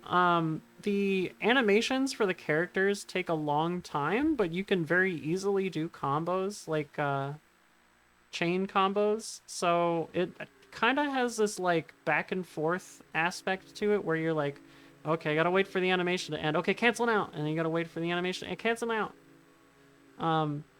But it's not hard to learn the combos, and the characters are very different from each other, so it's pretty easy to find someone that you're gonna like.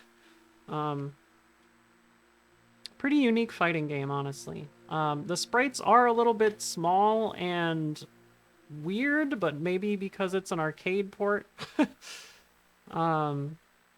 It is the third in this series, so that might be why. Steam Gear Mash, isometric platforming action game. It's pretty good. It has some faults with like aiming and stuff, but generally speaking, it moves at a nice pace. Your attacks feel like pretty strong. The first boss is actually pretty cool to try and figure out how to fight against.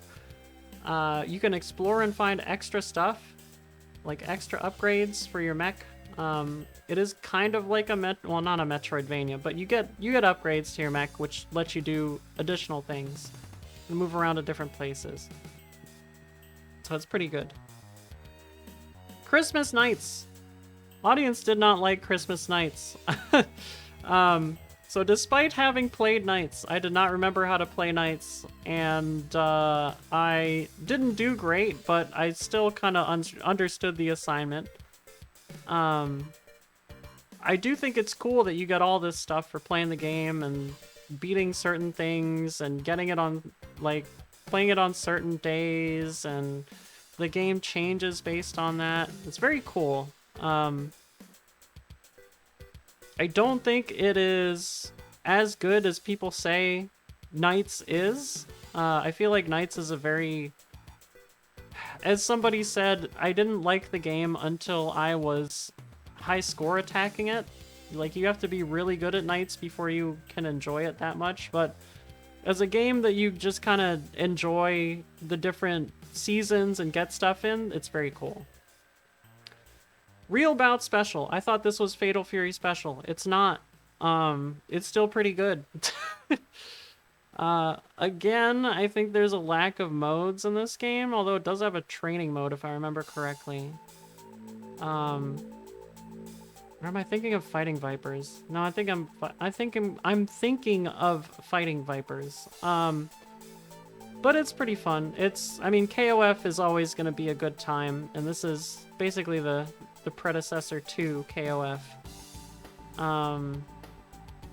I couldn't figure out how to do a lot of the super moves, but I did figure out how to do one of Mai's, like, special moves. It requires meter. And it feels good to play. It's one of those fighting games where you can kind of feel that it's got quality to it. Hyper Duel. I didn't think this was going to be a 4 or higher. I thought this was going to be like a 3 based on how I was watching. But it is cool trying out the different mechs and figuring out how to control the secondary mech. There are 2 different versions. You can play the Saturn version or the arcade version. The arcade version is a lot easier to see how the enemy's shots are approaching you. There's a lot more visibility in the arcade version. The Saturn version looks better, but I would actually recommend playing the arcade version instead. However, in the arcade version, you don't have the ability to hold your mech's shot in one spot. It always moves when you move up or down. So you have to learn how to deal with that. But it's a pretty cool game. Horizontal shooter. There is one character which feels like it's just a joke because his melee attack does not do as much damage as the other characters' like regular attacks. But otherwise, it's pretty good. Sega Ages, the collection. Good luck finding this one. This one's one of the hardest Saturn games to find.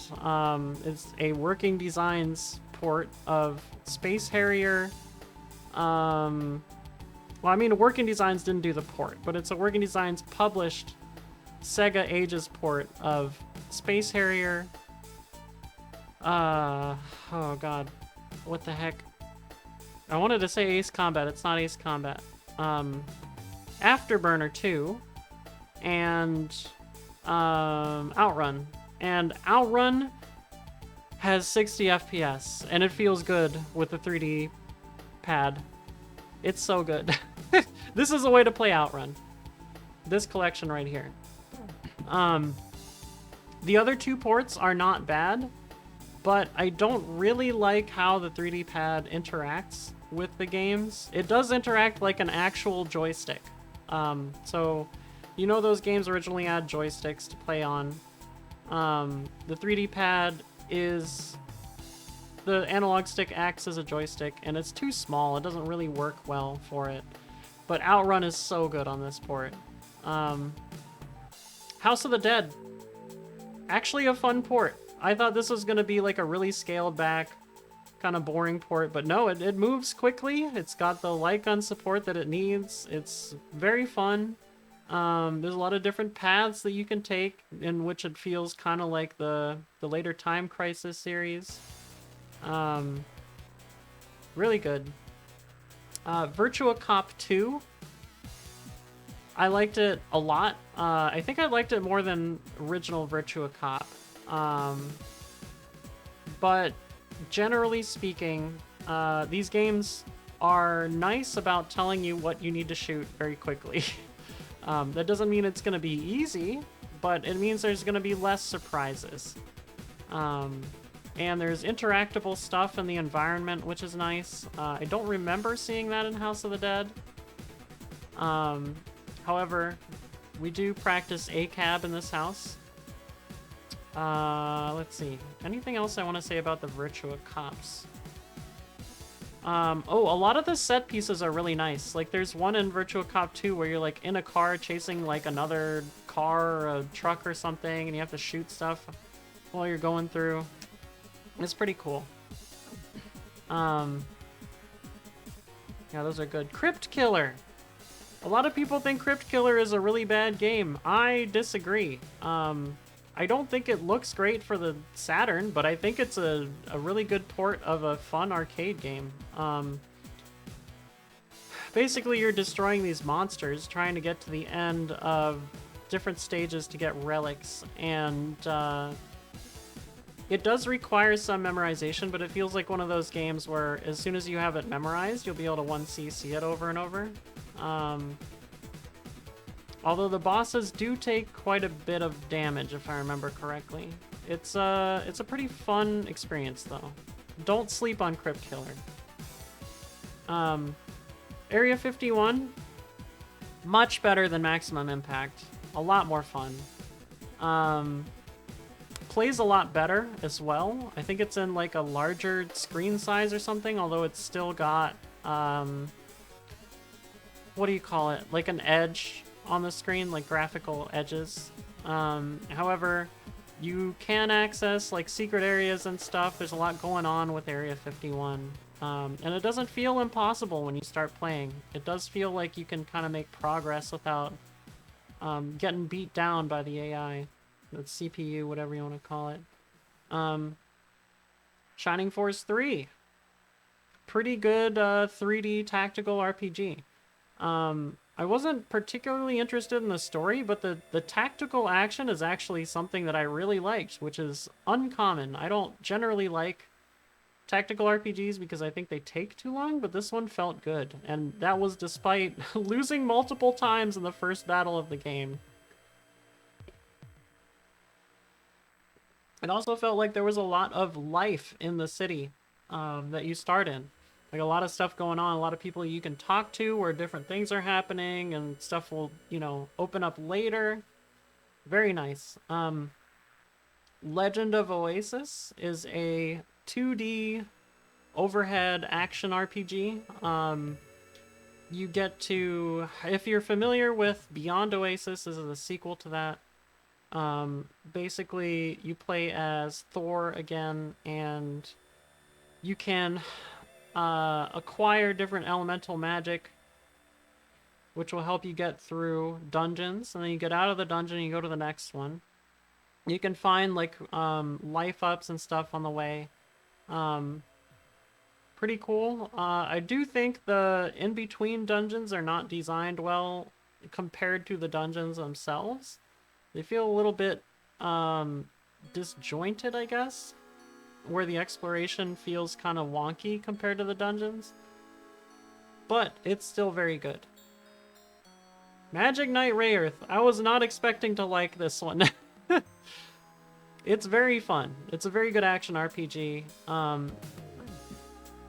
It's not particularly hard, but a lot of the voices and the story and stuff surrounding Rayearth is there, and it makes it quite enjoyable just to go through. So if you're into anime style stories, this is pretty cool. The action RPG part is nothing to sneeze at either. Like I said, it's on the easier side, but it's not dull or boring or anything like that. It's quite good.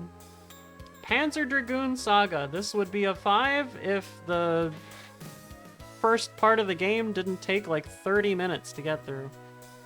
Oh man, it really opens up once you figure out how to actually fight against enemies.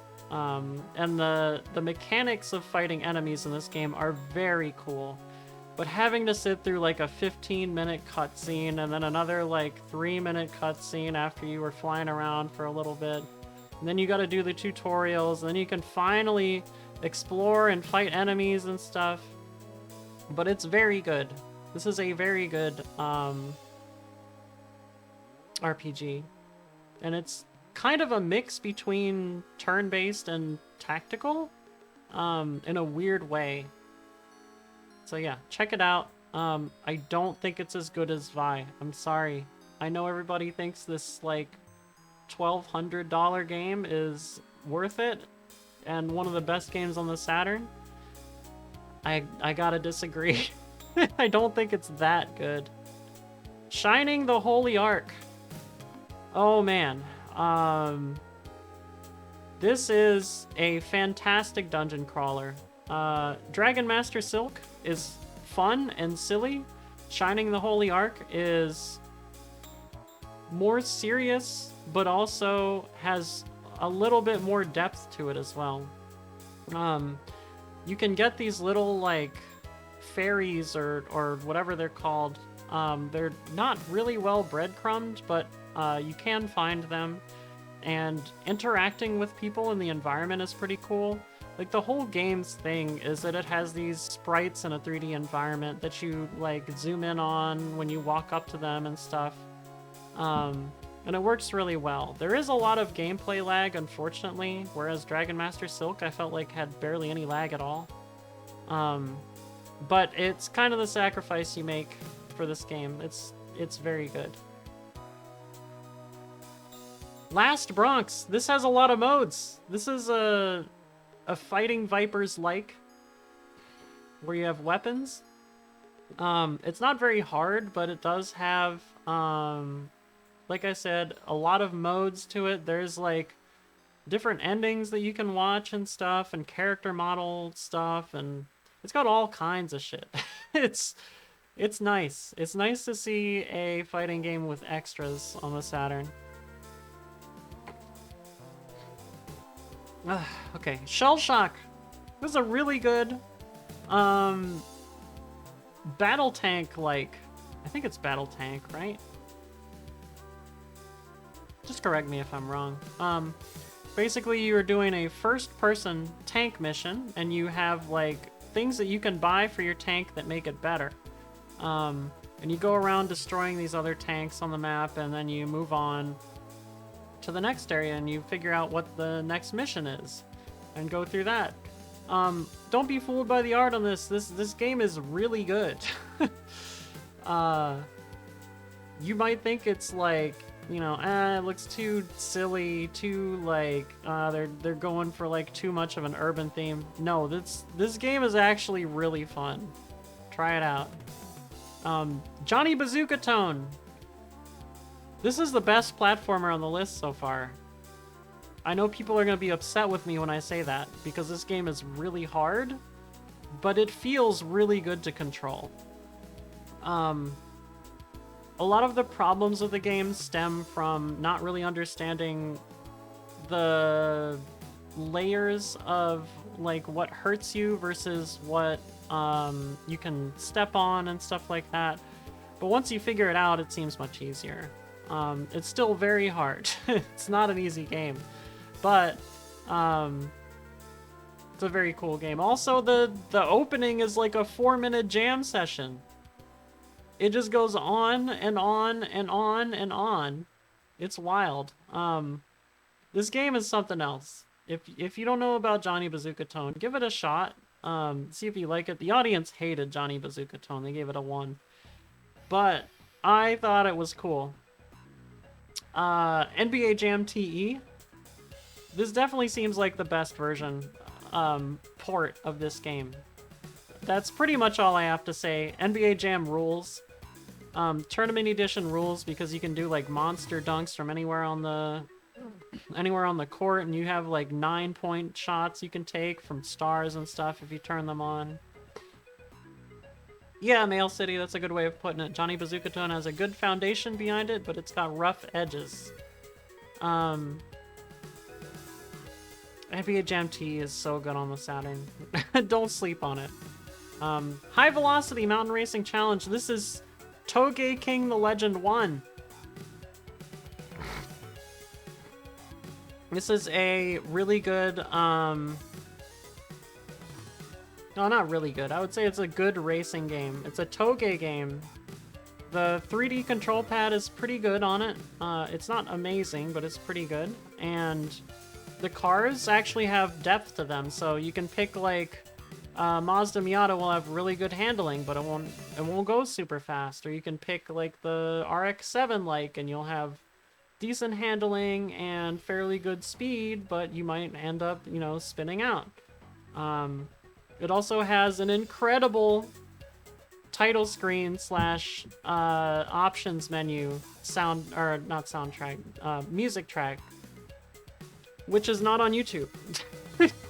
Because it's not on the CD, it's done by the Saturn itself. It's a Saturn chip tune song. Pretty good. I actually own this one and I don't regret buying it. Steep slope sliders. This game is tight. It's fun. It's a very... Each stage is very short and there's not a lot going on in the stages, but there are a lot of stages. And there are so many unlockables. Oh my god. If you go on GameFAQs and look up all the stuff that you can unlock in this game, I missed so much. Mail City, yeah, High Velocity has the award for best menu music. Steep Slope Sliders doesn't take itself seriously either. It's pretty cool. You can unlock a character whose name is literally Boy. I think there's also a dog that you can unlock or something. It's wild. Robo Pit. This is like pre-Armored Core mech combat, but it's like SD mechs. There's a lot to this. You can actually use first person in this game if you want. I think it actually works better in first person. I don't remember. But it's really fun. You have to go through an arena of like 100 opponents, and you can only punch up so far at first, you know? And you get some of their weapons as you go up. So you can replace your weapons with theirs. There's a lot of depth to it. It's a really cool game. I didn't think that this one was going to be so fun, but it did end up being like one of the more memorable games. Fighters Megamix. This is Fighting Vipers and Virtua Fighter. What do you call it? Style fighting? However, you have additional characters. Really wild characters. You can play as like a palm tree, a piece of meat, the Daytona USA car. Obviously, you have to unlock all of them, but it's pretty cool. This is probably my favorite, not my favorite, it's up there. It's one of the best 3D fighting games on the Saturn. I really liked Fighters Megamix. If you're gonna play one like Sega created 3D fighting game on the Saturn, play Fighters Megamix. It's good. Saturn Bomberman. More of what I liked about Bomberman 94. It's got cool power-ups. It's got the little guys that you can ride on. It doesn't feel slow as hell. There's good like level design where it's not just a square anymore. There's a lot going on in Saturn Bomberman, and I understand now why a lot of people think it's the height of the series. I still think Bomberman 64 is better, but Saturn Bomberman's really good. And I don't like Bomberman games. I don't like traditional Bomberman. F1 Challenge. If you play this game, please use the internal view. It will make the game run faster. This is a really good F1 game, actually. You get just the right length races where you have to, like, kind of strategize what you're gonna do, but you also don't spend too long on it. I think it's like 7 or 8 laps per track. It's got a lot of very iconic tracks like Hockenheim and Monaco. The control feels really good with the 3D pad. It's one of the best games to play with the 3D pad.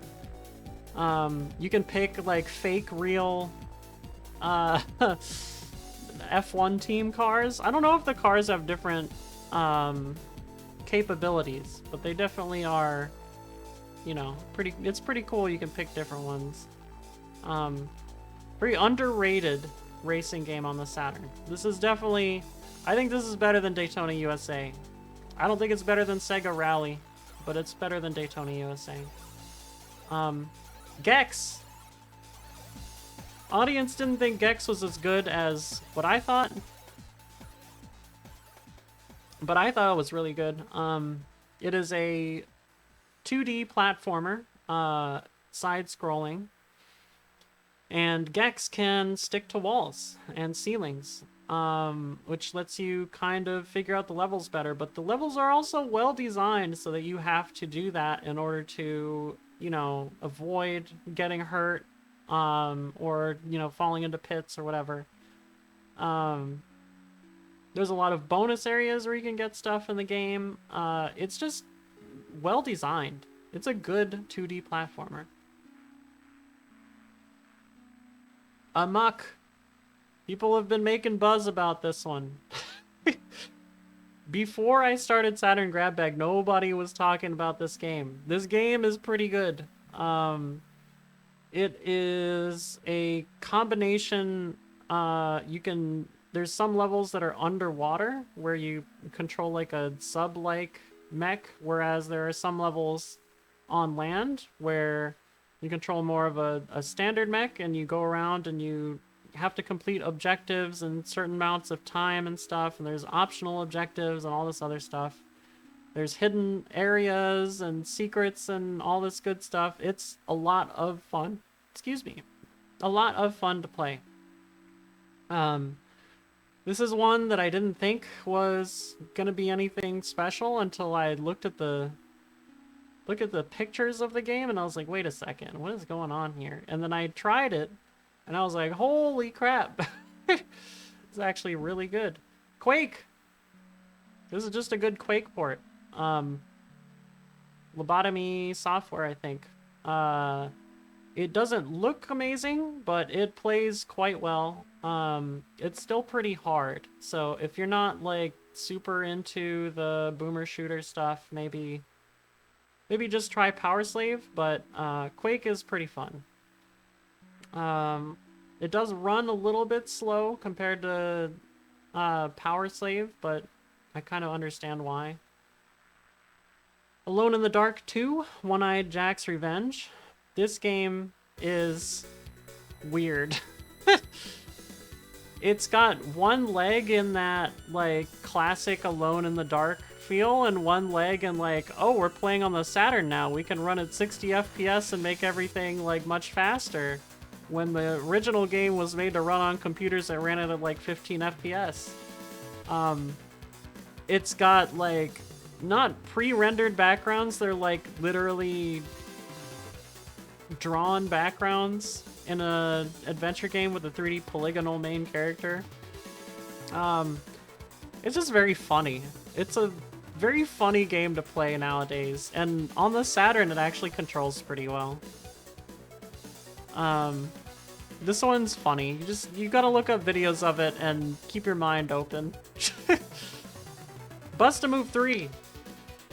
This game is good. I don't know what else to say about it. It's got a lot of modes. It has, the AI doesn't, like, try to kill you like it does in 2. It very much feels like it is being much more reasonable and depends on your gameplay to be much better in it. But yeah, Bust-a-Move 3 is good. Good puzzle game. I don't really like puzzle games, so this one's good. It also doesn't force you to go fast. Shinobi Legions. This is probably not as good as the original Genesis Shinobi games. But it retains that feel, and it still does a pretty good job with pre-rendered sprites. It also has the benefit of having really funny, kitschy, campy FMVs, which is a lot of fun. They play out like a translated Japanese 1980s movie that you'd watch at, like, a crappy theater somewhere. Very funny. Burning Rangers. A lot of people said this is, like, their favorite game on the Saturn. I think it's good, but I didn't think it was amazing. I think it's a little too slow to be way up there, you know? And if you want to get all the hostages, you're kind of searching for all the gems and stuff, so it takes a while. But it does control pretty well. The camera is not great, but it's not terrible either. Not much else to say about it. It is kind of unique, whereas you are you're a firefighter in this game trying to control the spread of fires with like kind of pre or proto Sonic Adventure controls. So it's kind of funky. But it's not bad. It's very good. Winter Heat. This is not quite as good as the game that's coming up soon, but it is quite a it's a very good Winter Olympics collection. It does have a couple extra, what do you call it, events from the arcade version, but it also runs at 240p for most of the events. I think maybe all of them actually, which is a downgrade from the other game we're going to get to. But it does feel like you can learn how to 1cc this game easier than the other one. And that is part of the appeal of these Olympic Game arcade ports. Alright, Mega Man 8. This game is really good. I do like the additional boss battles. I think the Woodman battle is a little bit better than the Cutman battle. Although it's harder to find Cutman. The music in this game is incredible. The gameplay is top-notch. It just feels good going through the game in general. And the visual cohesiveness of how everything looks with the sprite-based art is just fantastic. Like, this is probably the peak of the Mega Man sprite-based stuff. Mega Man 8. I don't know if I've seen anything better than it. Yeah, very good game. Solar Eclipse. This is the sequel to Total Eclipse. It plays way better than both versions of Total Eclipse. It's a fun third-person rail shooter, spaceship rail shooter. And you can like fully rotate the ship around if you want to, like upside down and stuff. I'm pretty sure you need to do that to get through some areas, but I didn't get to any that were that hard. And it doesn't feel impossible. It feels like if you take damage, generally there will be like a way to get power back, or you know, find the right power up for defeating bosses. Usually it'll give you like multiple ways to do that. So it's pretty fun. And you also learn how to fight the bosses too. So quite a good arcadey style game. Decathlete. This is the other Olympic Games entry. Most of this game is in 480i, 60 FPS. It looks amazing. So if you are into Olympic Games collection type things, this is the one to get. It is quite a bit harder than Winter Heat if you're going for a 1cc on arcade mode, but it isn't impossible. It is doable. And it's just a lot of fun to play. Mass Destruction. This game is another tank game that's really good on the Saturn. This one's an overhead tank game. You drive your little tank around. It is actually 3D, 60 FPS. I think it might be 480i. Let me check.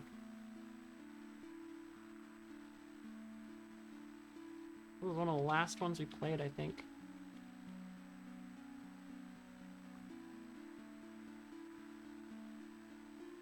Yep, 60 FPS, 3D visuals on a 2D plane. Oh, there's no 480i though. Okay. There are a lot of weapons that you can get. The controls are very easy to understand. The game is very easy to understand. It'll tell you where all the things you need to do are on the map. You do feel very powerful in the game, although it does get a little bit harder as you keep going on. I don't think I really died once I figured out how to play the game, but it's so much fun to just blow through everything in this. It's a really fun game. This and Shell Shocked. Don't sleep on these two games. They're really good. Courier Crisis. Another good game. So Courier Crisis is kind of a mix of what Crazy Taxi was later on with, Oh god, what would I call it? It's not really Grand Theft Auto style, but you do get to like punch people and like get dogs off you and stuff while you're riding your bike. And you can upgrade your bikes to new ones. It's a lot of fun. And it was kind of unexpectedly fun. I thought this was just going to be kind of a middle of the road, maybe lower than that game. Nope. It really surprised me. It kicked the shit out of me. You can also set your music track, and there's like a drum and bass track that's really good that you can pick. Yeah, Courier Crisis is another good one. Fighting Vipers, not much to say on it. It's just a really good 3D fighting game. I really like the fighting system in Fighting Vipers over Virtua Fighter. If you play the Japanese version of the game, you can unlock Pepsi Man, but we played the US version as we're trying to play all, what do you call it, domestically released versions unless they are significantly different. Clockwork Knight 2, they fixed the problems they had with the first game. There's so much more variety. There's so much more going on. There's a vehicle stage with the horse. It's a little bit harder in the right kind of way, where you have to take your time and figure out what you're doing in the level. There's less sketchy hitboxes with the enemies where you have to use your key to destroy them constantly like you did in the first game. They don't really do that too much in the second game. It's good. Good platformer. Casper! Oh my god, Casper. Everybody was asking about Casper from the beginning of the series. As soon as they could see it on the wheel, basically.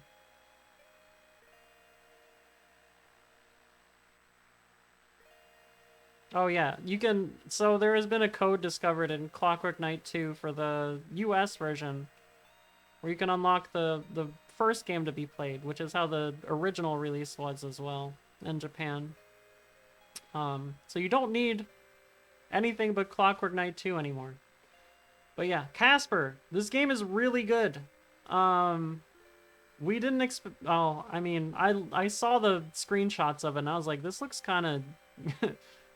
kind of like it's got some stank on it. Anyway, it's a weird game. You explore a mansion and you find different like keys and objects that you need to finish puzzles, and then it opens new parts of the mansion, and then you find abilities that let you open up new parts of the mansion to discover stuff in. You get lots of tuna sandwiches. You have to avoid the 3 sibling ghosts or whatever they are.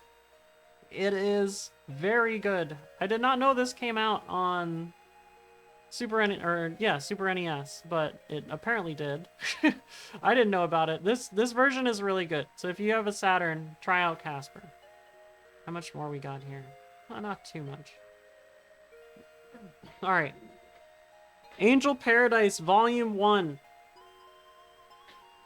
Why is this game on the list? Well, I thought it was a cool looking game. It's a Gravure game, which if you're not familiar with is like skeevy outfits that idols are photographed in. It's a Gravure puzzle solving game, and although there are slide puzzles, it's pretty cool how they all work. There's a FMV playing in the puzzle. Like, literally the pieces of the puzzle are an FMV, and then you have to move them around in order to solve the puzzle. And when you solve it, you're rewarded with another FMV.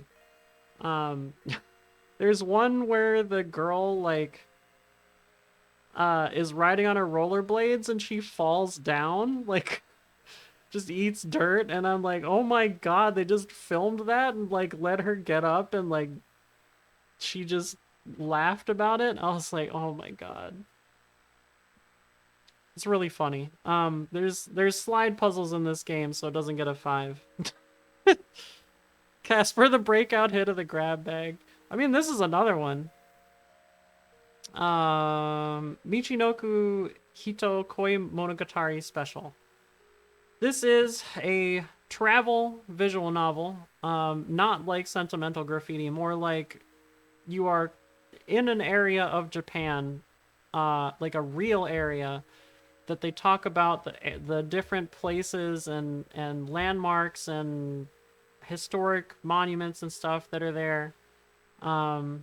This one, Michinoku, means like, I forget if it's Tohoku or just like the northern part of Japan, or Iwate or something like that. But you meet this girl and you tell her you want her to be, you know, the idol, not idol, the subject of your photographs in all these cool places because you've traveled up there to take photographs of this lovely place. And she's like, okay, but you gotta beat me in Hanafuda. And I did not know how to play Hanafuda. I learned it specifically for grab bag. So for this one game, this game is really cool. I think a lot of people in the English-speaking sphere probably have no idea that it exists. There is a PS1 version that doesn't have the special moniker on it. I've heard that is not the one to play. I heard that you should play the Saturn version. It's got some very cute scenes in it, and there are other characters besides this girl that you're taking pictures of. But it's just got such a nice, cozy atmosphere to it. It's really nice. It really feels like you're on a vacation, just chilling, gonna go to the onsen, you know. Very nice. Arcade Gears 3 Wonders. If you're not familiar with the Capcom arcade games 3 Wonders, this is them. There is a shooting game and an action platformer that are related. The shooting game is pretty darn good. The action platformer is also pretty darn good, but a little bit hard. And then the puzzle game that is also included that is unrelated is not particularly great, but it doesn't really bring down the package that much. These are just really good arcade ports here. You'll have to look up 3 Wonders if you're interested. I don't remember what the different games are called, although I can look it up. Hold on.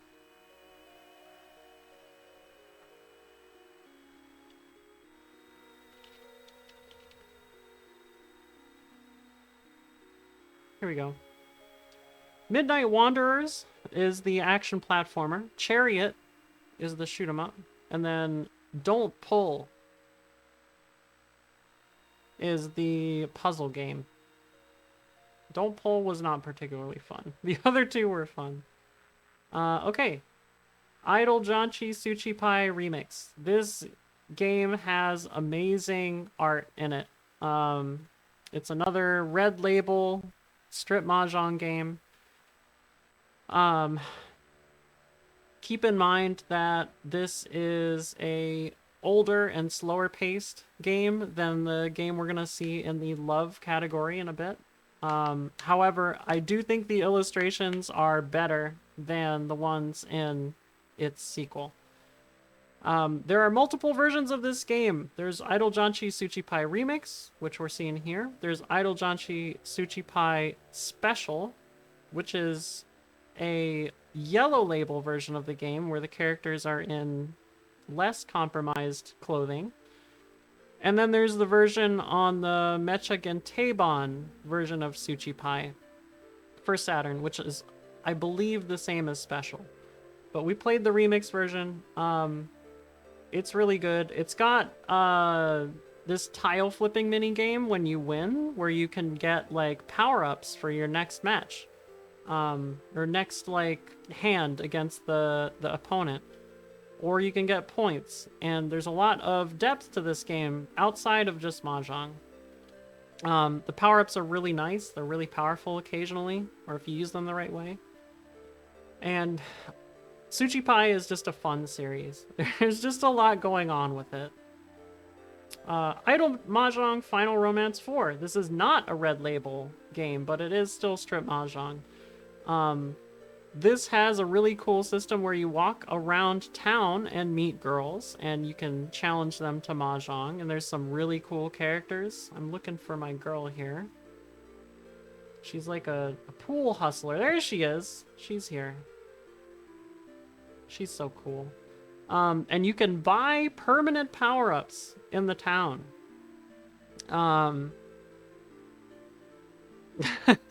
Back in my Mahjong days. You can buy permanent power-ups in the town with the points that you win. I really like the art style for this. I like it more than the other Final Romance games, but I think the Japanese community likes the other Final Romance games because they have nudity in them. This one's good though. It's also got a more modern UI than the other Final Romance games, but not by a lot. It's still pretty dated. Tokimeki Mahjong Graffiti Toshishita no Tenchi Tachi? Tenchi, not Tenchi. Tenchi Tachi. This is the sister game to... Oops. Oh no. Oh no, I've ruined it. We'll get back up there. This is a sister game to Tokimeki Mahjong Paradise Koi no Tenpai Beat. Okay, remember that game that took me 3 hours? That was supposed to take 20 minutes? Guess how long this one took? 22 minutes. On the same game system, with better art and better characters, and still just as cool of a UI. This game has a really cool UI. These games, this series, it helps you with calls. So if you need to pon or chi or re-chi or something, it's gonna prompt you for it. Unlike this bad boy right here, this one. I think this one might prompt you. No, it doesn't. Yeah, Tokimeki Mahjong Graffiti, really good. Don't sleep on it. Super Real Mahjong P6. This is pretty good. I like the girl. This girl has a lot of fun faces. The animations in this game are good. They're not great. They're good. We'll talk about some great animations very soon. The music is pretty good. The UI is not super dated, but it's not very modern either. It's somewhere in between. But this is hard. The Super Real games are very hard because they're meant to be arcade Mahjong games that take your money. Another Red Label game, so expect to see, you know what. Super Real Mahjong Graffiti. This is Super Real Mahjong P1, or sorry, P2, 3, and 4. P1, it doesn't have a port. P2 is from 1987 or 1988. P3 is from the year after. I think it's like 89. And then P4 is from like 92 or something. Oh my god, the animation in this game we played P3 out of the games. The animation was incredible. They're really short FMVs, but the animation for them is so nice. This was a tie for my favorite Super Real Mahjong game. It's also got great music. The UI is even better than P6's. Would highly recommend playing this one. Super Real Mahjong P7. This game has a gorgeous UI. It's much better than all the other Super Real games. This is a really expensive, like, strip Mahjong game if you want to buy a physical copy. And it's also, it doesn't have the actual arcade version. As you see, it's a yellow label game, so the girls are covered up. However, you can see they're in, like, swimsuits here. This is a special thing for the Saturn version.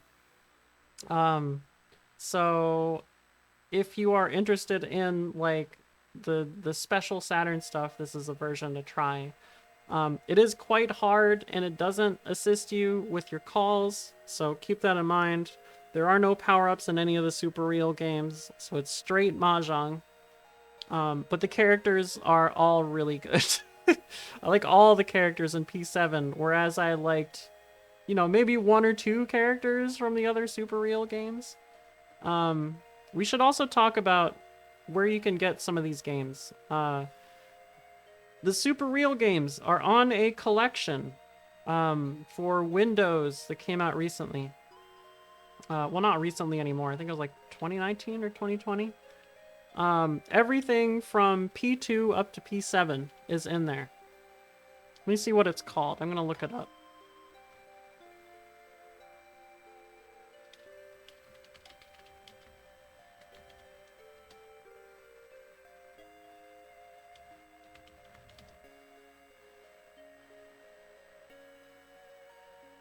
Here it is. Super Real Mahjong Love 227.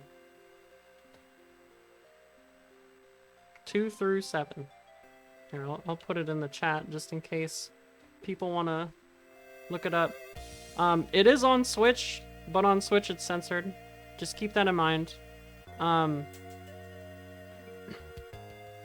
the Windows version, it is not censored, so you'll get everything basically. But the censoring, if it's anything like Suchi Pai, which we're going to talk about in a moment, is just a line through the stuff you would otherwise be able to see. So it's not bad.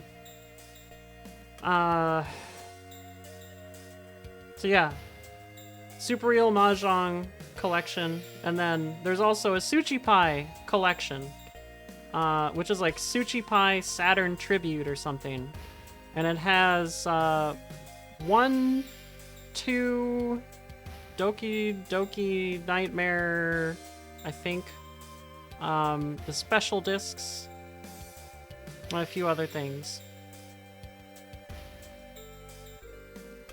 Yes, I plan to upload this to YouTube. Although I don't know about the other VODs, we'll see. But this will get uploaded to YouTube. That's the plan. But yeah, this is also, the Suchi Pai collection is also out for Switch and PC. Again, the PC version is not censored. The Switch version is very lightly censored. Galaxy Frolane Una 3. Remember when we talked about Galaxy Frolane Una Remix? This is not Galaxy Frolane Una Remix. It's a brand new game in the traditional Una style, and it is a tactical RPG. It's very cool. I like it a lot. The characters' voices are amazing. The story is silly and fun. The tactical fighting is not bad. It's not like the greatest thing like Shining Force 3 has, but it's quite good. Just all around a fun game. Sakura Wars. This is translated now. So if you are interested in Sakura Wars, you can get the translation. This is a really good, I would call it a visual novel with tactical RPG elements. The characters are all great. I love all the characters in Sakura Wars. And the interactions with them are really nice too.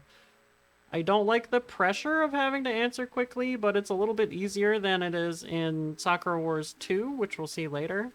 And the tactical RPG sections are fairly straightforward. I would say they're not as good as like Una 3, or definitely not Shining Force 3, but they're not bad.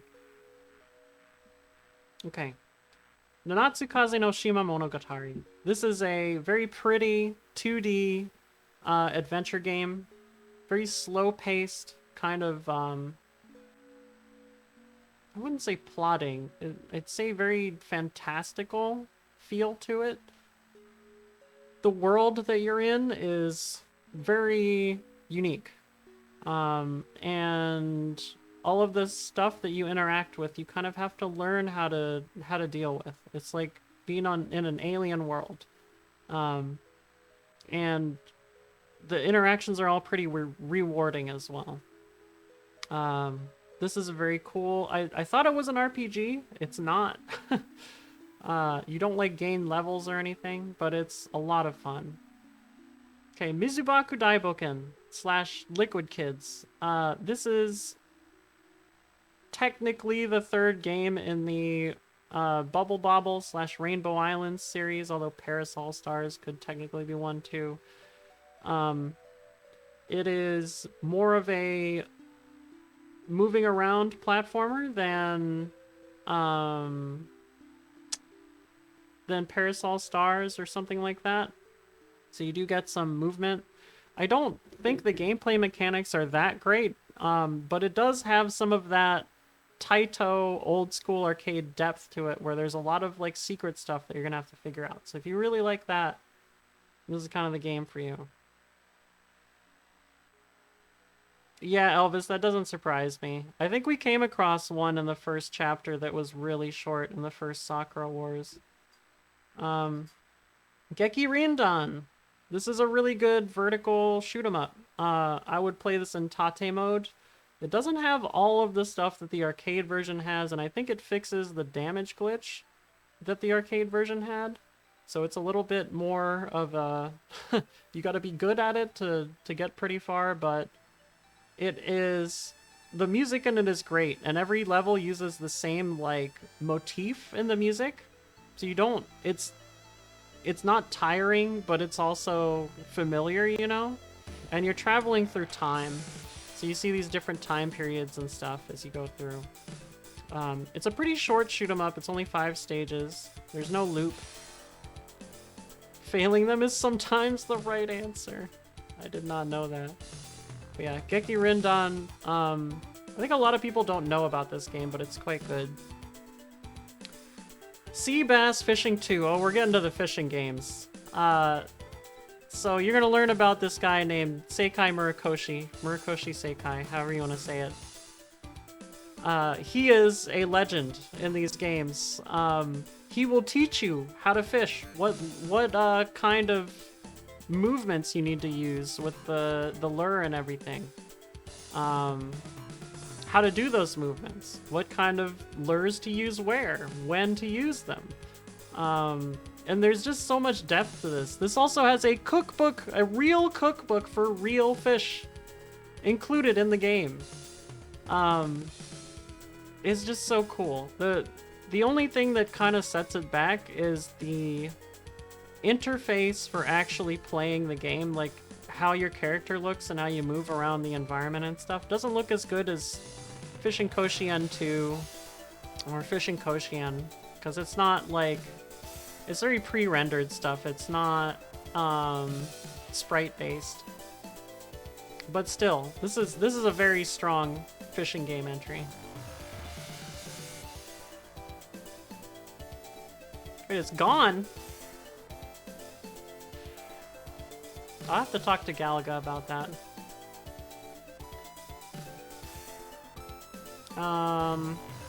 Okay. Hisatsu. This is one of the big surprise games as well. This is an action platformer based on a TV show in Japan. And it looks not very good. It looks like a kusoge. It kind of plays like a kusoge, but it plays like a good kusoge where you have to figure out the little quirks of the game and like abuse its mechanics in order to progress. And there's multiple characters you can pick from. You have a pair of characters, but you can pick from multiple characters. And they all have different attacks and different strengths and stuff. It's really fun. You would not think so looking at the box or videos of the game or anything, but you have to try Hisatsu. Oh look. Look at these two. What are these two doing together? Asuka 120% Burning Fest Limited. Really good 2D fighting game. I don't know if I would call it a doujin fighting game, but it's probably bordering on that. It is pretty high, like fast-paced action, and it's got a lot of cute girls in it, who are all like different clubs, in different clubs at the school. So you got like the tennis girl, the ribbon twirling girl, the sports girl, you know. Hisatsuka's mild to moderate Musha vibes. You mean like the Super Famicom Musha? But yeah, Asuka 120% Burning Fest Limited, very good. Has a lot of modes in it, actually, which is something you're not gonna see with this one, although it's not, I wouldn't say it's rated lower. Jikyo Shaberi Parodius, Forever With Me. This is the most fun Parodius game, in my opinion. There is a lot of like talking that the narrator does over the gameplay, but you can turn it off. You can pick so many different characters. It's really easy to get into. It doesn't feel hard to get far in the game, and the rank isn't like horrible like it is in the earlier Parodius games. So if you power up all the way, it doesn't feel like... It feels hard, but it doesn't feel impossible to get through the game. And the environments are just really cool in this one. Psychic Assassin Tarumaru. This game, I think whoever wrote the article on Hardcore Gaming 101 didn't think it was all that great. I think it's kind of special. It's got a unique way of attacking that's kind of similar to Alicia Dragoon, which we'll see in Genesis Grab Bag. But you can also capture like characters that are on the screen, like certain characters, certain enemies, to help you. It's a pretty hard game, honestly, but it is an action platformer. It's got a lot of fighting. It's kind of a boss rush style game, similar to Alien Soldier. And the bosses, the designs of the bosses are so cool. You fight like a huge frog and stuff and go inside of it. It's a lot of fun. Talking about Murakoshi Seikai, here is what is basically Sea Bass Fishing 3, okay? Think of this here as Sea Bass Fishing 3. Murakoshi Seikai no Bakucho Nihon Retto.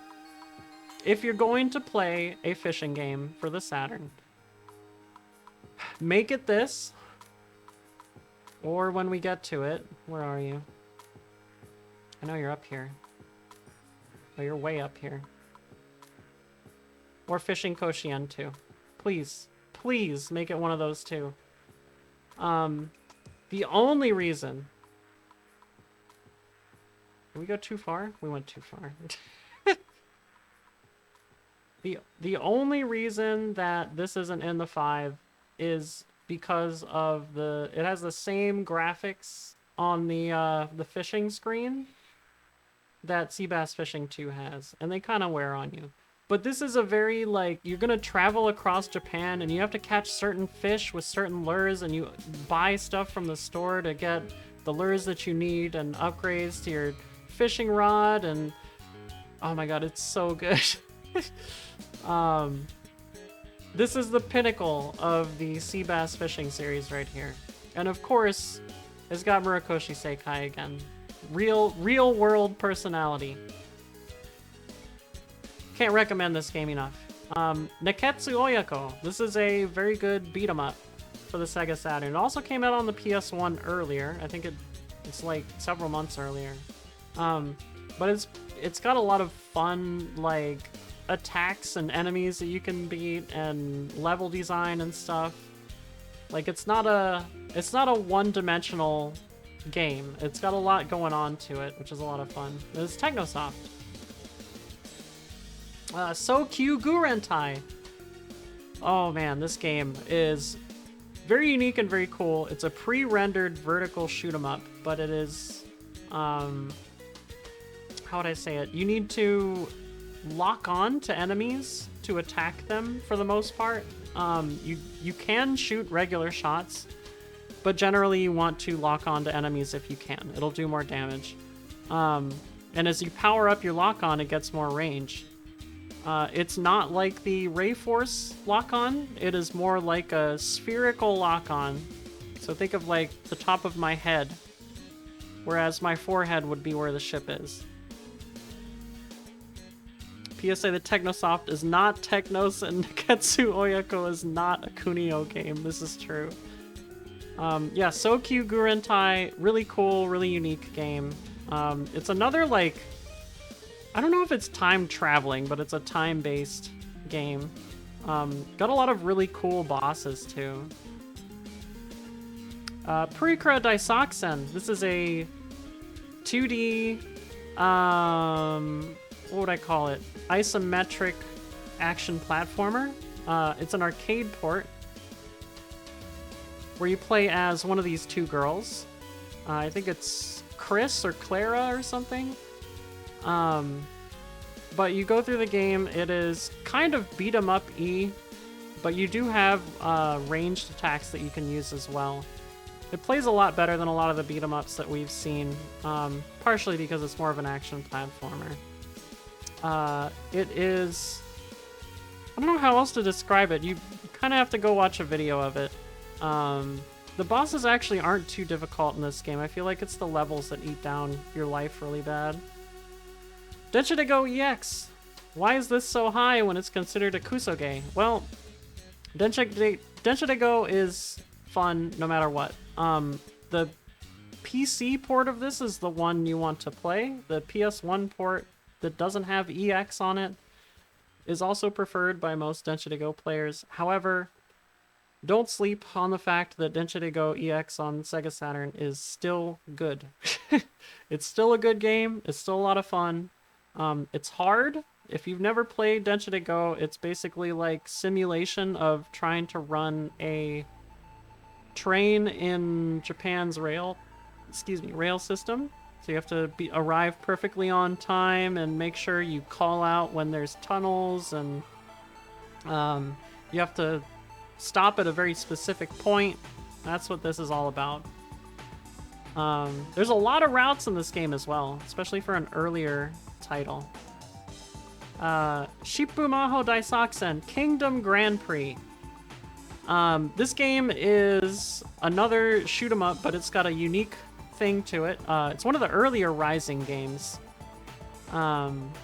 where you have to speed up and try and beat the other players in a race each level.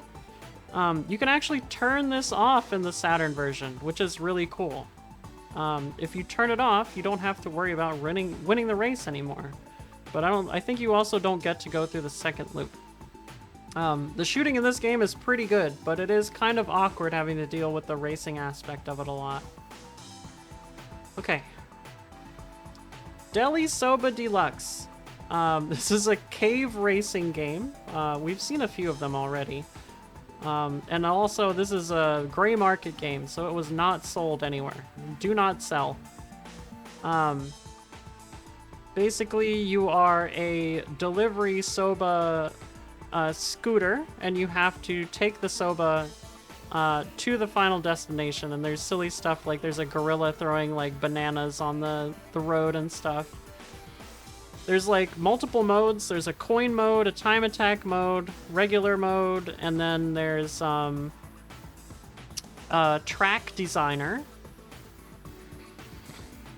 To help us. There's a track designer as well, and then you can also change the speed of the bike if you want, which is cool. In the options, there's like an omake menu for all this stuff. So even though it's a very short game, it's got a lot of extra options to it, which is cool. And it's a lot of fun to play. Sexy Parodius. This is not quite as good as Jikyo Shaberi Parodius. It's a little bit harder, and there are secondary objectives in the levels that you need to meet if you want to get like a good ending. It is probably the most advanced when it comes to the visuals for the Parodius games, but it also has some of the biggest downfalls. Like, I feel like the roulette item happens so often in Sexy Parodius. And it feels like the rank is really high as well. You have to deal with such strong rank in this game. Alright, Asuka 120% Burning Fest limit over. This is a, I guess we'll call it official homebrew game. It's an update to Asuka 120, excuse me, Asuka 120% Burning Fest Limited, which basically just updates the game and the characters and the balance and everything to be much better, according to whenever they made this. I believe it was the original team that did it, but I'm not sure. There aren't as many modes as there are in Burning Fest Limited. Obviously, this isn't a retail game, so you're not going to get quite as much. But there is a lot more customization that you can do in terms of like verses and all that stuff, training mode. Also, if you don't know what each character looks like, you're not going to get to see it before the actual battle starts. You got to know your characters' names, because you pick them on the characters selection screen by name rather than by what they look like. Alright, Sea Bass Fishing, the original in the Sea Bass series. This one's still good. This one plays very quickly compared to the other two games. It's still got Murakoshi Seikai, but it doesn't have like FMVs of him showing you what to do. It has more of him talking. FMVs are a lot more helpful, to be honest. Now, this game is a little bit different from these other two because it's so fast-paced. You throw your lure in there and immediately you get a bite and you roll it in 40 seconds, you're doing it again. Like, it's not like the other two. But the other two are not slow-paced. They're just kind of medium.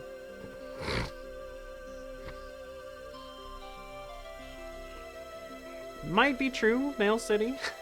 I have to check their catalog. But yeah, sea bass fishing, pretty good. That's it, right? Yep. Finally! The last category. Love. The games that I love. Oh boy. Thunderstorm LX3 and Road Blaster. Road Blaster blasts this game to a 5. This Road Blaster is incredible. You need to play it. These are Laserdisc arcade games. Road Blaster is basically the story of like the Road Warrior, Mad Max, trying to get revenge. It's got amazing music. Oh my god, it's so good. Definitely play this. Death Crimson. One of the best, worst games I've ever played. Unashamedly really fun. Very funny. Looks like absolute dog shit. Sounds like absolute dog shit. But is incredible. What do you call it? The reaction on this game to the light gun is second to none. It is the best light gun game on the Saturn. Period. Nothing feels better than playing Death Crimson. And I mean that. Like, actually. Yeah, it's legendary. It is, like, even back in the day when Death Crimson had come out and people were like, oh, this is a shit game, people already were like, oh, this game is fantastic, you gotta see Death Crimson. Back when the Saturn was still around, still being sold. Incredible game. Alright. Soccer Wars 2. This game took me 2 hours to get to a battle, but it was a hell of a 2 hours. It is like one of the best visual novels we've played on the Saturn. It's got perfect lip syncing, and the words are synced to the fucking audio lines. Like, you don't get that in modern visual novels. Like, it's unbelievable. Like, the character will start talking and she'll stop talking exactly when the text stops. And you're like, holy crap, I can't believe it. Very, very, very few visual novels do that because it costs so much extra time and effort. There's like parallax layers of background behind stuff that is in the game, which is really cool. The tactical RPG section is slightly better than the first game, so it's a little bit more fleshed out.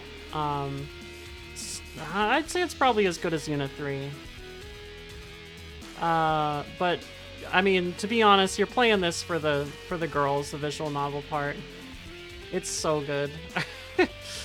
Like, I cannot tell you how good it is. The only thing that stops this from being, like, an incredible game that I have to play immediately, they didn't do 480i. The visuals aren't 480i like they are in a lot of visual novels on the Saturn. Yeah, that's exactly right, Elvis. It's a massive production values glow up from the already pretty polished first game. Baroque This game is Baroque nasty. It's so good. How would I describe it? It is a first-person, fully 3D dungeon crawling roguelite. With like Armageddon vibes, I guess, apocalyptic vibes. And there's so much depth to the game. You can throw like things at enemies to make them, you know, get like status affected and stuff. It's really cool.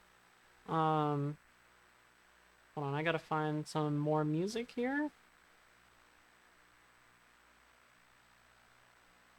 Can't play that. Okay, send me to Uno.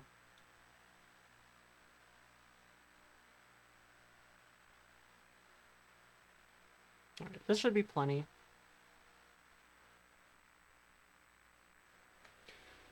Okay, so yeah, Baroque, fantastic. Amazing RPG. I would recommend playing it over the PS2 version. The PS2 version looks like booty. Yeah, that's a good way of describing it. Slow burn, maybe apocalyptic horror mystery, like most Megami Tensei games. Metal Black. This game has vibes for days. It is a horizontal shoot 'em up in the style of the Darius games, except not as many fish. The music in it is incredible. The port is really good. Like, I didn't notice any differences in the port versus the arcade version. I'm sure there are, but like not major ones. I mean, Ving's ports are really good for the Saturn. It's just really cool. All of the atmosphere in Metal Black is amazing. If you haven't seen like the final level and boss and endings of the game, you should definitely check them out. Elevator Action returns. Oh man, this is such a good action platformer, arcade action platformer. Another Taito game. If you're familiar with elevator action, basically you just go up and down on elevators and go through red doors to disable bombs. You do that in this game, but there's huge levels and enemies and like bosses, and it's just so... It's such a big upgrade from the original. It's incredible.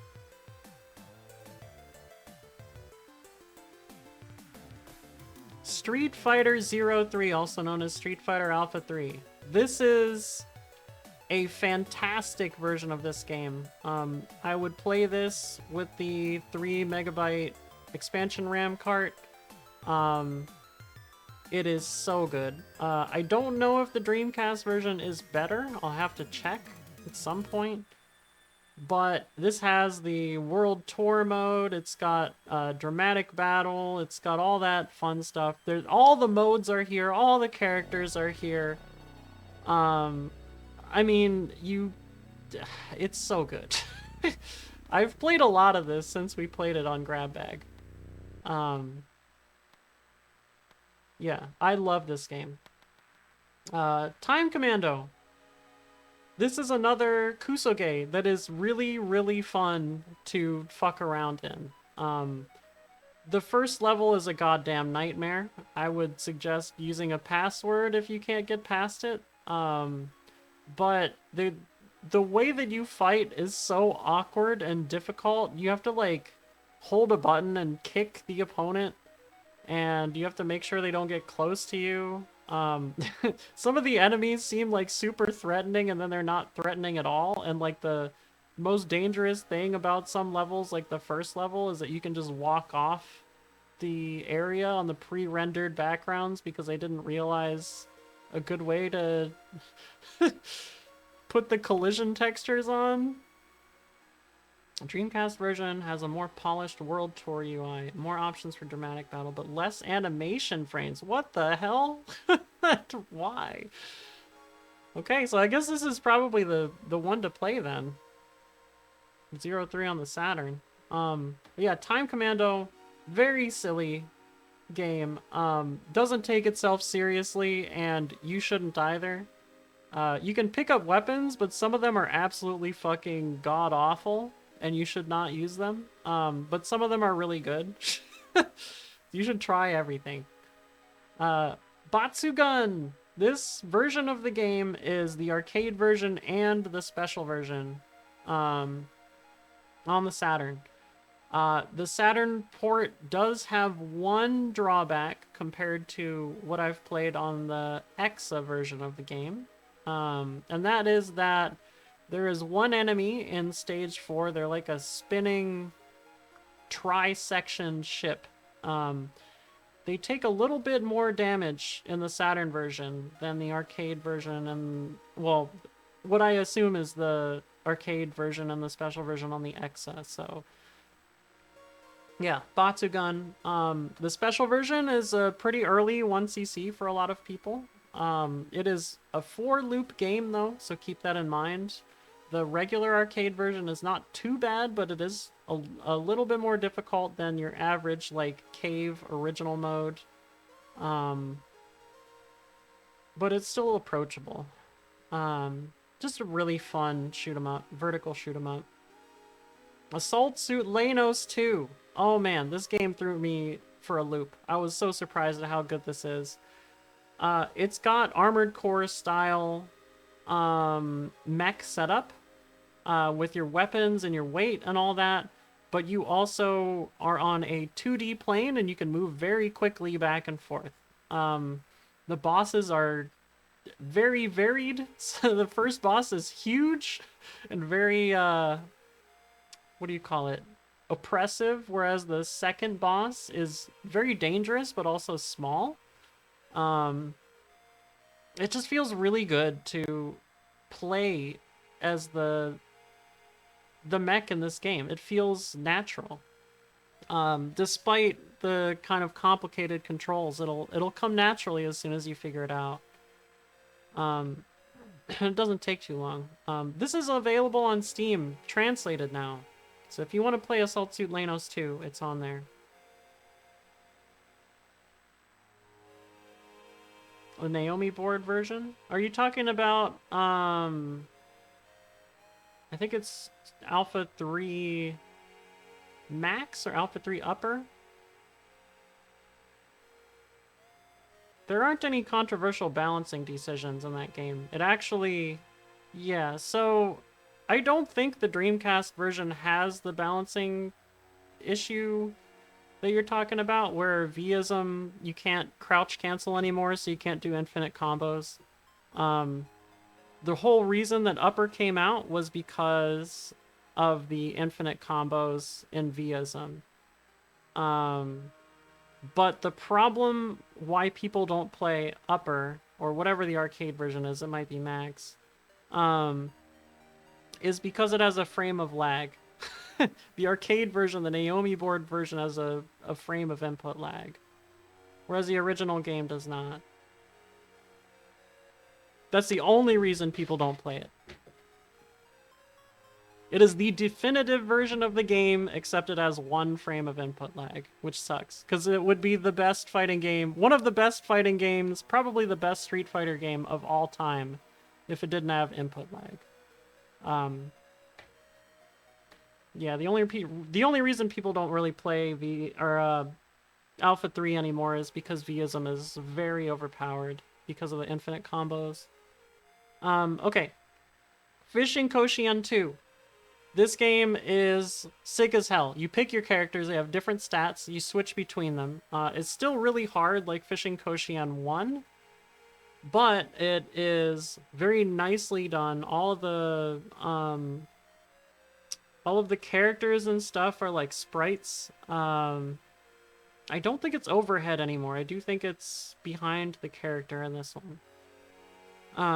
But it feels really nice to just play the game. It's hard to get bites, though. You gotta really know what you're doing in Fishing Koshien 2.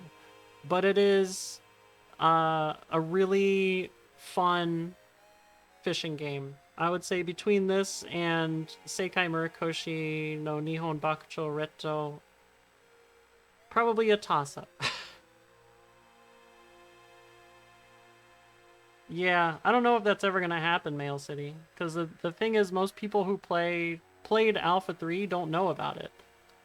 So we don't know that it's, you know, that it exists. People don't play it because it has 1 frame of input lag. And that Vism is fixed. Yeah. Dead fighting games be like, nobody cares. Dead or Alive, if I were to pick a single fighting game to play on the Sega Saturn, it would be Dead or Alive or Street Fighter 03. No contest. Dead or Alive feels like it has a frame or 2 of input lag, but it's consistent, and the game looks incredible. It's 480i, 60 FPS. Everything feels good about like the characters' attacks and stuff. It doesn't feel impossible, but it feels like it has a good difficulty curve to the game.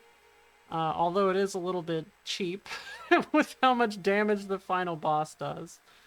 But if you're looking to like get into Dead or Alive, this is definitely a good way to kind of look at the beginning of the series.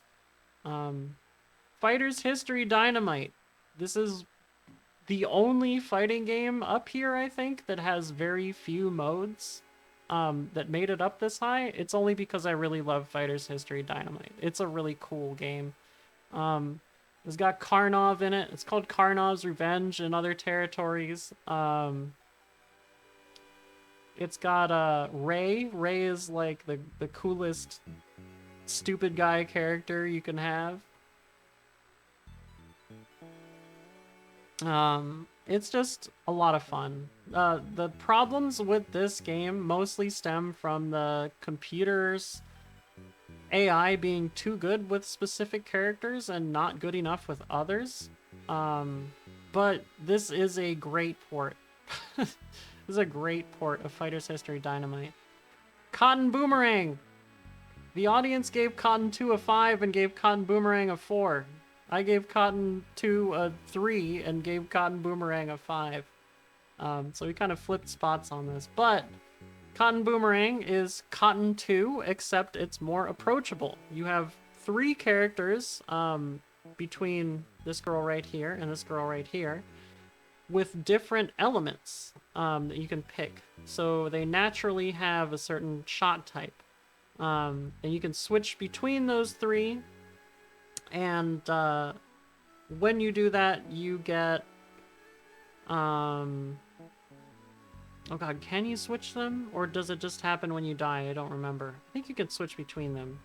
But the game is just a lot more approachable because you no longer have the shield bomb, but your characters are a lot stronger.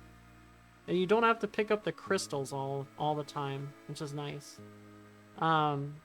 This game feels like something I could 1cc very quickly. Cotton 2 feels like it would be a nightmare to try and learn to 1cc. Cotton is a terrible material for boomerangs. Oh my god. Die Hard Trilogy! So, full disclosure, I did not play Die Hard 1 or Die Hard 3. I played Die Hard 2 because it is a light gun game, and oh my god, it did not disappoint. It is so over the top. You get bazookas and shit to blow people up. It runs terribly, but it's really funny that it runs terribly. You can get like bonus items. There's extra health and lives everywhere. It's just ridiculous. Saturn Crab Award for best 2D 3D hybrid models. Yeah. Die Hard 2 and Die Hard Trilogy deserves a 5. Period. It's so good. Virtual Hydolide. I think people have stopped saying this is a bad game. It's actually very good. It's just programmed very bad. It legitimately feels very funny to play, Uh, and it's silly, but it's such a... It's that kind of game that just pushes you to see more of it and more of it and more of it. Like, I don't know what it is about it either. It's one of the few games that I don't understand why I want to see more of Virtual Heidelide, but I do. Really, really actually good game. Try it out. Panzer Dragoon Y. Oh man, this game is good. This is, I would say, an arcade-style rail shooter. The 3D pad works really well in this game. There are a lot of really cool sequences with the dragon that happen in between levels. And also, the bosses are really cool in this game. It kind of reminds me of... oh god, what is it called? Thunder Force 5. Some of the bosses in Thunder Force 5.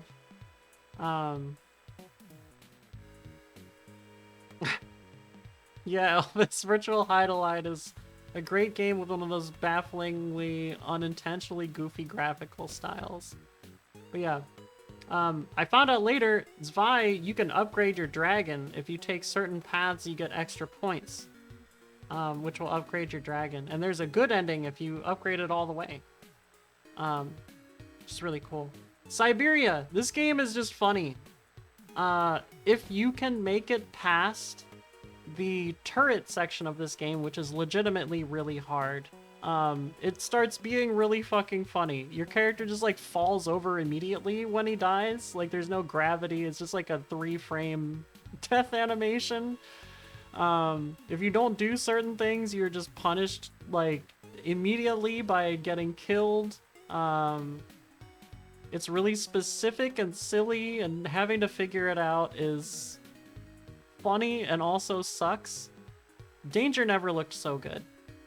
You're right. You're right, Interplay. This shit is fun. For the wrong reasons, but nonetheless fun. Galactic Attack, Layer Section, Ray Force, all the same title. Play this one in Tate mode. It is basically an arcade perfect port in Tate mode. The gimmick of the game is that you lock on, there's a little target on the screen, which you lock on to enemies with in the background, and you can fire missiles at them, which gives you a lot of points. It takes a long time to power up in this game, but the set pieces are so cool. The bosses are cool, like the levels are cool, everything about it is just 5 out of 5. Fantastic. Power Slave. Oh man, this is the best FPS on the console. There's not a lot of FPSs on Saturn, but Power Slave is fantastic. Oh man. I think at the time it was an original game because the PC version was a completely different game and the PS1 version hadn't yet come out. You can play the remade version of this. There's a remade version, Power Slave EX, which is on Steam, PS4, Switch, and maybe Xbox One or something. But the Saturn version is fantastic. The 3D pad works really well in it. It's an exploration-based first-person shooter, so you go from like different levels and you get to choose what level to go to next in order to complete your quest. You pick up weapons along the way, and it doesn't feel too difficult. Like all the weapon energy uses the same type of energy, and weapon energy and health drop randomly from enemies, so usually you get enough. The bosses are kind of out of place, but everything else is very cool about Power Slave. As soon as I played this in Grab Bag, I started playing the rest of the game, and I finished it off in like the next 2 weeks. Die Hard Arcade. This is a really fun 3D beat 'em up. It's silly, it's over the top. There's a lot of unnecessary stuff that is really funny, but it's just a good time. It's a very short game, so keep that in mind if you're trying to play through it. It's probably not going to be around for... You're probably not going to be interested in it for super long, but it is very fun to go through. Mr. Bones. Oh man, Mr. Bones is an experience. I don't know how else to describe it. There are many different types of levels in this game, which do different things. It's kind of a action platformer, but it's got a lot of other stuff. We played a rhythm game level in there. There was like an avoidance level as well. There's a whole bunch of stuff. And the voice acting in it is ridiculous. It's a musical adventure. It's a great time. It's a very silly game, so don't come expecting it to be like super serious, but very good. All right, last row. Idle Janchi Suchi Pai 2. I ended up playing this before we started Grab Bag, and I have been hooked on it since. It is a strip mahjong game in the Suchi Pai series. I don't think the art in it is as good as like the what do you call it? Like the strip art or whatever is as good as Suchi Pai Remix. But oh my god, this game has so much character to it. The UI is brilliant. It has the tiles in all the right places. It helps you with certain calls like Ron and stuff. The way the UI looks, the character that you are facing is in the center of the screen with a background like horizontally all the way across the screen of where they are, like where you met them. And they're like talking at you through the thing and blinking and stuff. It's so immersive compared to all the other stuff on the Saturn. Very much the standout strip mahjong game on the Saturn. Probably even the best mahjong game on the Saturn. I haven't played the regular ones. It's fantastic. You get these little intermissions between each game where you talk to another character in the series. All the voice actresses are amazing. The power-ups are really nice. They're really good to use. It gets much harder at the end of the game, but it doesn't get frustrating, unlike a lot of other games.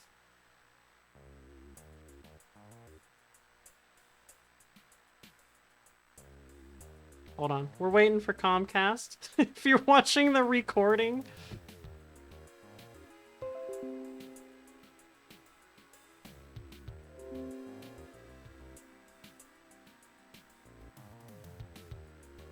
Okay. Am I back? I think the recording is good, but I made sure I didn't, like, say anything afterwards. Okay. Castlevania Nocturne in the Moonlight.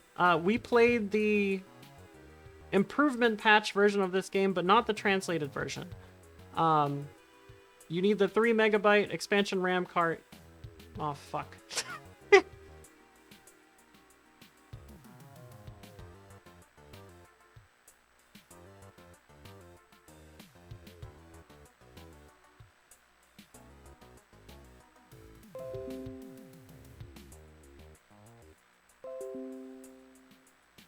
Hello? Am I here? Okay, can I talk about Castlevania Nocturne in the Moonlight, please? It's Symphony of the Night. We played the expansion RAM cart enabled improvement patch version.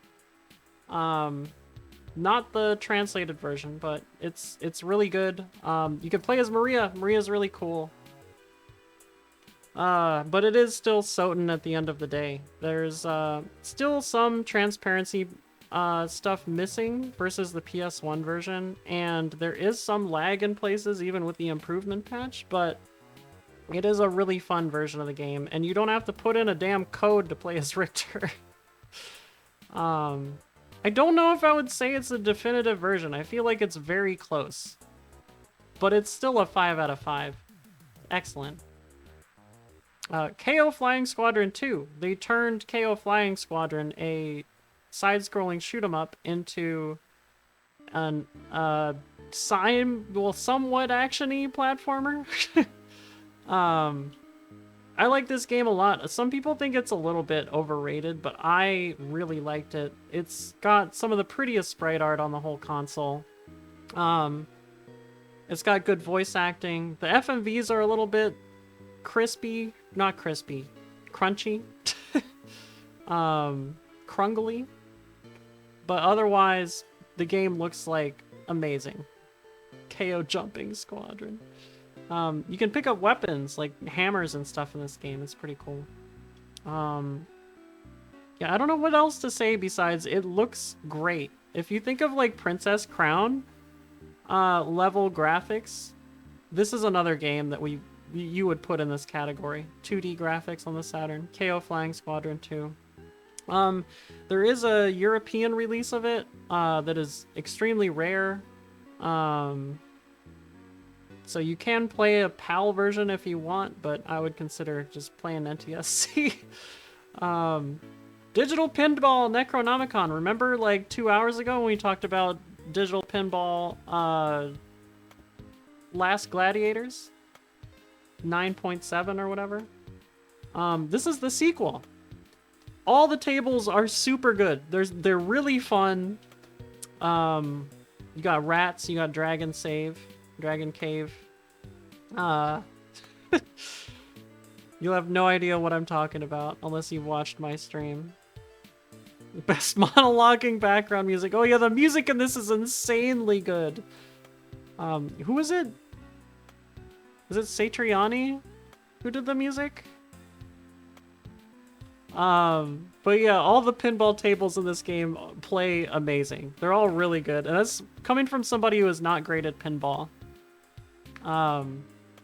They all look really good too. The game runs in 480i at 60 FPS. The physics are really nice. Like, it has everything you want in a pinball game. They are realistic style tables though. However, if you want to play the best pinball game, in my opinion, on the Saturn, here it is. Look what it says, Fantastic Pinball. Wow, they were right. Q-Tenkai, Fantastic Pinball. This game does not work right on the Fenrir. As soon as you enter a sub-table, it will lock up permanently, so you have to play it in an emulator. Even in the emulator, it doesn't run quite right. So I'm hoping that they fix the Fenrir soon, because that would be the best option. There's a lot of cute characters, as you can see. Basically, these are the four gods that you need to defeat, and these are the characters that you get to do it. They all have different powers. Okay? And there's 3 sections of the table. There's this bottom section, and then you have a mid section, which has where you can open up all of these characters' sub-tables and do their little mini games. And then you have a top section, which is where you get all the points. And it's really well thought out. There's different areas as well in the table where you can get extra balls. But you can also save. You can save in this game or use a password. So even though it's kind of a long table to try and beat in like 1 credit or something, you don't have to do that if you don't want to. And it's anime style. There's silly stuff you can do, like this little bunny girl. She'll climb up one side of the table and you can knock her down. The harpy, if you hit her chest the right way, it'll bounce and she'll be like, yeah. It's very funny. This is a very fun pinball game with a lot of depth in a single table, which is something you don't really see super often. So from what I understand, the Saru is not as highly compatible as the Fenrir. So I don't plan to get a Saru.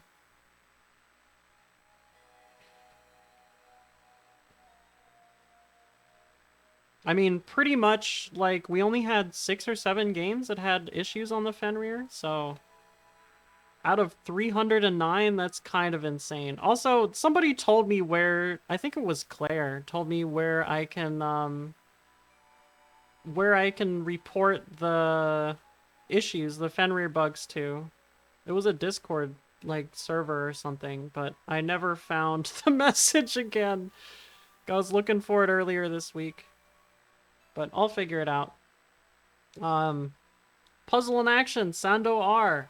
This is a mini game, like a Bishi-Bashi style mini game collection. So, basically you go through little mini games where you have to like, okay, you gotta hit this weight 8 times, then it'll hit the ceiling or something, or you need to figure out this puzzle quickly enough, or determine how many of these things are flying around on the screen, or which one is the most in the most forward layer or something.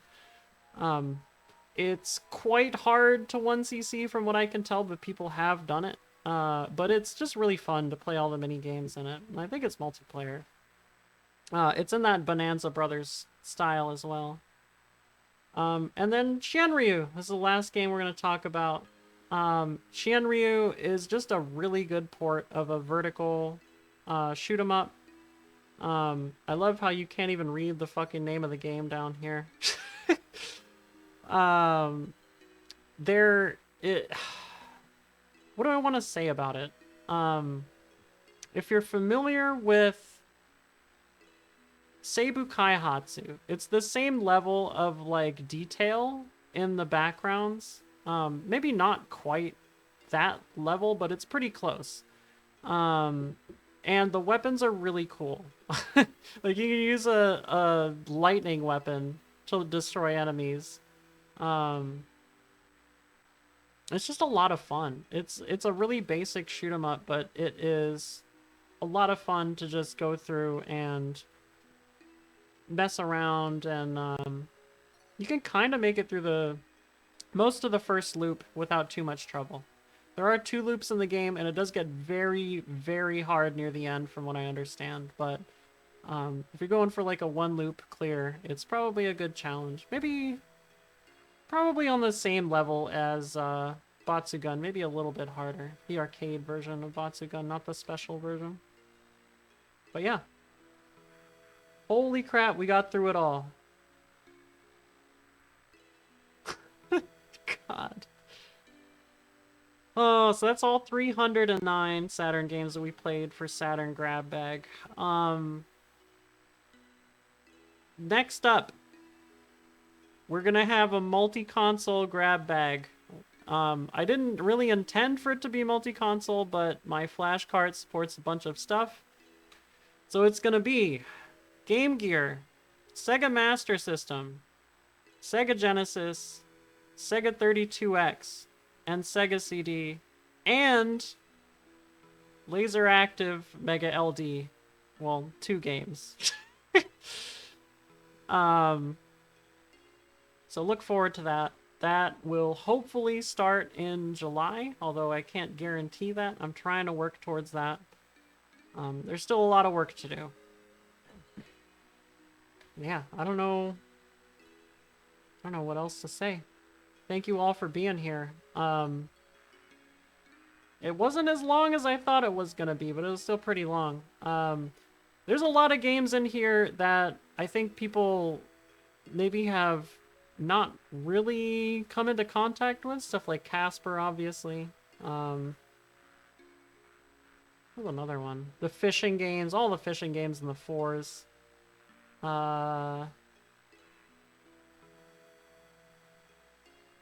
Hisatsu is another one. Like, there's a lot of stuff that I hope people can find in here.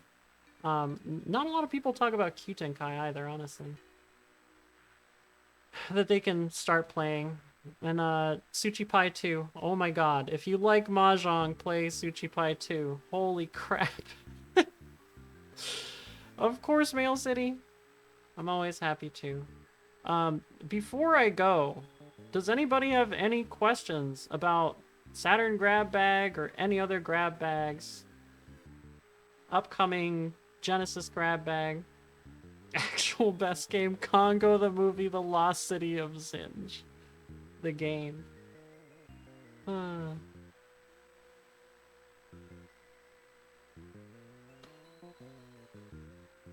I'll wait a little bit just in case. I did record this. It is hopefully going to get uploaded to YouTube, and I'm going to split it off into, I guess, 9, 10 different parts. One of it will be like the intro, and then we'll have speed dating, 2 thumbs down, mixed, 2 thumbs up, and then wow. And then we'll have all 5 categories here. Hate, dislike, like, and love. Will I be doing light gun games from multi-system grab bag? So, I don't really know how I'm gonna do it yet. If I have to get a Sega Menacer, I have to see how much they're gonna be. But they are really unreliable. I had one as a kid, and it was very unreliable. Also, the Sega Master System Blaster, I don't know if I can use with the Sega Genesis. I have to look that up. But I was considering doing Sega Master System Blaster games and Sega Menacer games. Do I have a cap for the next grab bag? What do you mean a cap? Like the most games I'll throw in? No. There's no cap. When we come back to PS1, I'm going through all 3,000 titles. Whenever PS2 gets an ODE, I'm going through all 4,400 titles. I'm not playing all of them, but I'm gonna look at all of them and see which ones I want to play. Like, I'm not joking.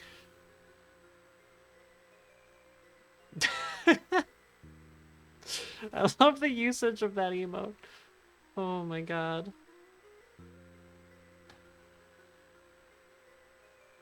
Alright, let me turn on everything else. Hold on. Any other questions or anything like that?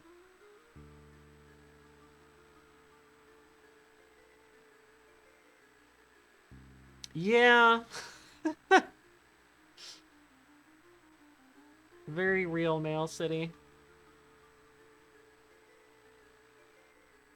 I feel like in order to get good, good compatibility, you have to have, like, all 3 forms of ISO loading on PS2, which is a pain in the fucking ass to set up. Because you have to deal with either USB 1.0 speed, or you have to deal with connecting, like, an external hard drive disk to a, what do you call it, a slim PS2. Distant future potential stream hype. We'll get there. Right now my goal is to do the Genesis multi-system grab bag and then go back to PS1. But if I'm hurting on money, which I shouldn't be by then, we can do Famicom and NES and Disk System. But I do have a flash cart for that. I'm finally starting to... it's starting to come together. We got Saturn. We got Genesis, Master System, all that good stuff. We got Famicom, NES, Disk System.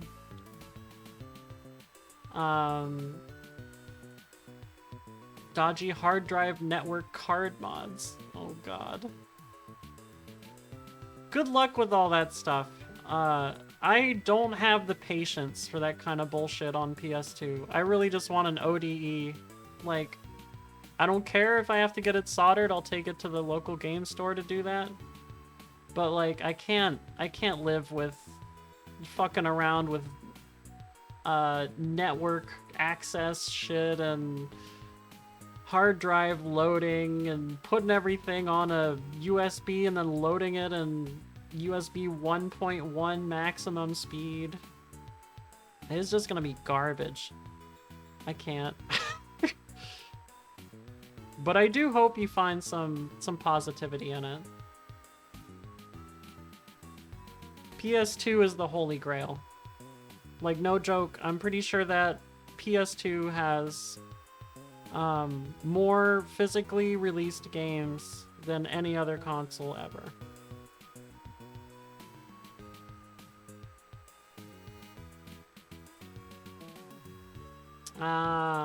You should pre-order the... What is it called? I have it bookmarked somewhere. The Mem Card Pro 2 by 8-Bit Mods. Yeah, I know the original Xbox does.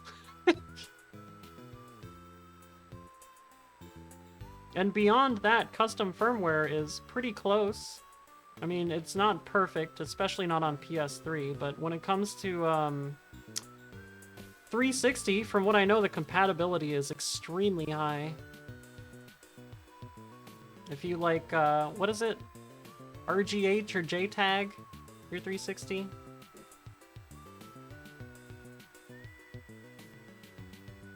I mean, you can open it up and fix it, probably. Throw some solder on there. Destroy the board. It's just a PS2. How much are PS2s now? Alright, I'm gonna cut off the the recording after this, and if we keep talking, that's fine, but... Let's see. PlayStation 2 price charting.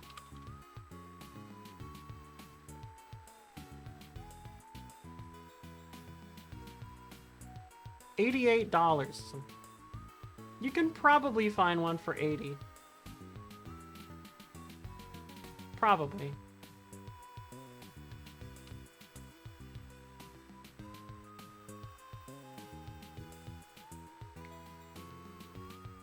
There you go.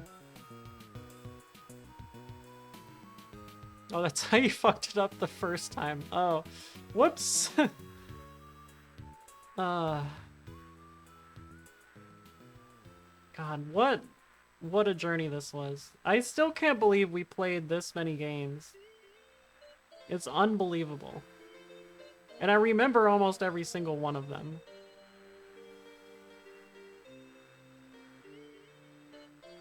Oh, Haunted Casino. If only you actually did something besides the ASMR 3D environment.